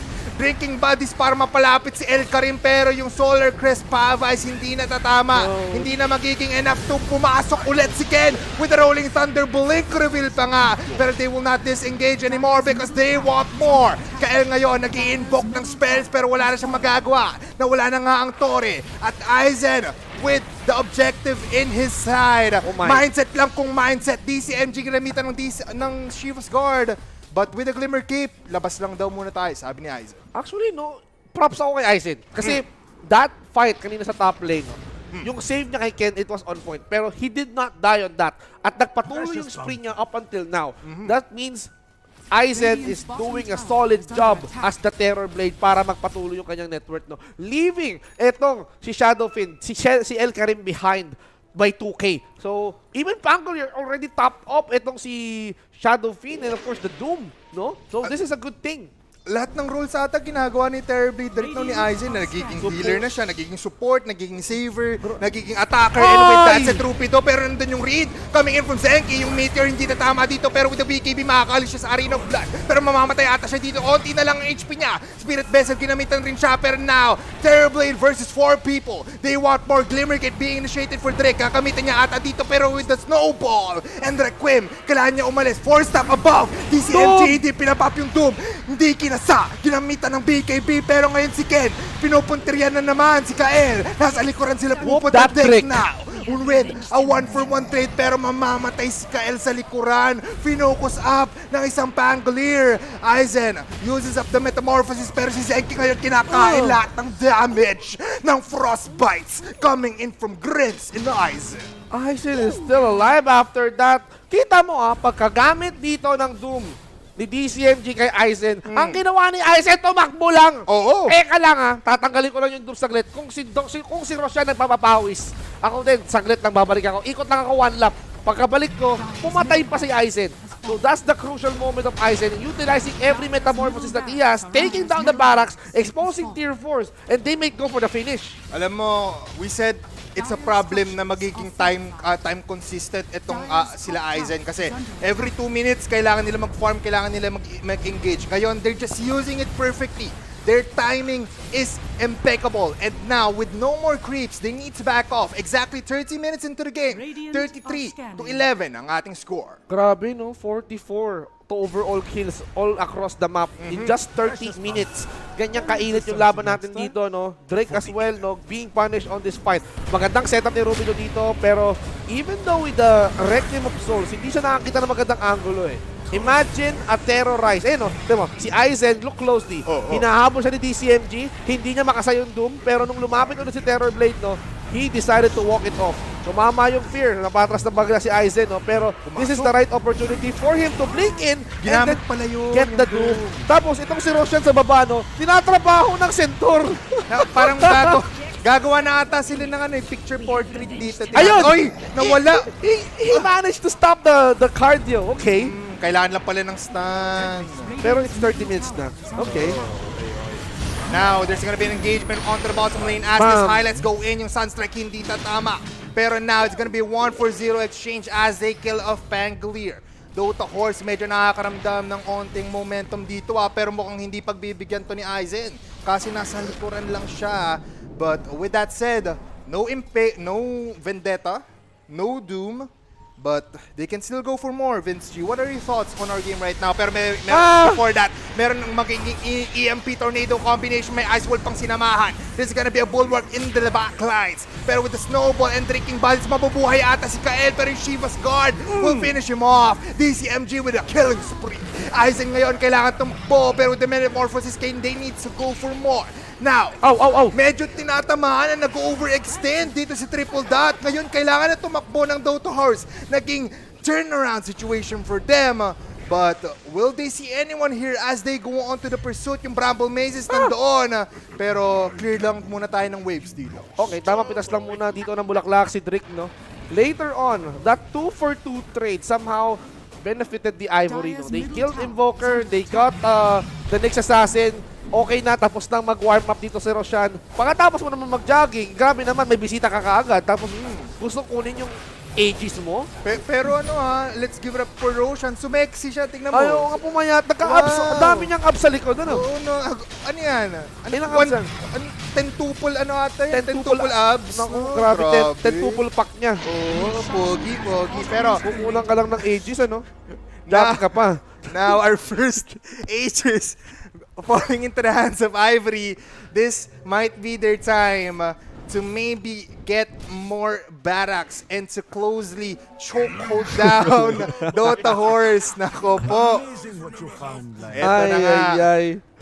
Grabe, no? Actually, that was quite clever. They forced a centaur to disrupt yung position ni Roshan. Kulit ka. Ayaw mong pumunta ng portal. Sige, stomp ako. Nakaramdam. Okay, tapos na pala ako mag-jogging. Natatauhan. Ano yun na? Runner's fatigue daw. Napagod na siya after nun. Grabe, pagkapagod ka na nga, binugbog ka pa ng Ivory, kasi kukunan ka pa ng Aegis. Tapos ngayon, ng Ivory, they're setting sights. They wanted to end this game. It's being too long, 33 minutes. They could have ended this way too sooner, but nagre-retaliate kasi yung Dota Horse. We can't blame them. Pero there's gonna be a smoke for each side. 4 heroes for 4 heroes. Drinking Bodies being pursued, pero naririnig na natin Rolling Thunder may vision sila. Nandito na nga si Shadow Queen, pero yung EMP combination with the Tornado is not gonna be enough. There is no buyback for Shadow Queen. Nandoon ang Snowball to save him from disaster. DCMG uses the Doom on this Pangolier, pero dalawa na nga ang nawala. Si Thunder para ma-half HP save lang dito. Ang isang Pangolier keeping him in the team fight. But with 3 players falling down, baka magiging 4 pa nga. And there you go have it. For our second series of the game, it's gonna be Ivory 1-0. What a game! What a game it is! Ang ganda ng unang game para natin ito, no?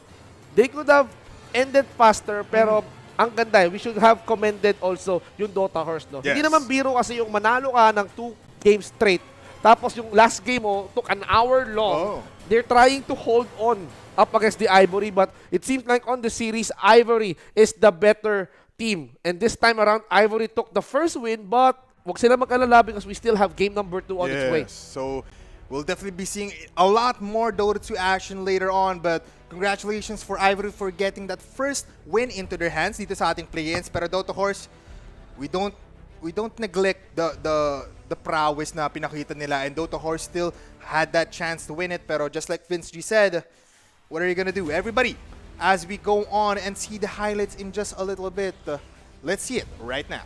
Grabe, no? Ang dami natin pwede pag-usapan sa highlights na yan. Because amazing play, okay? Imagine the setup na meron dito ang Ivory. Arena of Blood, may terrorize ka just to pull it off the ground. Tapos ang ganda ng assist eh. Sabi mo nga dito, nagiging all roles dito eh. Si Terrorblade from being a hard carry towards a support.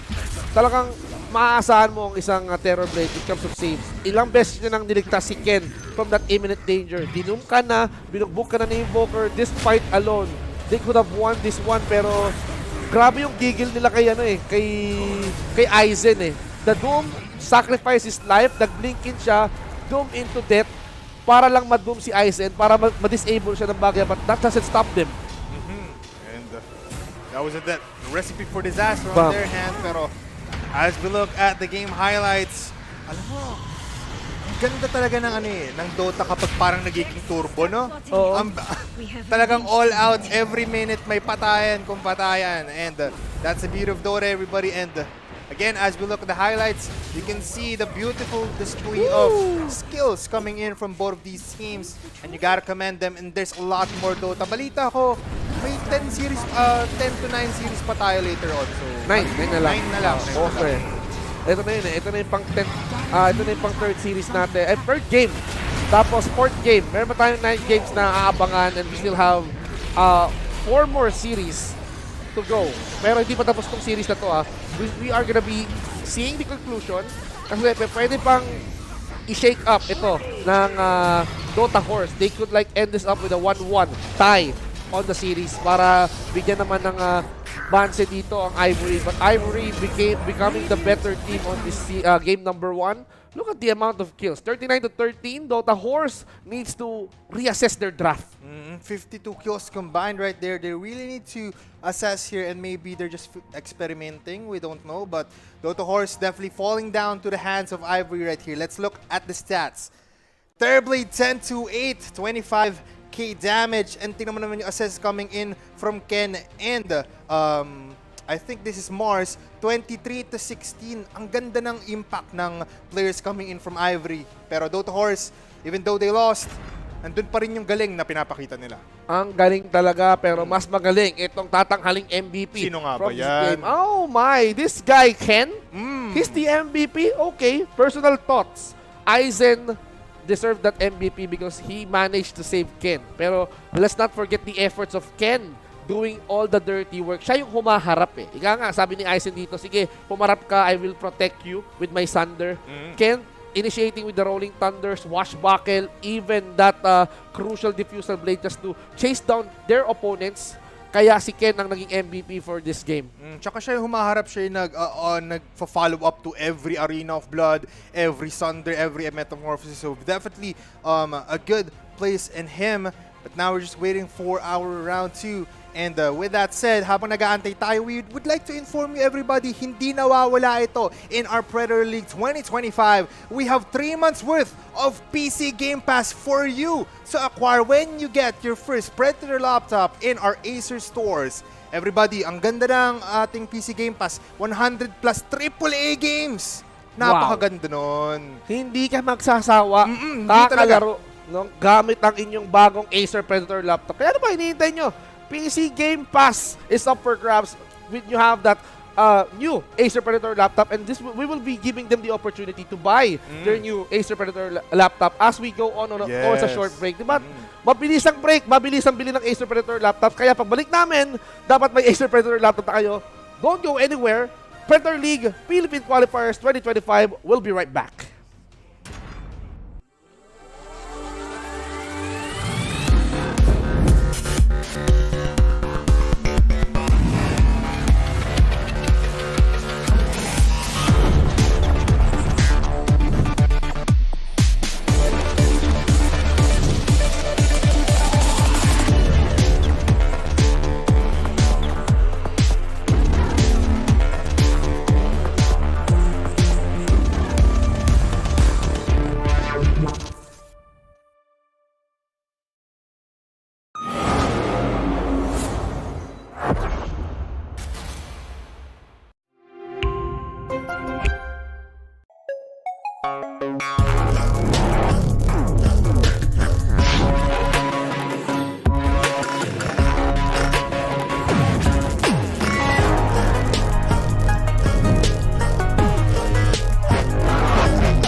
The X38 is the latest high-octane curved display from Predator.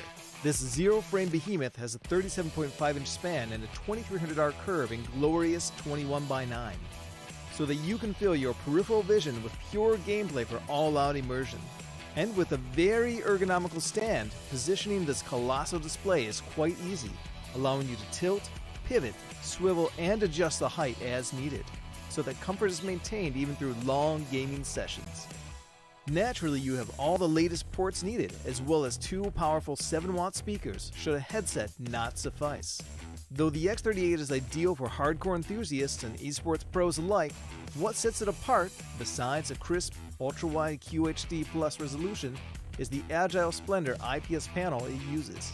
This panel makes it possible to push the response time up to 0.3 milliseconds while maintaining a color gamut of DCI-P3 98% and Delta E less than 2, so that colors and details remain vivid. Add on the 175Hz refresh rate and you have a blisteringly fast monitor that keeps all the fast-paced action coming through nice and smooth with almost no ghosting, color bending, or torn frames. To make sure those frames look as pristine as possible, NVIDIA G-Sync keeps frame rate locked to the output of your GPU, while Display HDR 400 certification allows you to enjoy HDR content in or outside of gaming. So if you're looking to go all out, it's time to introduce the monumental X38 to your game setup.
Sobrang ganda ng unang game ng ating second series. But of course, we're back at it again, ladies and gentlemen. Vince G and Bipolar, dito pa rin sa 2025 Predator League Philippine Qualifiers. Kung nakabitin kayo sa unang game, we're gonna be heading towards our next game. Yes, next game again. Everybody, oras na para i-welcome ulit ang ating Ivory and Dota Horse squad as they go on to battle each other and to prove kung will Ivory take out this Dota Horse again or will Dota Horse come back after a very tiring series? Actually, magandang magandang setup to Kasi Dota Horse, they managed to win 2 games straight on that first series. But somehow, parang yung fatigue, nilalamon na sila They faced up against the Ivory, sobrang fresh. Galing sa pahinga yan, they just watched the first series. Nagkaroon sila ng idea, ganito pala maglaro sila Dota Horse. Okay. Baka ginamit din nilang parang relax muna tayo, check muna natin kung paano sila. Baka nakalimutan na natin dun sa playoffs natin dati. Ngayon, let's try to focus up tapos bakbakan na ulit tayo in just a little while. Excited na ako dito. Baka mamaya magkaroon ng sagot dito ng Dota Horse because Ivory becoming way too much confident. They could have they stole the show kanina on that series between Dota Horse, but it's all up to the Dota Horse to tie this game up. And just like that, everybody, balik na tayo sa draft dito. Oras na para makita ang first set of bans. Already Enchantress. Respect ban dito for side of Dota Horse. Naging problema din kasi yan. Grabe yung Enchantress kanina, no? Imagine an Enchantress launching an Impetus right in front of your face. Tapos, kapag gusto mo siyang i-punish, there's that passive, the untouchable. Hindi mo siya mahawakan Tsaka di ba? Nagiging position 1 na halos siya pag tumagal pa yung late game. So, medyo kailangan iwasan niya na Dota Horse. Respect ban as well onto Dark Willow, but quick bannings here coming in from Ivory. Marcy, Sniper, Shadow Demon, Primal Beast, tanggal. Wala nang makakita niyan. Pero ang bibilis! Ang bilis! Ang bilis din pinik dito ng Clockwork, Hindi na, I mean, parang, okay, we're ready for this. Dota Horse is gonna pick whatever they want. We're gonna go with the Clockwork. We need someone that can close the gap. Tamang hookshot lang, early game, wala yan. Siyempre, you're gonna rely on the power cogs and the battery as well. Plus, of course, Rocket Flare has been really, really good since it's reworked. Imagine that it can give vision. Kahit saan mo pa pwede itutok yung Rocket Flare. Pero, ang kagandahan dito, now it slows down your enemies. Tsaka, it provides you the necessary utilities later on, even in the mid-game to late game. Let's look at the bans again. It's gonna be Invoker now, being picked up for Ivory. Si Ken. Okay, Ken ngayon na magpapakitang gilas. Siyempre, we cannot speak too soon dahil baka mamaya hindi pala mid-invoker to. Baka mamaya Post 4, post 5. Post 4, di ba? Basta mahalaga may bezel siya. Di ba? Kasi invoker right now, actually, with the rework invoker, yung mga Quaswex extort niya, hindi na siya yung dati na yung Quas relies on the 10 seconds health regen. Tapos, damage coming from the extort, di ba? Right now, of course, with the Quas gaining you some spell lifesteal, a little bit of spell lifesteal, which can help you sustain the lane. Ang pinaka kailangan lang nila sa invoker is to set things up. Tsaka, if they go for another facet, which is yung usual build natin, Quaswex, pero yung Quas niya magiging damage over time, magiging maganda rin yun if they go for the position 5 or support role for this Invoker. Kaya pala pinili si Primal Beast dito para ma-early pick agad si Invoker. Na taken out as well, it's gonna be, who is that? Taskar, Chen, and Naga Siren for Dota Horse. Pero quick, ang bibilis ng big heroes dito for the side of Ivory. Again, Muerta can still be a support role dito. Possible pa rin naman. Again, another carrier of Vessel here probably. But as they go on to the bans and picks, let's see ngayon, Dota Horse, kanina ang bilis nila pumik. Ngayon, nabibigla sila sa mga picks dito ng Ivory. Parang alam na nila Alam na ng bawat isa na, okay, we already calculated this draft. Game number 1 pa lang kanina, nag-iisip na sila ng draft for game number 2. After Invoker, okay, you got Muerta. Sabi nga dito ni Graham kanina, Muerta has been on the rise recently. Yes. Sa sobrang kate. Once you dominated the lane, nakakatakot ay isang Muerta. This might mean that the Dota Horse somehow nabigilan na. Actually, after that first pick Clockwork na hindi na sila nag-hesitate, ngayon they're figuring out, they have Muerta. Paano kaya natin sasagutin to? Okay, we're gonna be stealing the Pangolier of Ivory. Ken, pahira muna, sabi ni Kyle. Ako muna to. Tsaka, Ooh. comfort picks dito, we usually see a Pangolier and Hoodwink in the 3rd, 4th, 5th spot. But now, since open naman, wala yung mga nakikita nating usual picks dito. Kunin agad natin. Magandang counter to towards that Muerta, denying them 10 the possibility of dishing out damage with this Hoodwink. Pero again, Pangolier, we know, 5 and seconds it's remaining. really effective kahit ano pang gawin mo sa reworks na yan. Ibang klase talaga, no? Dota Horse got themselves a really, really nice hero. If you want someone to break stuff, Hoodwink is one good candidate, no? Tamaan ka ng sharpshooter, tanggal ang passive mo, no? That's what you want to disable on the side of Ivory, and they're gonna be hesitating. Okay lang, sige, you pick Vessel back. We're gonna be entertaining that, sabi din ng Dota Horse, but are you gonna pick one though? Kasi marami pa namang open eh. You already got the Muerta. You can play this as a carry, you can play this as a support, okay? Invoker, nadadalawang isip pa ako if this is Kael's hero or this is Ken's hero or probably a support hero. Tapos they can still open up offlaners, supports para makompleto yung puzzle. Yun yung question mark eh. Sino ang hero na kailangan nila? The damage department, meron sila, okay? They need someone na AoE. Like a Mars again, if ever. Possible pa din yun. Mars, possibly din. We've seen Tidehunter being played here for the side of Ivory beforehand, so we'll definitely take that into account. But they're using up all of their time here. They're thinking very much carefully for what they're gonna show in this 3rd pick. Sino nga ba open dito? We don't see a lot of open here. Except for Trend Protector, pwede pa rin naman yan. We've seen them use it as well. Oh yeah. But with the time remaining, it looks like we're gonna be seeing something na pinag-isipan Radiant talaga ng team Ivory. pick. And Oh! it's gonna be the twin head ogre. It's gonna be Ogre Magi and the quick pick dito for that Shadow Fiend. Alam mo, pinag-isipan ko din yan eh. May clockwork yung kabila. Why not go for the Shadow Fiend for their side? Pero kinuha bigla ng Ivory. Sayang, no? That's a steal pick. That's a win for the Ivory side, no? Actually, 10 no? seconds remaining. The draft of the Ivory, kahit sabihin mong they have the Ogre 5 Magi, seconds pinag-isipan remaining. talaga. Okay, that's a really, really Talaga. good pick. Kasi, they're gonna be relying on disables. Multicast. Talagang pagpatong-patong yung Fire Blast mo, that's not gonna be a problem. And, of course, yung Bloodlust can be a crucial kit para sa Ivory, no? You want to, gusto mo palakihin tong si Shadow Fiend, pwede. Pabilisin yung attack speed, okay yan. And then go as well with Muerta, Underlord to keep them at bay. Okay, wala tayong Shadow Fiend, that's fine. We can rely on the Underlord to set up a Fit of Malice. Plus, yung sustain niya from the lanes is very much important. Of course, you're gonna be relying on that Firestorm for that easy clear para mabilis mong mapunish yung kalaban mo 10 as well on the seconds laning. remaining. Plus, you're gonna be targeting carries from now on the 5 side of Dota seconds Horse kasi remaining. yun ang wala sa kanila. Definitely. So they're gonna be looking forward to that on their last pick here. Pero Underlord, very much solid. If you look at the draft of Ivory, medyo naka-counteract niya yun eh. A lot of damage being picked off dito kay Underlord in the mid to late game denies the possibility of a long fight for Ivory. So they need to be careful. Kasi kung titignan natin yung matchup din sa laning sa early game, Shadow Fiend versus Underlord, medyo mas lamang doon ang Dota Horse if you look at it on a statistic-wise. But now we're looking at the last bans here for both of these teams. Who will it be? For Ivory, they need an offlaner. For the side of Dota Horse, they need that position 1 carry.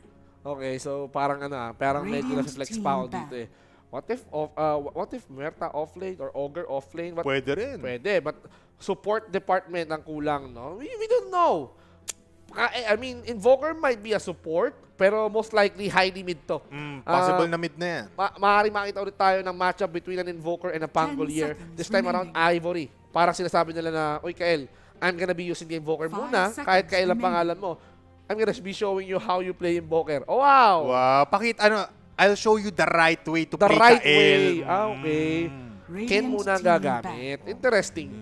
Gyrocopter is out. I've not seen this guy ever since. Yeah. Alam mo, napaka up and coming din to ni Gyrocopter sa bagong patch natin into this meta because the Flak Cannon, you can't deny it. The Fusel Blade, very much above Sarap. item dito. So, maganda 10 rin naman yon seconds for their remaining. side. Good ban on them.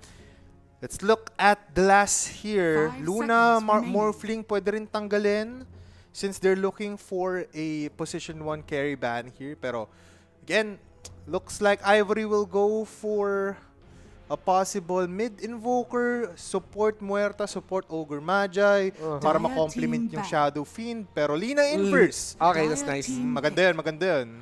Wala silang damage department eh. They need the set of physical, magical. Alchemist is open. They forgot Alchemist. Okay. Ooh. Pero ako Ivory, they banned the right guy.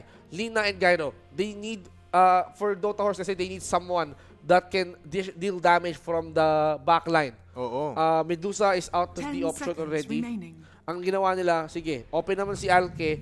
Kung kailangan natin magpapera, walang problema. Offlane Doom is gonna finish the draft. This Doom will counteract this Alchemist pick here, but it's gonna be a bit of a problem since there is an Underlord on the other side. But this is our draft for our second game between these two teams. Everybody, I hope nakakain na kayo kasi it's almost 3 o'clock. If hindi ka pa nakakakain, you are doing it wrong because Dota plus food, just like what Graham said before. Perfect combination yan. Food din yun. Oh, Graham no. eh. Ay nako, Graham mo, Graham. Panghimagas yun, mga kaibigan. But anyways, Dota Horse and Ivory, I think we're gonna be expecting a lot from this series. This is going to be the game number 2 of a best of 2 series. Tingnan natin dito Bipolar, if Ivory can get a 2-0 or can Dota Horse tie the series before this ends. Tama ka dyan, mag-bounce back mga aba sila. Will definitely be looking for that in the game. But everybody, ikasan nyo na sa comment section ang ating predictions dyan kung sino ang inyong nire-root for because they need all of the support right now. We invite you as well to look at our social media platforms on Twitter, Instagram, X, Twitch, and every space na makikita nyo ang Predator Gaming. So go for it. I-follow nyo kami to be updated every single time. Again, everybody, it's gonna be a hell of a game again. Vince G. Excited na ako makita ang conclusion nitong series between Ivory and Dota Horse because of next. Ivory will be playing one more set of match up against, of course, yung tinalo ng Dota Horse, no? This is going to be an intense series, ladies and gentlemen. Huwag na natin patagalin pa. This is going to set kung Ivory nga ba ang mangangibabaw dito sa Group A or is it going to be the Dota Horse reclaiming the victory back? Yes, everybody. As we look at the drafts of Ivory and Dota Horse, ready your horses because it's time to look at their game number 2. Mapapasabi ka talaga ng wait. They don't love you like I love you. Wait. Pero there's no more time to wait because we go into the shield of the Predator League 2025. Into the light. Welcome. 5-man smoke, 4-man smoke. Ikasamo na agad as Grims goes to the river. And titignan natin this might be the first river engagement. Barangay ay, nako po, ang init pa din ng laban natin, hindi nagkakakalmahan ng ating mga players. Drake already showing some shade for the opponents. Nako Drake actually becoming a really powerful Dark Willow kanina, and Drake actually wants to go for more. Ivory and Dota Horse now on this game number 2. Dota Horse is keeping an eye towards that victory. Can they get that victory? But first, we need to see kung ano nga ba yung magiging performance nila during this early game. 0-minute mark, we're gonna be eyeing on the runes. But the question is, may engagements ba na magaganap? Tama ka dyan. 10 seconds, naririnig na natin ang first horn of our game number 2 between these two teams. It looks like there's no early aggression. Balik lang tayo sa 2-for-2 trade. And trabaho lang kung trabaho. DCMG showing his prowess, showing him the presence na kailangan niya ipakita into this game number 2. Pero Invoker now, being picked up for Ken. Kanina nakita natin, baliktad ang matchup. What will happen here? Will Kael shut down the Invoker or will Ken show him what and how Invoker is gonna be played? Tingnan natin kung ano nga ba mangyayari dito. Ken and Kael once again, but this time around, palit muna sila ng hero. Look at Ken. He's just standing, man. He's really still. Sabi ni Kael dito, sige man, free taga with my sword. Yan, bang! Seal crush, papalapit kay Ken. Pero he's utilizing the Wex, not the Huas on the level 1. Iba kasi dito alam naman natin binago na medyo ang isang facet coming in from Ken. So he's gonna be using a lot of that to his advantage. Pero let's look at the last hits and denies early on to the game. Mas angat right now si Pangler. Again, just like what you've said, pag melee hero ka talaga, mas tansyado mo yung last hits and denies. Yeah, it's a really easy pick-up for him, no? Kontrolado niya eh. He can calculate the timings really well compared kay Ken na relies on Wex, but this time around, nakuha niya na yung Quas, he mixed up a tornado, no EMP muna. Just a tie ball game right now because it's the early game. Trabaho lang kung trabaho. Not like the first game na there's a lot of aggression and aggressive plays na talaga nagkakabigayan. Dito naman sa bottom lane, DCMG using that Firestorm and also the Acorn shots coming in from Triple Dot. It might be a problem there, but with the Ignite and the Blood Grenade might be enough with the Shadow Resist connecting. Samahan mo pa ng isang stun coming in from Grims. Isang hampas na lang. Oh no! Masyadong mabilis. Hindi niya nahabol ang isang Underlord, no? You have to respect the durability ng isang Underlord during the early game. Even though with the Ignite plus the Fire Blast combination, that's not enough to keep them at bay. Look at Ken, running low, and he got hit by Kael. Redemption arc yata kay Kael to, ha? Oo, sabi niya, hello there, kanina ka pa, ha? Ang ngayon, kung magpapakitang gilas ka ng isang invoker ng kapangalan ko, ako naman na magpapakitang gilas tulad ni Rupido. Mapapatay niya dito si Zenki sa taas, pero si Elkarim medyo nalumaan na ng kanyang unstable concoction. No deny there, and it's gonna be a 1-for-1 trade. Grabe yung support, no? Kanina, Dark Willow. Ngayon, muerta naman. Drake, you're really whooping that, mga kaibigan. And he is gonna try to punish Elkarim, no? Utilizing that salve para mapuno yung buhay niya. Zenki, ready for that battery assault. Hindi siya makalapit kay Ruby to. Kinulong ng Kog. Alam mo maganda dito after the 3-spawn, they're utilizing all of their resources right now. Uses up that unstable concoction as well, keeping him low and in danger. Now dito sa bottom lane, Grims walang mana dito, but using that Fire Blast and Ignite to maybe kill off Triple Dot. Nandiyan na nga ang stun. Aizen, isang Shadow Raise sa muka. Makakakuha siya ng kill, and they're happily taking down the bottom lane. Wow, aggression kaagad as early as 3 minutes to 1 ang scoreline natin. Ivory still on the lead. Kael and Ken right now. Actually, after that first engagement, no, Kael, no, showing na hindi ako yung problema, kundi yung hero. Ngayon, pala yun. Sabi mo, sige, invoker ka ngayon, okay lang. I'm gonna be having a better advantage. Kung kanina ikaw yung mas angat kasi Pangler, it's like a turnaround right now. Kasi si Kael using that advantage na swashbuckle, shield crash, dito naman sa top lane using up all of the power cogs and unstable concoction. Nandun yung dead shot para ma-deny and mapaturong dito si Elkarim, pero isang hampas ng isang spade coming in from Zenki is enough. And they are falling low, but Rupido wala nang follow-up dito. Grabe yung engagement, no? They really whooped that Drake talaga on this lane. 2 for 2 ang score, and now it's back to business. Elkarim focusing on the farm, no? They managed to at least get the most out of this lane for now, pero still, this is just an early engagement. Ivory has that gold lead, pero hindi naman siya ganun ka-threatening. Pwede pang habulin to ng Dota Horse once na makakuha ni Elkarim yung momentum.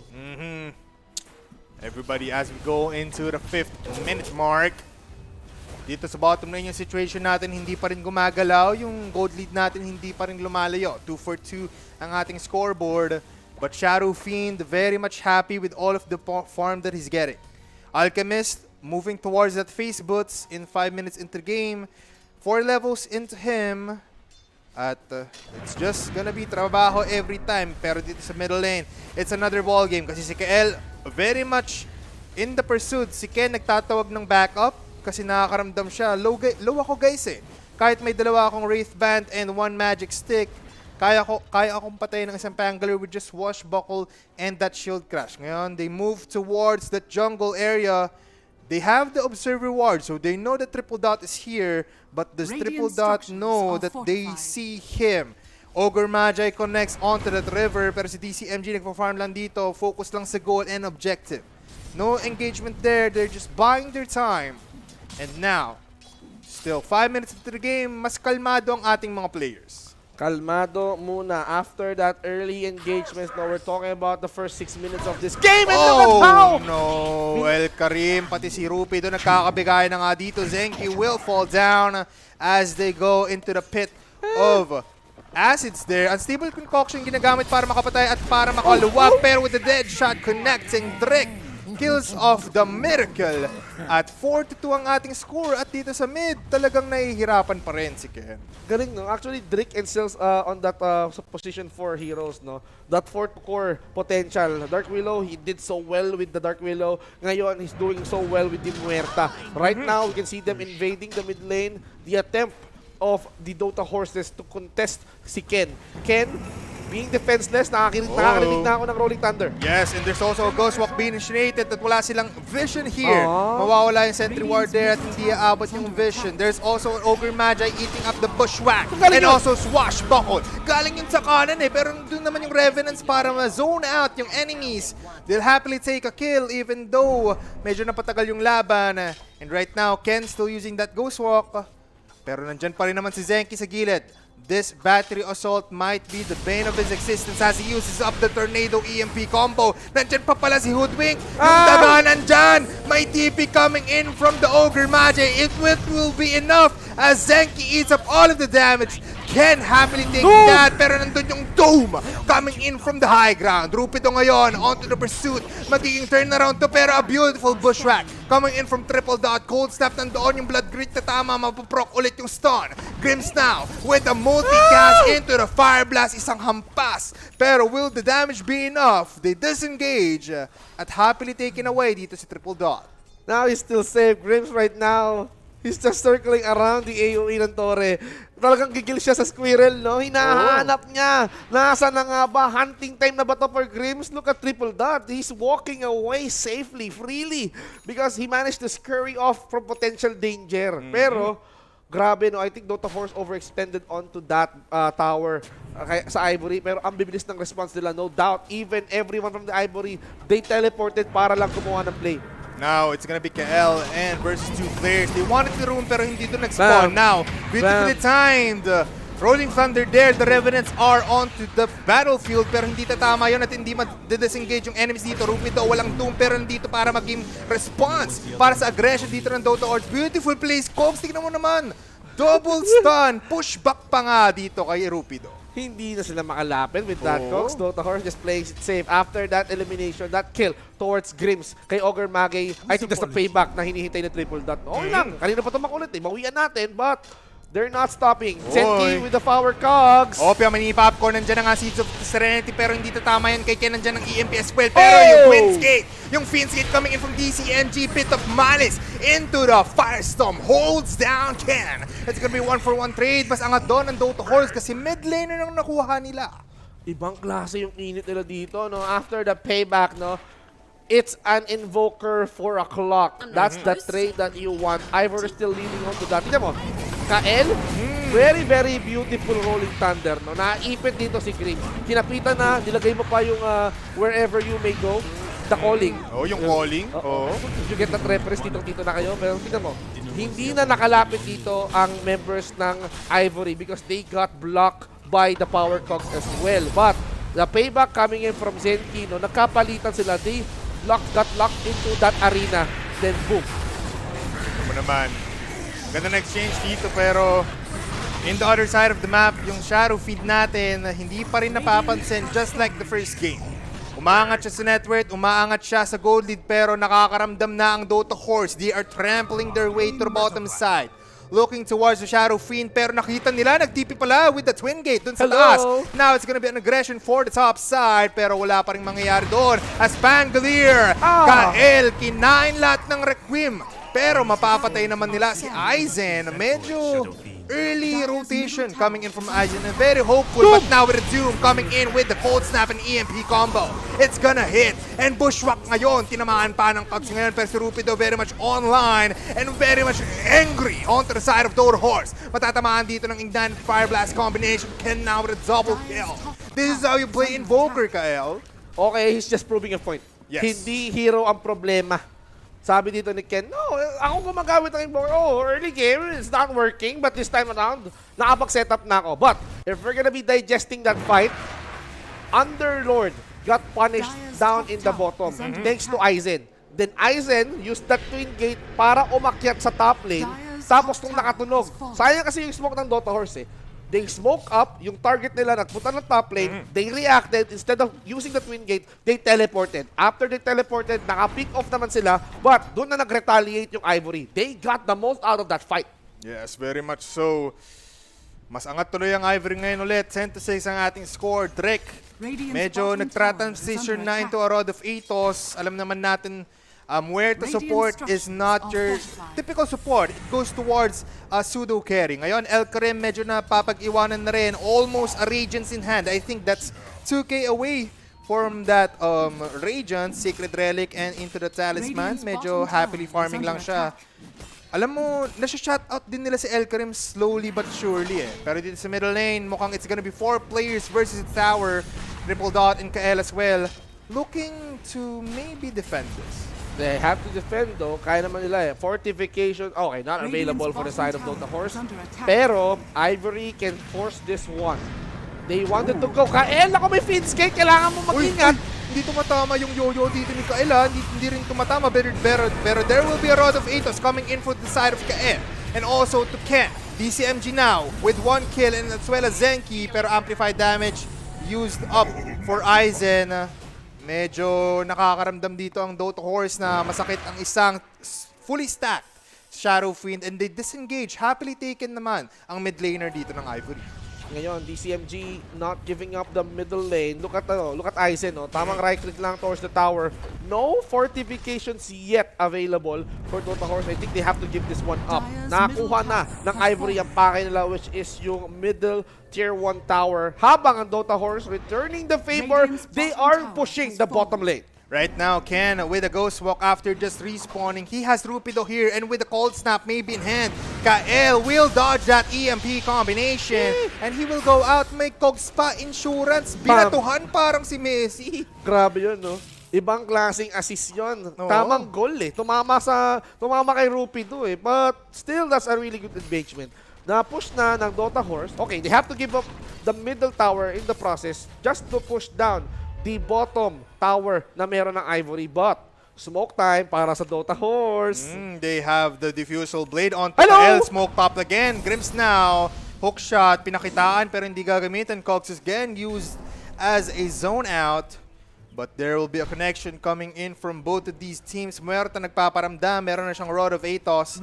Rupido meron na rin siyang Midas and a lot more items in his hand. Look at the net worth, everybody. Hindi siya lumalagpas. 1k gold lead pa din for the side of Ivory. Pero 4-man smoke na. Wala dito si Shadow Fiend, so medyo dehado sila. Pero with the Blink Dagger reveal and into this Doom, they can definitely get one player here just like that. Nandito na nga si Pangler. Sinamahan mo pa ng nakatabinging tornado para makuha dito si Clockwork. It's gonna be a disaster for the side of Dota Horse. Hook shot out, pero si Zenki kinain lahat ng bullets ni Drake. Ibang klase bumira ang isang Drake, no? Talaga mapapakanta ka ng whoop that Drake. Hey, wow. Ibang klase, man. Ibang klase bumira, man. Ito yung kinakatakot mo sa isang position 4 that can fully transition towards a damage type, no? 4 to core, as we say. And now, just like the Dark Willow na ginamit niya kanina, ramdam natin ng isang muerta ngayon dito sa game na to. Definitely so. And nagiging advantageous din yun para sa kanila. Kasi Dota Horse right now, they need to find their momentum and they are struggling to look for it. Because Rupido, fast farm. Shadow Fiend, fast farm. Yung Pangolier nila is the only answer towards their team fight. Pero Grims right now looking towards the bottom lane. Zenki with his friends, triple dot. Tatlo silang naghahabol ng isang Magi dito. At the picks are there. Ignite. Close shot, hook shot, nandito kay Zenki para makaabot pero ang sakit ng isang Aizen. Ignite, well connect yung Fire Blast as well. Aizen now with 1 kill into his hands. Rod of Athos from the jungle. Kills out, triple dot. The engagement was too long and it bought time for Ivory to get a response. Ibang klase, no? So, let me break that down for ya. Dota Horse calling an attempt to gank the Ogre Magi. Si Grims ang target. Pero the problem with that rotation, with that gank, itong si Clockwork naka-off cooldown. Kaya kung nakita mo kanina, sobrang close range. Kasi yun yung eksaktong moment na nag-cooldown yung hook shot and that forced them to engage na medyo malalim na nga. And Ivory had that time to respond and they got the losing end on that free. Yes, nahirapan nga sila tulad dito sa middle lane. It's gonna be a combination of spells here for their side. Pero may Fiend's Gate for Underlord to maybe have a turnaround play, but with the Ice Wall holding him down. Nandun na nga rin yung Pitok Mali, samahan mo pa ng meatball na tatama parang spaghetti. Spaghetti pababa, papunta sa iyong gravestone as Ken gets a killing spree and a double kill. Mapapasabi ka na talaga ng curses. Sobra na ang iyong damage. 16-7 score. Ivory now winning those fights after another. Dota Horse losing members, pero wag natin kalimutan, nasaan na nga ba ang Nasaan isang ba? Alke? Ay nako, nasan nga ba siya? Feeling ko nagpa-farm pa kasi nagpapakayaman. Tulad ng mga nagpapayaman dito sa side ng Ivory Rod of Ages. Oh! Tama na nga yung Doom. Nandun din kay Alchemist. Pero nandun naman yung Chemical Rage to maybe heal it off. Pero with There the you go. lockdown, Rupido with a killing spree. Ba't yung nga ba hinanap? Ayan, Bakit? tuloy, hinanap tuloy. Naku, nabati tuloy. Nabati tuloy. Nasaan nga ba si El Karim? Ayan, hinanap tuloy ng Ivory para sa atin, no? Nagsasaka lang naman yung tao eh. Nagpa-farm, man. Naghihintay lang naman siya ng tama panahon para maging alchemist na nakakatakot. Pero sabi ng Ivory na, Uy, naku po, nandun na naman yung Rod of Ages. May kita nila dito si Clockwork, Deadshot connects. Hook shot! Pero hook shot into one person, sees two people. Pero si Aizon napakasakit. May bloodlust yan. Meron pa yan alacrity charges. Pero now, killing spree. Walang mana na naman dito si KL. Kung sino pa ang may diffusal blade, siya ang dihado. Kasi nandyan ang tornado. Pinaikot-ikot sa ere. they're not stopping just yet. Look at Aizen. No. Benefiting from the triangle ng Dota Horse. Sabi nga nila dito, wala nang lugar ang isang Alke na makapag-farm dahil sisimutin natin yan. Affects buildings ang kinuha ngayon ng isang Shadow Fiend. Easy push ang gusto ng Ivory. Gusto na tapusin agad tulad dito ng ating highlights and replay. Just look at that team fight. Habang nangyayari yan, yung Alchemist natin, tingnan nyo yung bottom right, nagpa-farm lang ulit. Pero beautiful engagement from Ivory there. Naunahan sila ng Dota Horse, but the re-engagement and turnaround play for their side, napakaganda. Ang sarap ng farming dito ni Shadow Fiend. Kahit Tingnan mo naman. Kahit sabihin mong Falcon Blade lang ang meron si Shadow Fiend, Bloodlust lang, masaya na ako eh. Okay. Tapos nagmumulticast pa, level 4. Samantalang ang Alke, ang isang El Karim, meron siyang Radiance. But I think Radiance is not enough para itabo yung Ivory eh. They are playing so well, smokes up for the side of Dota. Uy, Horse. napapagad. Naku mo, si Drake may Whoop kita dito with that the Observer Drake. War. Nandiyan na nga ang Tornado Whoop with a that hook Drake. shot. Nandun pa rin yung Bulwark and also this Bushwhack. Pero Sharpshooter connects. Killing spree being given to Triple Dot. They're gonna be happy for that pero they want more. Meron pa rin ditong Rolling Thunder being picked off now with a drip, with a bit of malice dun sa backlines. Ma-hold down na nga sila dito dalawa pero may BKB na dito. Si Rupido matatamaan ng isa. Dominating ngayon si Rupido. Hinahabol na nga sila pero si Aizen wala nang pake sa gumugulong na Pangolier kasi tignan mo naman yung crits coming in from Aizen. May tornado na naman yung Sunstrike. Kaboom! 4 ang nawala sa side ng Dota Horse and Kael is the only survivor from that fight. He's now marching towards the bottom lane pero yung attempted rotation, yung attempted gank nila kay Drake, bukang natagilid pa. Oo. And Ivory got the winning and they got 4-1. Diba? Lahat ng sacrifices ngayon ni Drake nagiging potential opening para sa Ivory. Nagiging 3-4-1 exchange, tapos nagiging 3-4-4 exchange, nagiging magandang side to so for Ivory. Right now, yung net worth natin umabot na naman ng 5 digits. 12k paldo kung paldo. Paldo talaga. And now, look at Aizen, no? He's not stopping. He wants to take everything. Kahit yung mga creeps na nandito sa lane, no? Sisimutin natin yan para ma-balance yung creep way papunta sa side ng Dota Horse. And, look at this. Uy, naku po, mas spot out siya dito with the Blink Dagger. Now, Rupido stuck in the jail cell of Zenki, pero yung Battery of Salt hindi na nagiging problem. Yung Hoof Stop, hindi tatama. Zenki uses the hook shot. Now they can re-engage again as El Karim napatay si Ken ng ganon-ganon na lang at may iwan dito si Rupido. He will CP BKB out. Outplayed talaga right now ang Ivory. Pero Dota Horse now onto the pursuit. Pero, I mean, you have to respect the Alchemist, though. Yes. Sinaglit ang isang Ken. Ang ginagawa lang ng Ken kanina, maghalo ng ipo-ipo. Oh. After niyang malos yung ipo-ipo, Ken out of nowhere, bursting it out for good. Nawala na siya for 17 seconds more. Ivory, on the other hand, for an insurance policy, sige, let's get the Roshan para kahit makakuha ng eliminations ang Dota or sa atin. Okay lang, at least we still have an extra life. Yeah, bawiin natin sa Roshan kill and with this Aegis of Immortal. First Aegis of Immortal sa ating game number 2 taken in the 21st minute mark.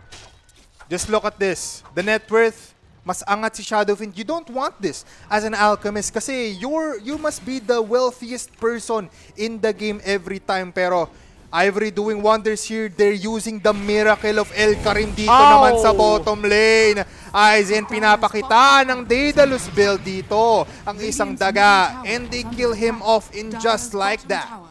He doesn't even care about the attack speed. Wala na, no? Hindi na kailangan. At meron ka lang madness. Gamitin mo yan, tapos meron kang bloodlust, oh.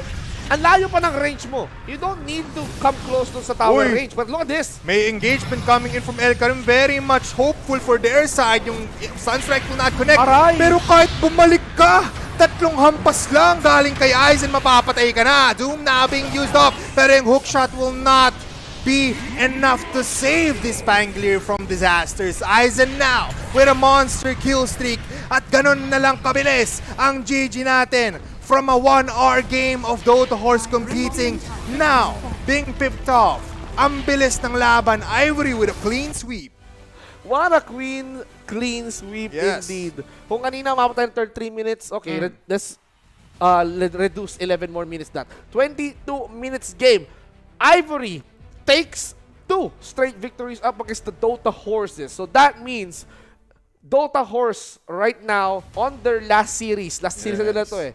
They have 2-2 series, ika nga, no? 2 wins, 2 losses. But Ivory will be playing 2 more games. 2 more games.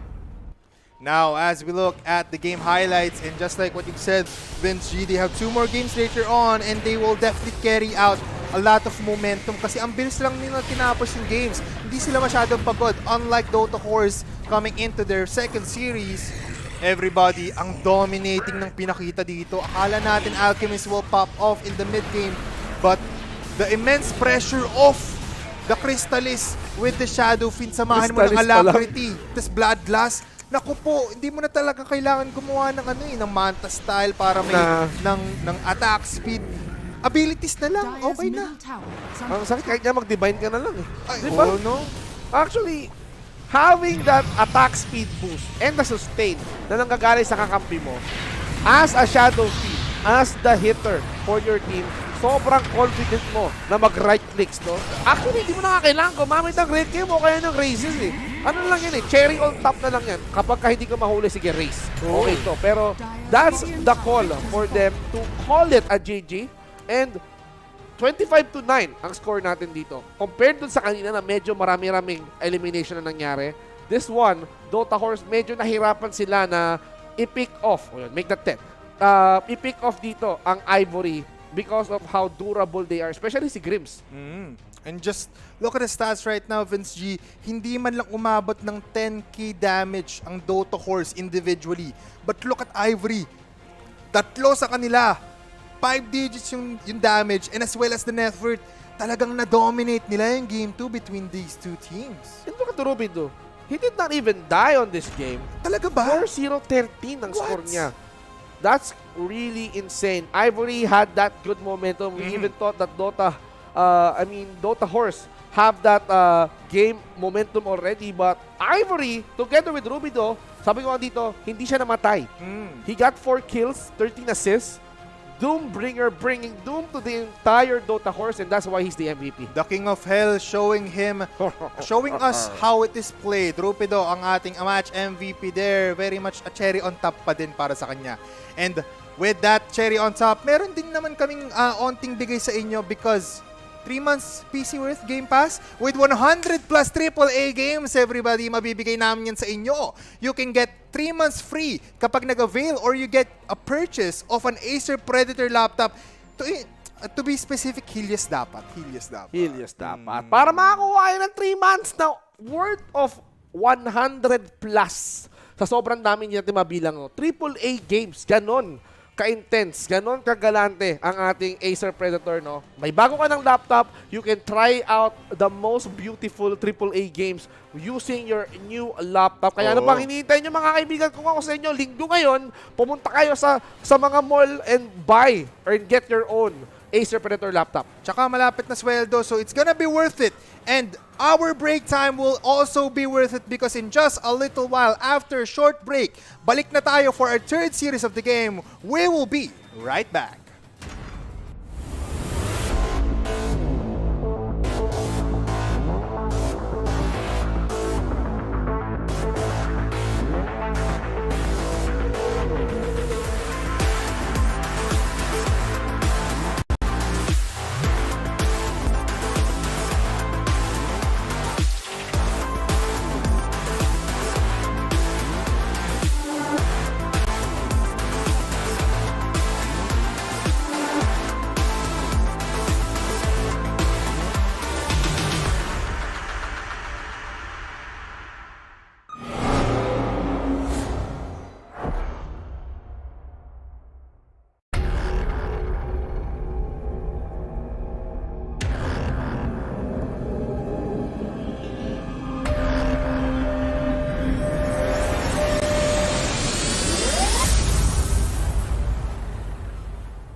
The X38 is the latest high-octane curved display from Predator.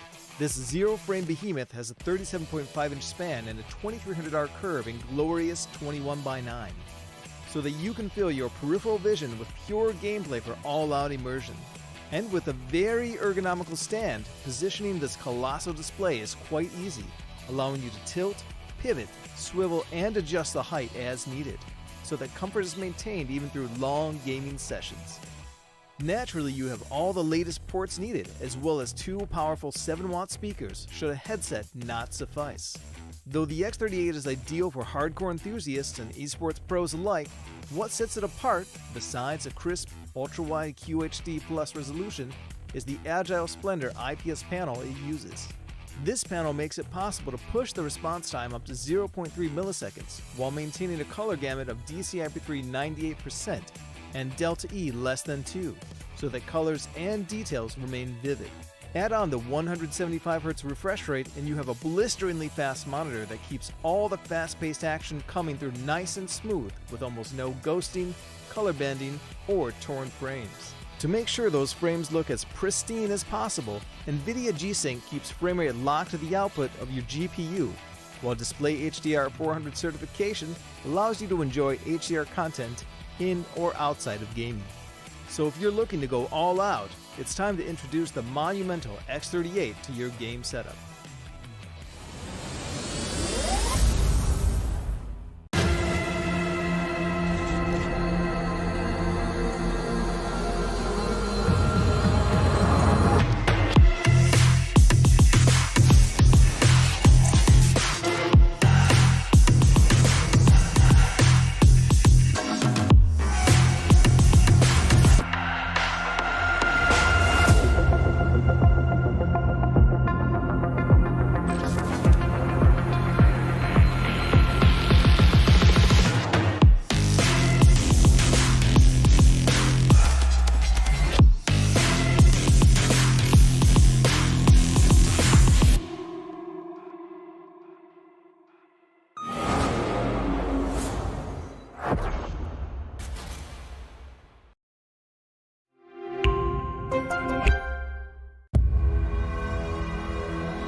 The X38 is the latest high-octane curved display from Predator. This zero-frame behemoth has a 37.5-inch span and a 2300R curve in glorious 21:9, so that you can fill your peripheral vision with pure gameplay for all-out immersion. And with a very ergonomical stand, positioning this colossal display is quite easy, allowing you to tilt, pivot, swivel, and adjust the height as needed, so that comfort is maintained even through long gaming sessions. Naturally, you have all the latest ports needed, as well as 2 powerful 7-watt speakers should a headset not suffice. Though the X38 is ideal for hardcore enthusiasts and esports pros alike, what sets it apart, besides a crisp, ultra-wide QHD Plus resolution, is the Agile Splendor IPS panel it uses. This panel makes it possible to push the response time up to 0.3 milliseconds while maintaining a color gamut of DCI-P3 98% and Delta E less than 2, so that colors and details remain vivid. Add on the 175Hz refresh rate and you have a blisteringly fast monitor that keeps all the fast-paced action coming through nice and smooth with almost no ghosting, color bending, or torn frames. To make sure those frames look as pristine as possible, NVIDIA G-Sync keeps frame rate locked to the output of your GPU, while Display HDR 400 certification allows you to enjoy HDR content in or outside of gaming. So if you're looking to go all out, it's time to introduce the monumental X38 to your game setup.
Good afternoon and welcome back to the Predator League Philippines. I'm here, Graham, and with me dito is si Bipolar.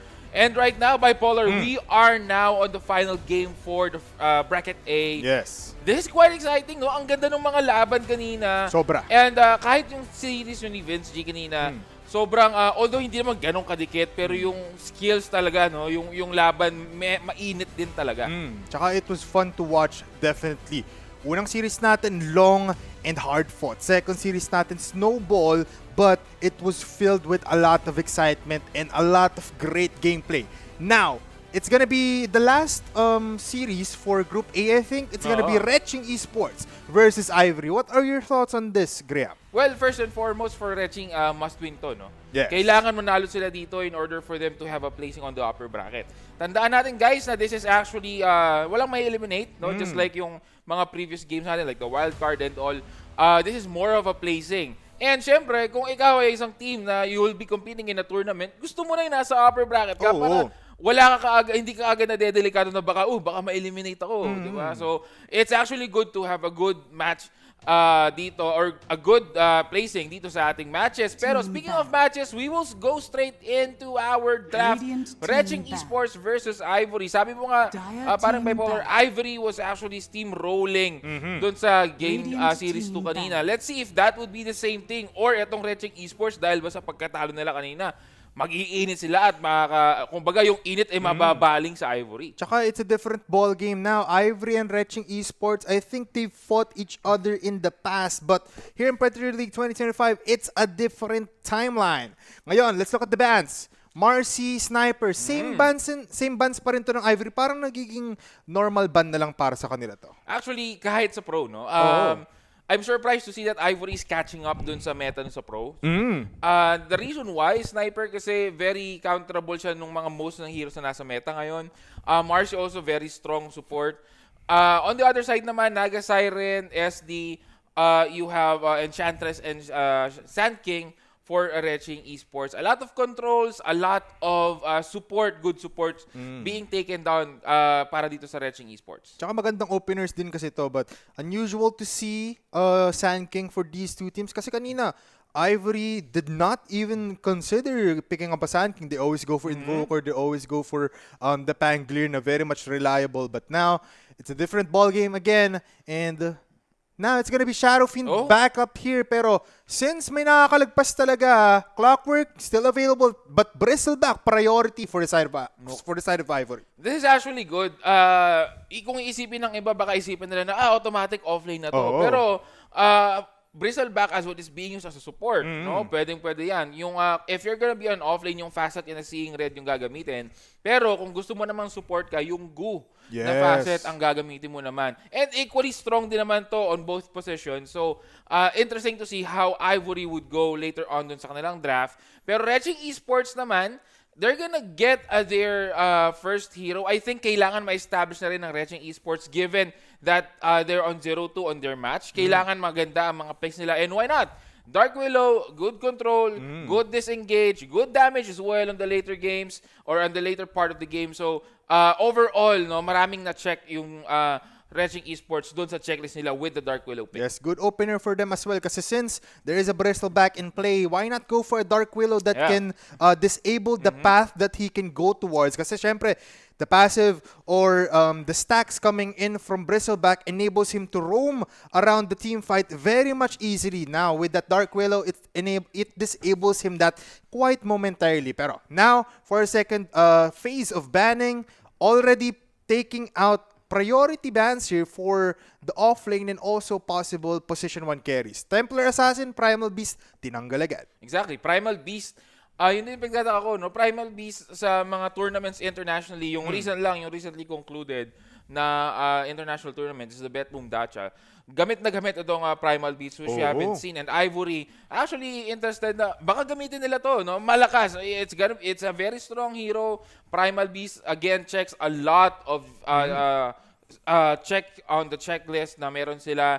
Tanky, good initiator, Maganda rin siya for crowd control sa kanyang ultimate. So overall, maganda rin talagang hero itong si Primal Beast on the core. Kung kanina yung pinag-usapan natin, magandang hero si Dark Willow, but that's on the support. But on the core side, maganda rin itong si Primal Beast. On the other side, Lich naman ang binan ng Raging Esports dito, and we were talking about it a while ago with Vince G on why Lich is very, very strong right now. But a quick Pangolier pick para sa Raging Esports. Yes, so Pangolier, comfort pick again for many of these teams dito sa Predator League. Pero quick pickup, it's gonna be Muerta and Clockwork. We know how this works. Calling sa loob ng between the cogs, dead shot mula sa tree or even the enemies papunta dun sa gitna.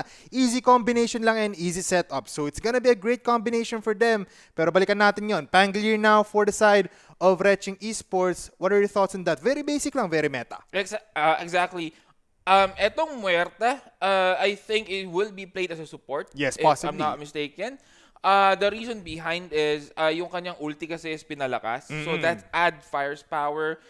Basically, kung dati scaling yung cooldown or yung duration ng ulti niya to 6, 7, and 8 seconds. Right now, steady kahit at level 1, 8 seconds na agad yung duration ng kanyang ulti, which actually makes her a good support on a lot of heroes. You can argue na pwede rin siyang carry, pero as of now, yung scaling kasi ni Muerta is better as a support. Kumbaga parang sideline lang siya, hindi siya yung main damage dealer talaga. So maganda, and also maganda rin yung item, yung Rod of Athos with her ulti. So medyo mahirap lang talaga gamitin on your average pubs. Medyo hindi talaga advisable gumamit ng Muerta support due to the difficulty of how it is being used. Pero pwede na rin. Ivory, sabi natin, the persons within this team is talaga mga star-studded na matagal na naglalaro ng Dota, yung mga kilala na natin. So interesting to see. Would they pick it as a support or would they pick it as a carry? On the other hand naman, mukhang napapaisip itong Raging Esports, no? Napapatagal eh. Ang tagal nung pick nila dito. Let's see what they will pick up. Medyo nalilito pa ata sila. Jakiro. Okay. It is a good pick. Maganda pa rin crowd control yan. It separates the team fight with the ice path. May lacking within the magic damage potential for the side of Ivory. So magandang pick up from them. But medyo may loose screws lang onte when you pick up the Jakiro kasi. There's actually, although sabi ko nga, maganda siya. Pero the thing is, once you have a BKB, once you have a pipe, sana na yung pipe of insight na very, very dominant dito sa meta natin ngayon, no?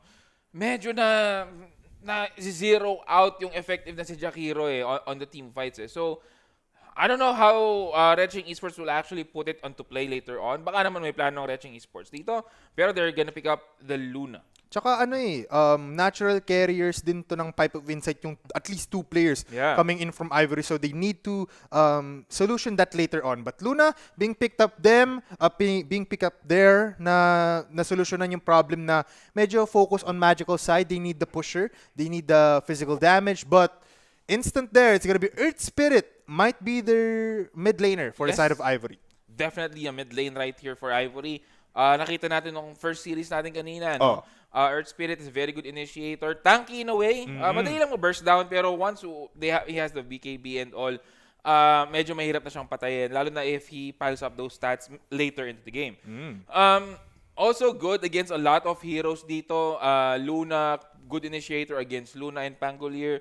With the silence, stun plus silence, this is gonna be a quick burst down.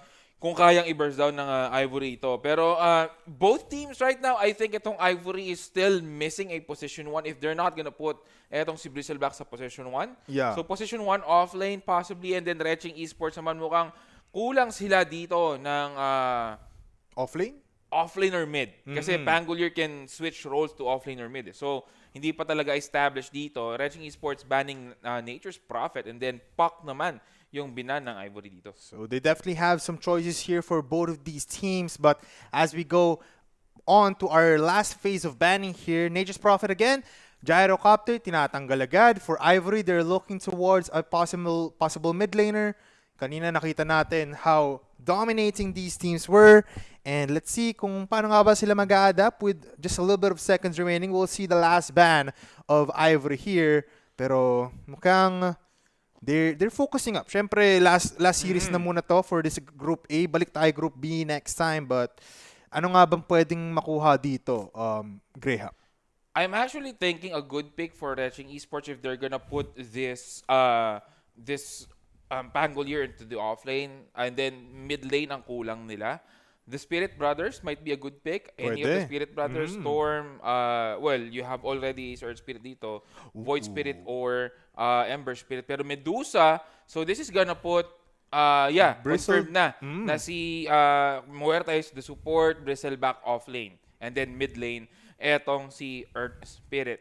Final pick for Retching Esports. Sino kaya magiging pick nila dito? I'm still thinking, no, medyo hindi pa clear because basically pwedeng offlane, pwedeng mid lane, pero Ivory is thinking that they're gonna put Pangolier into the offlane and might be, no, baka tama yung hinala nila dito. So if they're looking for a mid lane, same thing. Any of the Spirit Brothers, Void Spirit as well is good sa meta natin. So possibly etong Void Spirit. And there you go. There it is. Yep. It's going to be the Void Spirit locking on the draft for the side of Retching Esports. It looks like we have a very good game and might be a possible long game within our hands here because there's a Medusa, there's a Luna. All natural farmer carries here and medyo it's going to be a great game. Nararamdaman ko na. Everybody, comment down below on our comment section kung sino nga ba ang inyong sinusuportahan because they really do need it just like in the first 2 series dito sa ating Predator League 2025. I hope you are excited just like we are. And everybody, hold your horses. Onti na lang may kita na natin in the battlefield ng mga players. Exactly. And this is a must-win situation para sa Retching Esports just to force the tiebreaker. Yes. Kasi kung hindi, they're gonna be pushed down to the lower bracket. And again, you don't want to be No. on the lower bracket and the early stages ng tournament. Kasi medyo may kaba ka na agad, may kaba factor ka na agad, no? Ako, pag kinakabahan ako, sa CR ako pumupunta. Kanina din, no? Alam mo, ang ganda rin ng combination ng mga heroes dito tulad ng mga kinain natin kanina. May Coke, may coffee, may soft drinks and all that. Pero again, we're just having fun here. And shout out to our production team dito sa TNT. Yes. We love you very, very much. And shout out din kay Predator League 2025. You are our love and desire. Sa inyong mga viewers, i-share nyo na and like nyo yung stream. We invite you to follow all of our pages. Instagram, Facebook, X, Twitch, YouTube, everything. Nandyan kami lahat. Get in the know in the Predator gaming experience. Exactly. And speaking of, no, this games, sabi ko nga kay paring Benji kanina, that these games are very, very crucial kasi mostly on this positioning, luckily wala nga lang tayong elimination. Pero mostly on these games, one game may mean the difference between you being eliminated or not eliminated, being you on the lower bracket or you on the upper bracket. So, kumbaga hindi nyo pwedeng i-undermine yung importance ng isang game dito. Hindi pwede na, isang game lang yan, bawi tayo next game. Hindi. Kasi point system tayo dito. Each game counts. So, speaking of counts, we will now be counting the seconds down to our beginning of the match. Well, the match already begun right here, mga kaibigan, but both teams positioning for that early runes, the first runes for this match. Let's see, mukhang may early aggression dito sa bottom lane. Already DC showing his presence with the Fire Breath. Grims ngayon using up all those cogs, dividing the team fight. Pero si Drake, kanina ang galing-galing niya, pero ngayon kinuha lang siya ng Grace by Save by Grace. Using that first blood. Angat ngayon ng Retching Esports, pero with the rotation coming in from Ken, he kicks the boulder, giving Rupido a kill, and it's gonna be a 1-for-1 trade. Will the bounty runes be as well 1-for-1? Hopefully, no? Medyo lamang ng konti yung Retching, well, hindi lamang ng konti, pero lamang talaga yung Retching Esports doon. No? They got the first blood, they got the additional gold para sa first blood. So which means na kung sino man yung makakuha nun, maybe a support might buy additional items, maybe nakompleto na yung wand or what, yung stick.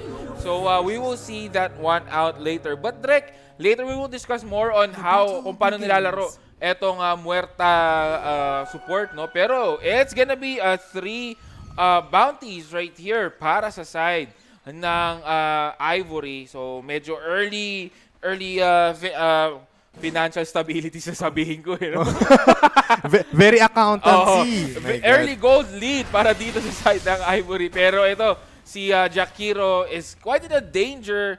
Medyo kailangan niya mag-back. Kayang pasukin ng Muerta yan, no?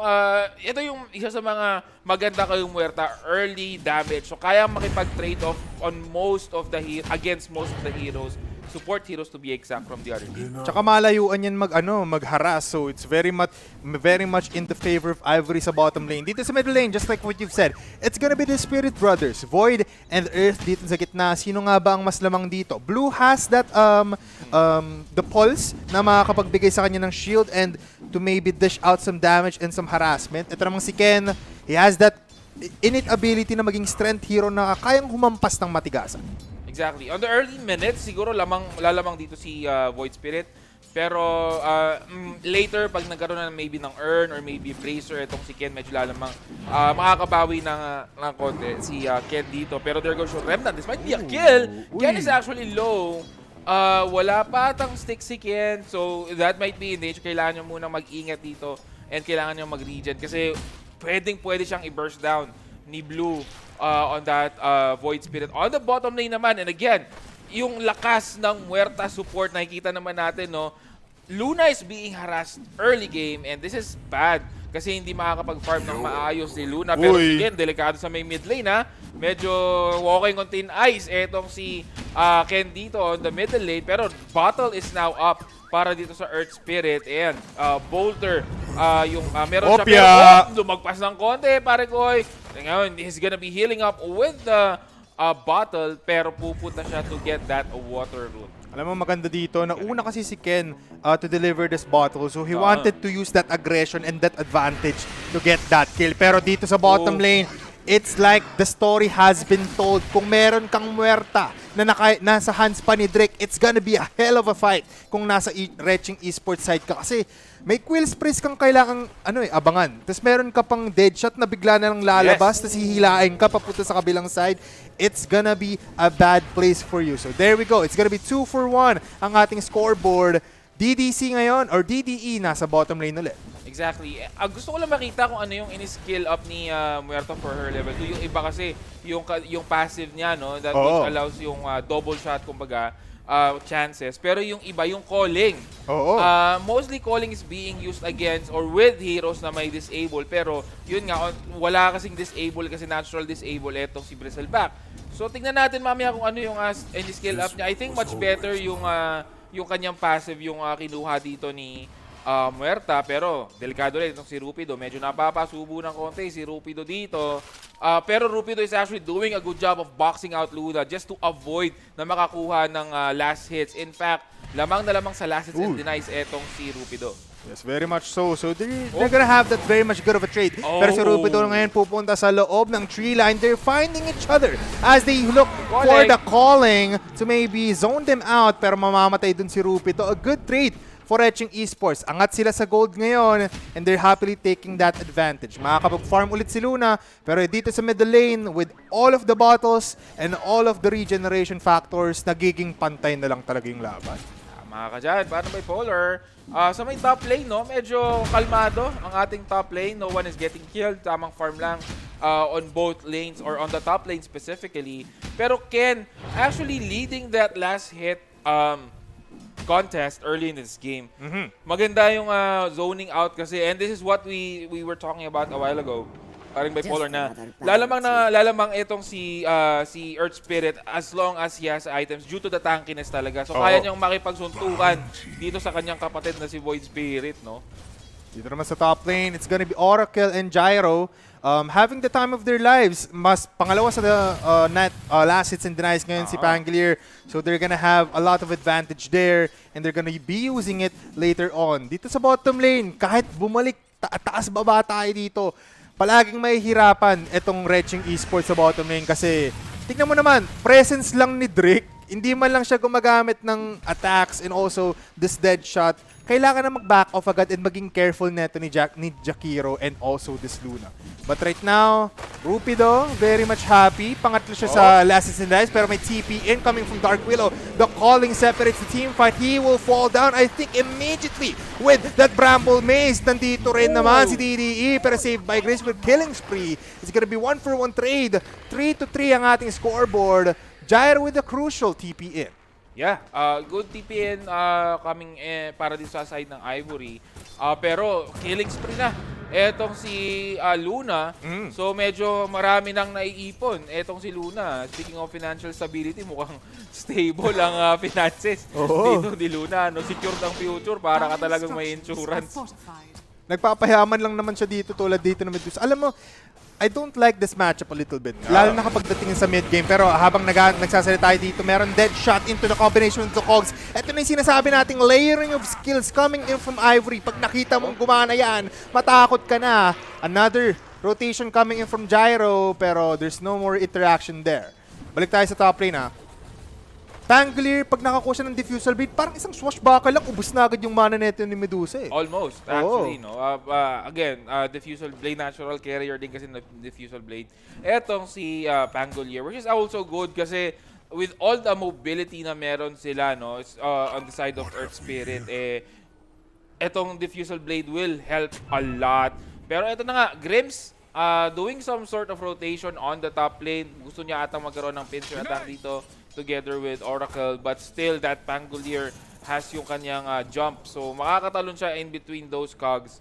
And so itong maganda naman sa sa Pangolier on an offlane. Very independent siya. Hindi siya madaling patayin. Hindi rin siya kumbaga very survivable siya. No? Kahit iwan mo siya okay lang. Pero speaking of okay lang, mukhang hindi magiging okay. Etong si Clockwork dito, kukuha ka pa ng Wisdom Rune, pare ko. Naku po, gumugusto ka ngayon.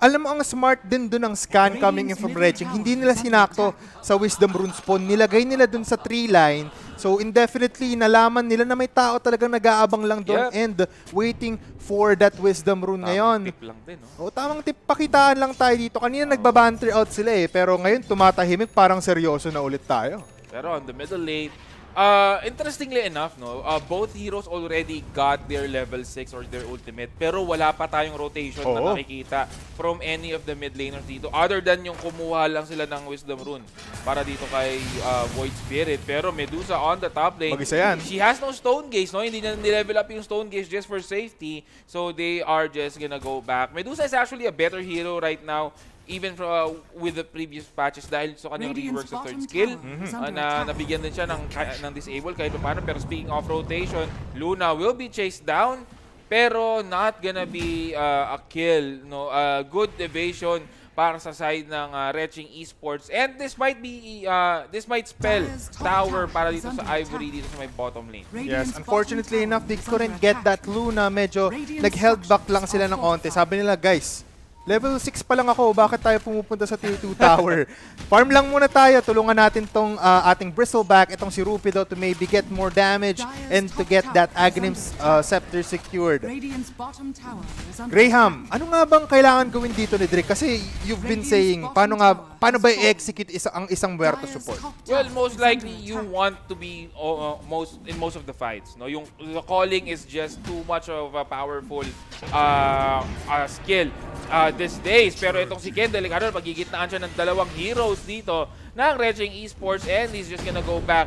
This is a tanky Earth Spirit, so hindi mo siya madaling mapapatay talaga. No? Tanky, natural tanky din talaga si Earth Spirit. And usually hindi lang kasi ginagamit to from the previous patches kasi there are better heroes on the mid lane. Pero now na nauso yung Vessel, yung Urn, which is a natural carrier siya ng Vessel and Urn, nabalik ulit sa meta etong si Earth Spirit. So let's see, no? And going back to the Muerta, yung calling talaga is just a powerful spell with the ultimate being on the low cooldown. Pero delikado ata si Ken dito. Ken is actually batting. There goes for Magnetize. Mahiiwan niya ba? Oh no! He won't roll out, but the damage is still being dished out. Pero mukhang wala siyang mapapatay dito, and that's gonna be a good pick-off coming in para sa side ng Reching Esports. And ito na nga si Clockwork Bata, susunod na biktima dito.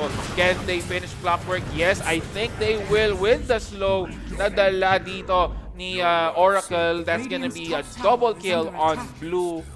Good fight para sa Reching Esports. Alam mo yung maganda dito, habang wala pang BKB, habang di pa tayo umabot ng 20-minute mark, sobrang ganda ng layering ng skills. Tulad dito sa gitna, with that immobilized, na-stun nga ba, pero yung Bramble Maces holds them down with the Ice Pad as well. Nandito na nga si Dark Willow, he will definitely go out safely, pero pumasok nga dito si Ken sa gitna ng dalawang players. He will fall down. Again. Blue now with a dominating, kaka-respawn lang nun pero Rolling Thunder from the sidelines, pero na-stuck siya doon for 2 bounces. Medyo nahirapan sila. Wala nang mana dito. Si Aizen, so he will definitely fall down again. They still have mana. Gusto pa pumasok Muerta dito kasi merong amplified damage. Muerta will meet the grave and he will fall down. Wow.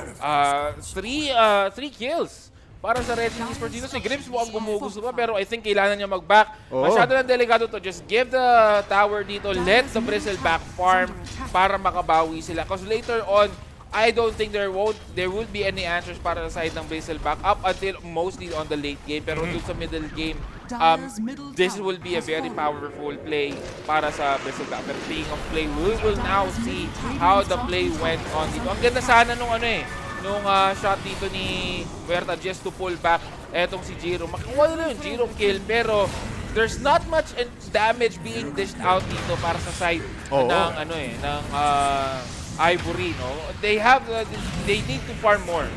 On the other side, si Medusa hindi rin nakakapag-farm. Hindi pa nakakapag-farm din talaga. So they need their items first. They need to avoid this kind of engagement.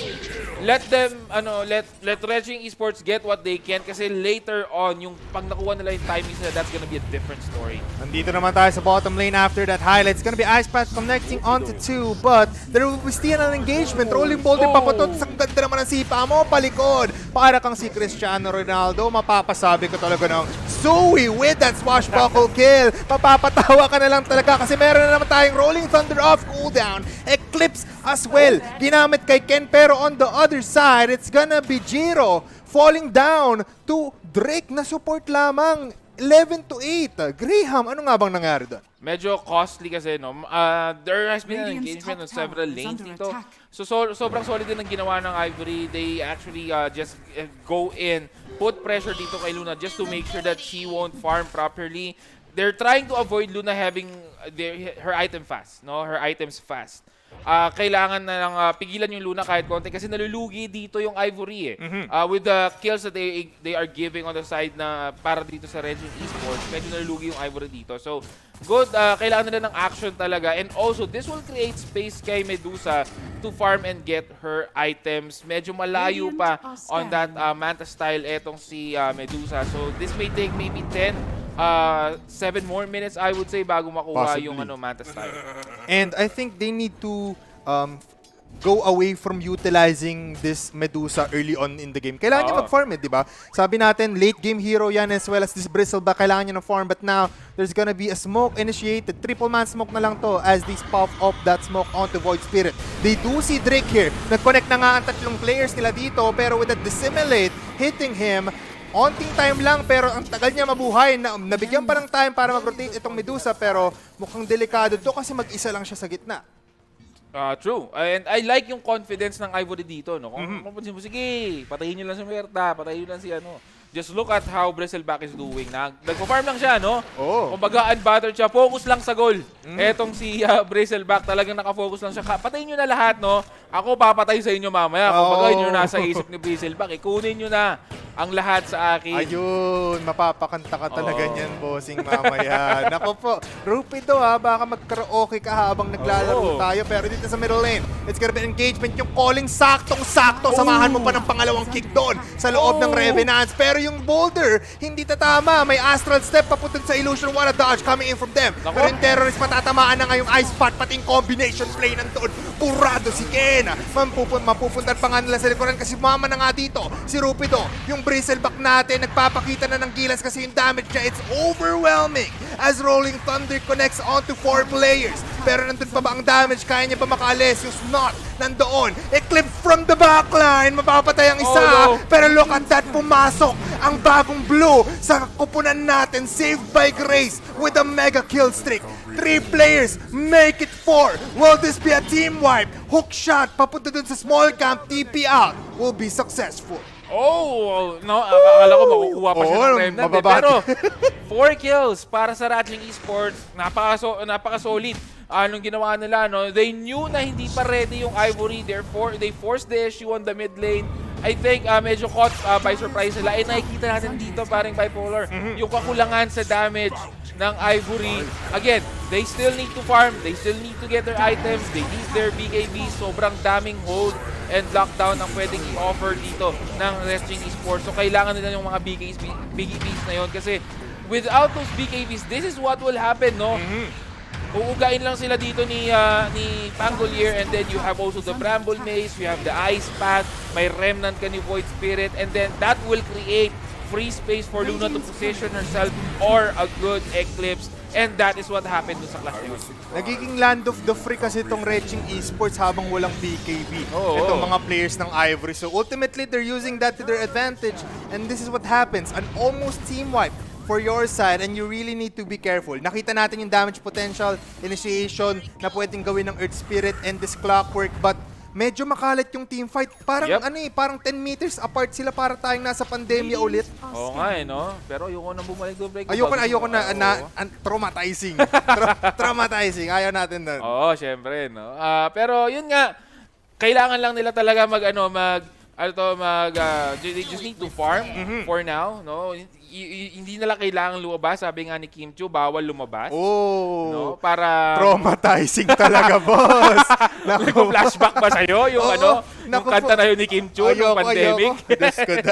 This could. Pero yung in the gist of it, siguro they need to play later in the game, tas play together na lang. Yun na lang. That's actually a good match. And I think kailangan gumawa rin ng moves. Ito kasi without forcing some issues. Pero speaking of moves, mukhang eto na nga, mamamatay. Eto si Clockwork. Rupido is now being chased down. No, Rolling Thunder is actually being attempted. Pero no, they realize for Wrestling Esports na hindi worth na habulin muna si Rupido ngayon. And they're just gonna calm down. They're gonna reserve etong Rolling Thunder for a better opportunity later on para maharap nila yung Ivory.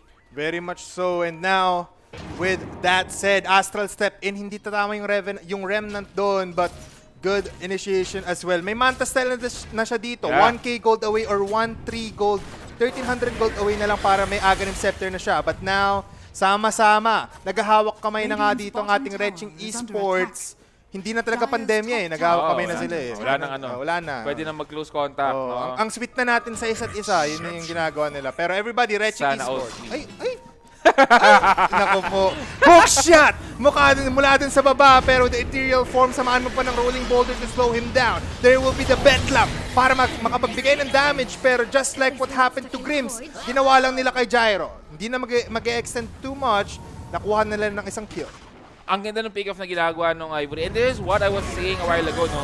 They need to make moves para makapag-farm and makapag-create sila ng space for that Medusa. Pero makukuha pa nga nila dito. Etong Pangolier and will easily be bursted down real quick. Makukuha rin nila etong Jakiro. That's 3 kills on the board para sa Ivory. And eto na ba ang redemption arc ng Ivory? Pwede na kasi ito na talaga. Pag nagsama-sama sila at hindi sila naghiwa-hiwalay, Ivory talaga, parang elepante lang yan na may tusk Pag trinampol niya ng sabay-sabay yung mga taong yan, nako, burado agad yan sa mapa.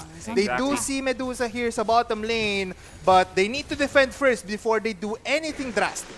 And this is the issue that I was saying a while ago that they need to force. They need to force issue on the tower. They need to force favorable fights sa Ivory. Yun yung nangyari kanina, no? They got a pick off dito kay Dark Willow, and then sumunod si Pangolier. Nakita nila yung Jakiro. They grabbed the opportunity. So that's actually a good movement para sa Ivory. On the side of Wrestling Esports naman, kailangan mag-ingat din sila ng ganito, kumbaga contained aggressiveness yung kailangan ng Wrestling Esports dito. Hindi sila kailangan maging overly aggressive.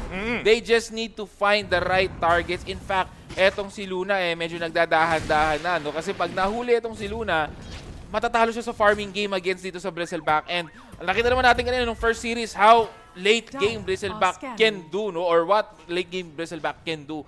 And you're not gonna be happy about it kung ikaw yung nasa receiving end nung late game Bristleback na yun. Very much so, kasi just like our net worth right now, it does not lie. Naghahabulan ng 3 players underneath Medusa right now to maybe get more gold. Just like what you've said, kapag na-enable nila tong bristleback na to later on, nakita natin yun eh. Parang 600 damage plus with that warpath coming in from bristleback yung kaya niyang i-dish out with just 12 stacks of quill spray. So parang libreng dalawang rapier na yun eh. So it's gonna be like 3 hits for this Luna to die. But there's gonna be a smoke of deceit play coming in from Retching Esports. They wanna look forward to killing a Medusa, pero mukhang may kita nila sa Earth Spirit. There will be a silence into the kick, pero nandyan yung Manta Style, yung Remnant hindi tatama. Winter Curse! Ay, Curse Crown pala! Magpa-pop off into Ken, pero they want more. The soul, the flare will be there to see him. Silence pa nga, nagamit ang Terrorize para ma-dish out yung damage. Bedlam naman nandoon, pero tingnan mo naman sa likod yung Void Spirit hindi na nakakagalaw. Natipid pa nga si Ice, and it's really an oh-no situation as 1 and 2 players fall down for Retching Esports. Just like what you've said, ito na ata redemption ng Ivory. Exactly, no? Ivory, again, eto na yung redemption arc nila due to the fact na itong si Earth Spirit, now with that Blade Mail, is mas mahirap ng patayin. No? Hindi na siya tulad nung kanina na pwede mong i-burst down and all. Right now, medyo magdadalawang isip yung i-burst down due to the fact na baka bumalik sa'yo. And naturally, versus of Void Spirit, mas bakuna talaga etong si Earth Spirit. So, kumbaga, kung survivability lang, ay mas mataas ang survivability. And immediately, Ivory knowing na patay etong Void Spirit, they can take advantage of this early Roshan dahil meron silang bristleback sa kanilang lineup. Our first Roshan into our game within these two teams. Binigay na nga nila ang Aegis of Immortals kay Rupido, so this might be their time to push out these lanes at makuha lahat ng map control sa bottom lane. As you can see, they're already connecting. Si Muerta nasa gitna lang showing herself para hindi makapag-isip ng Retching Esports na nasa ilalim pa ba sila. May BKB na rin dito si Earth Spirit, so it's gonna make him more enabled in those team fights.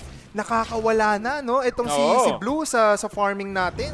Exactly, no? Medyo nagkakaroon na ng gap dito etong si Blue. Pero on the middle lane, Huerta as well, nakuha na niya yung Atos dito, yung Rod of Atos, which will add a little bit dun sa lockdown na pwede nilang i-provide versus a very, very speedy and very, very elusive Void Spirit. So, a lot of lockdowns, a lot of stuns, a lot of disables. Imagine you still have the silence, yung calling dito ni Huerta. So, easily, no question, kayang-kaya nilang patayin itong si Void Spirit. And in that sense, Void Spirit kailangan niya ng BKB dito. And medyo naglalak talaga tayo dun kasi if you can see, Manta Style lang yung means niya of getting out into the fight. Siguro isama mo rin dissimulate doon. Pero tignan mo naman, Fear, Silence, Hook Shot, the Battery Assault na talaga makakapag disable sa'yo, Silence from the Geomagnetic Grip. Talagang marami kang kailangan i-take into account. Pero just like that, look at the symphony of skills, Graham. Hindi na makagalaw. Exactly, and nakikita na natin yung worth ng mid lane, Earth Spirit mga kaibigan. Pero in the middle lane, there might be some engagement. There goes your Bramble Maze just to stop the advancement na ginagawa ng Ivory dito. Pero they are still gonna go. They're gonna try to find etong si Blue. Pero si Blue tamang pa-sexy lang sa puno, Paragoy. Parang si Roshan kanina ang sexy niya eh. Sexy lang tayo sa puno. Hindi makikita under that tree. And safely will go out, pero the illusions will actually see etong si Blue. Pero not enough. And I think Ivory is doing a good job of just pushing the lanes. Sila naman ang nagpo-force ng issue ngayon para sa side ng Ivory. They are the one forcing the issue and they are the one forcing rotations para sa Retching Esports. Question is, will Retching Esports respond to this tower taking? Mukhang ibibigay na lang nila to kasi nung nakita nilang may butterfly na tong si Medusa, ay, nako, matakot ka na lang, parang isang tusok lang yan, mawawala ka na sa game number 1. Exactly. Plus, wala talaga silang enough damage pa. You don't have the MKB yet on Luna, no? Pero speaking of, etong si Rupido taking a lot of damage, pero still will be running off safely dito. He still have the Aegis though, so pwedeng lumaban. Pero nakuha nila etong Earth Spirit dito. BKB now onto Earth Spirit. The silence onto that Pangolier, pero a lot of damage is being dished out by Rupido. Rupido will fall down, but that is with an Aegis. Eto na, on the run, on the side of Ivory. They will try to chase etong si Clockwork, but Clockwork with his shards will safely go out. And another lock-in, but there goes etong illusion dito, or etong remnant ni Void Spirit just to stop that advancement. They get stunned. Etong siya saved by the grace. You will not be saved right now, pare ko. That's 3 down for Retching Esports, make it possibly 4. Ilista mo na etong si Dark Willow. Nilagay na nga sa kabaong nila muerta itong si Jairo at ang ganda nun, saktong-sakto. Yung Stone Gaze coming in from Medusa, enabling them to get that kill kahit naka-BKB pa. Pero tignan mo naman, Manta style lang ang puhunan neto ni Blue. Pati disseminate and the symphony of skills is there. What a beautiful outage there. Pero what a dodge! Nandun na nga, nag-TP out pero kaya ba nila patayin to? Nag-hesitate. Almost. Ganda nung shaking and baking.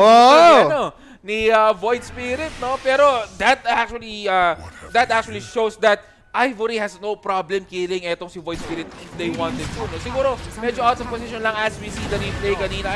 I'm not quite sure kung sino nakakuha ng amplified damage doon. Pero etong si Rupido actually dishing out a lot of damage on the backlane, killing si Pangolier very, very quick. And I like what Clockwork did. No? Fly out siya dun sa gilid and then suddenly, wala nang kalaban. Pwede na kami. Meron nakuha ng Remnant. Pero speaking of Remnants, etong si Rupido is taking a lot of damage inside that ulti ni Jakiro. Pero hindi pa rin siya patay. He is still alive. Mga kaibigan, makukuha niya pa nga. Etong si Void Spirit and on the run na.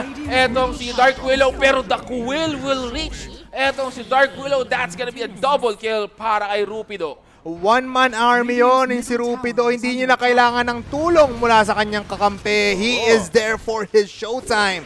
Hindi pa nga ginamit yung Bloodstone ata dun kasi cooldown. Pero now, 18 to 21, napapatawa na lang si Muerta kanina dun sa chat because he knows that they are on fire and they are controlling the game essentially.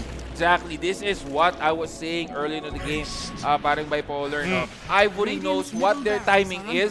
So they don't care. Sige, patayin nyo lang lahat ng kaya nyo patayin early game. Pero once we have our timings, once we have our items, then it's our time to shine. And yun na nga yung ginagawa nila ngayon. Actually, they are the ones hunting right now. While nakuha na pala itong middle barracks for the side na Recheng Esports. Wow, ang bilis pala no, no? Parang isang iglap lang nawalan agad ng buildings pero habang mag-isa dito si Muerta, he pops the Pierce the Veil. Pero may TP out initiated pero mukhang gagamitin pa ata dun Rolling Thunder. There's no more games here. Kasi si Blue nagpapakita na ng demonyo. Nagiging pula na siya dito. Pero again, everybody, they do have the objectives in hand. Yung top lane natin being pushed out by Medusa. Just look at this, may Skadi na pala siya. Wow! So this is gonna be a lot of sustain coming in para kay Medusa and also a lot of damage that he can dish out. Pero itong si Rupido, no, BKB, Bloodstone, and Aghanim, good combination. Dito pa lang, tanky na siya. He will go straight for a Blink Dagger and an Assault Keras. We saw this kind of build parang bipolar nung first game, no? Yung nagiging right-click.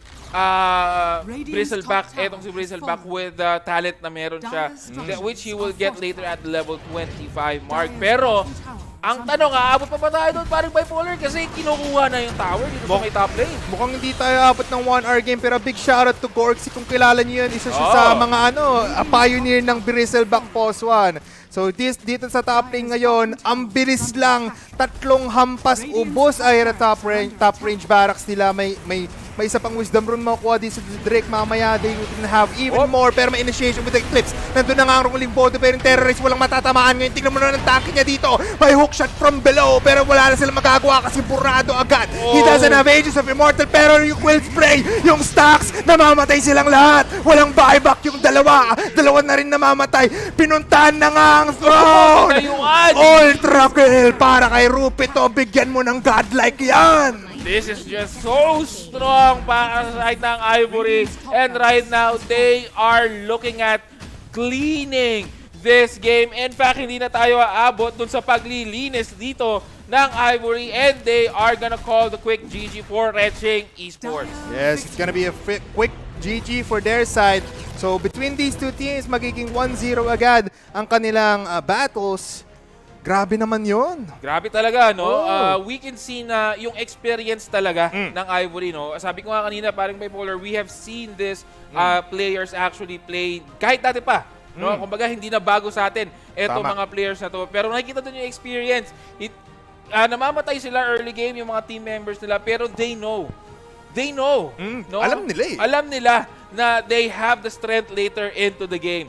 And yun yung ginawa nila, no? Naging patient lang sila, parang hindi sila nataranta, hindi sila nag-counterplay.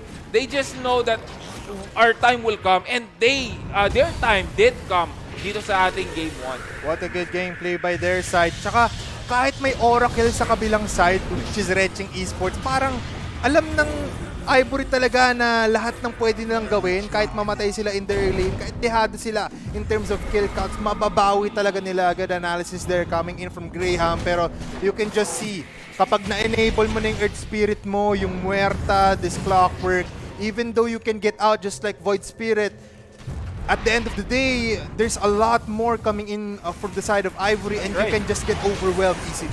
Exactly, and this is the final clash. We can see right now yung difference nila in terms of strength level. No? Nakikita nyo, a lot is being done dito. Medusa will actually fall down, pero nagawa na niya yung trabaho niya, which is to dish out damage all around that clash, and they actually did. In fact, eto nga si Bristleback, medyo tayo na lang tayo, talikod na lang tayo no, dun sa fountain. Let the fountain kill you instead of make you live, and that will be our Game 1, mga kaibigan. Ivory will take Game 1, 26-20, and look at Bristleback. Parang bipolar, 15-2-5. Wow, beautiful coming in from the side of Rupido. We gotta give him the big ups there. And look at the damage, 20k. Tapos tignan mo naman yung net worth ng side ng Ivory. Ang nag-iisang 4-digit lang doon ay yung Clockwork nila. And for the side of Retching Esports, nahirapan talaga sila makahabol. Lalo na nung parang tatlong team fights yung sunod-sunod na talo yung Retching Esports. Nakuha talaga ng Ivory yung momentum nila, yung rhythm, and the means to destroy the hopes of Retching Esports. But everybody, this is again a best of 2 series, so we still have more chances for Retching Esports, and we'll see kung sino nga ba ang MVP natin dito sa 2 teams na to. It's gonna be the one and only Rupido. On that Bristleback, paring bipolar, again, 15-2-5. Yung impact niya sa game, no? Although early, hindi natin nakikita no, kasi nagpa-farm siya. But still, once he has his items, once he has the Aghanims, the BKB, and the Bloodstone, yung tatlong items lang na yun is already a monster. And yun yung nakita natin dito, no? With, coupled with the Medusa, that could, that's a split shot.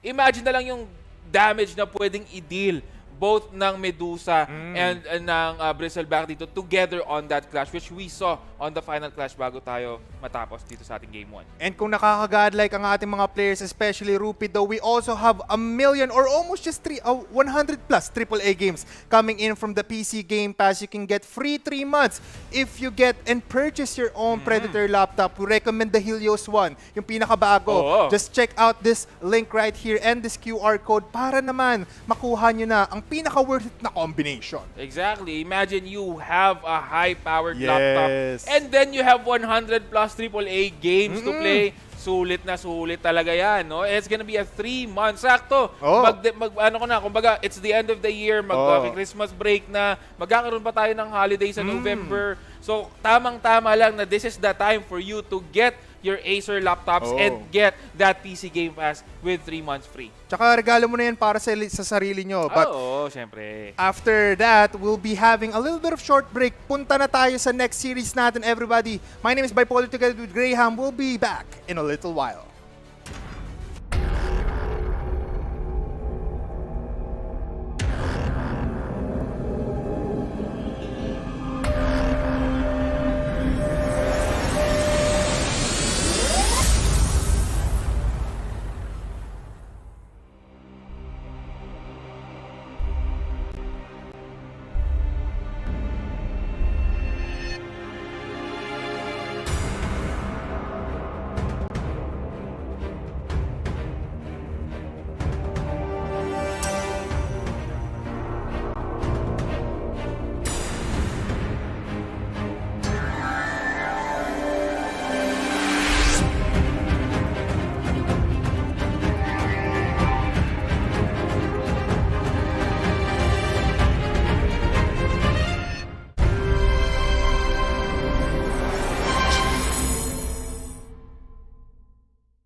The X38 is the latest high-octane curved display from Predator.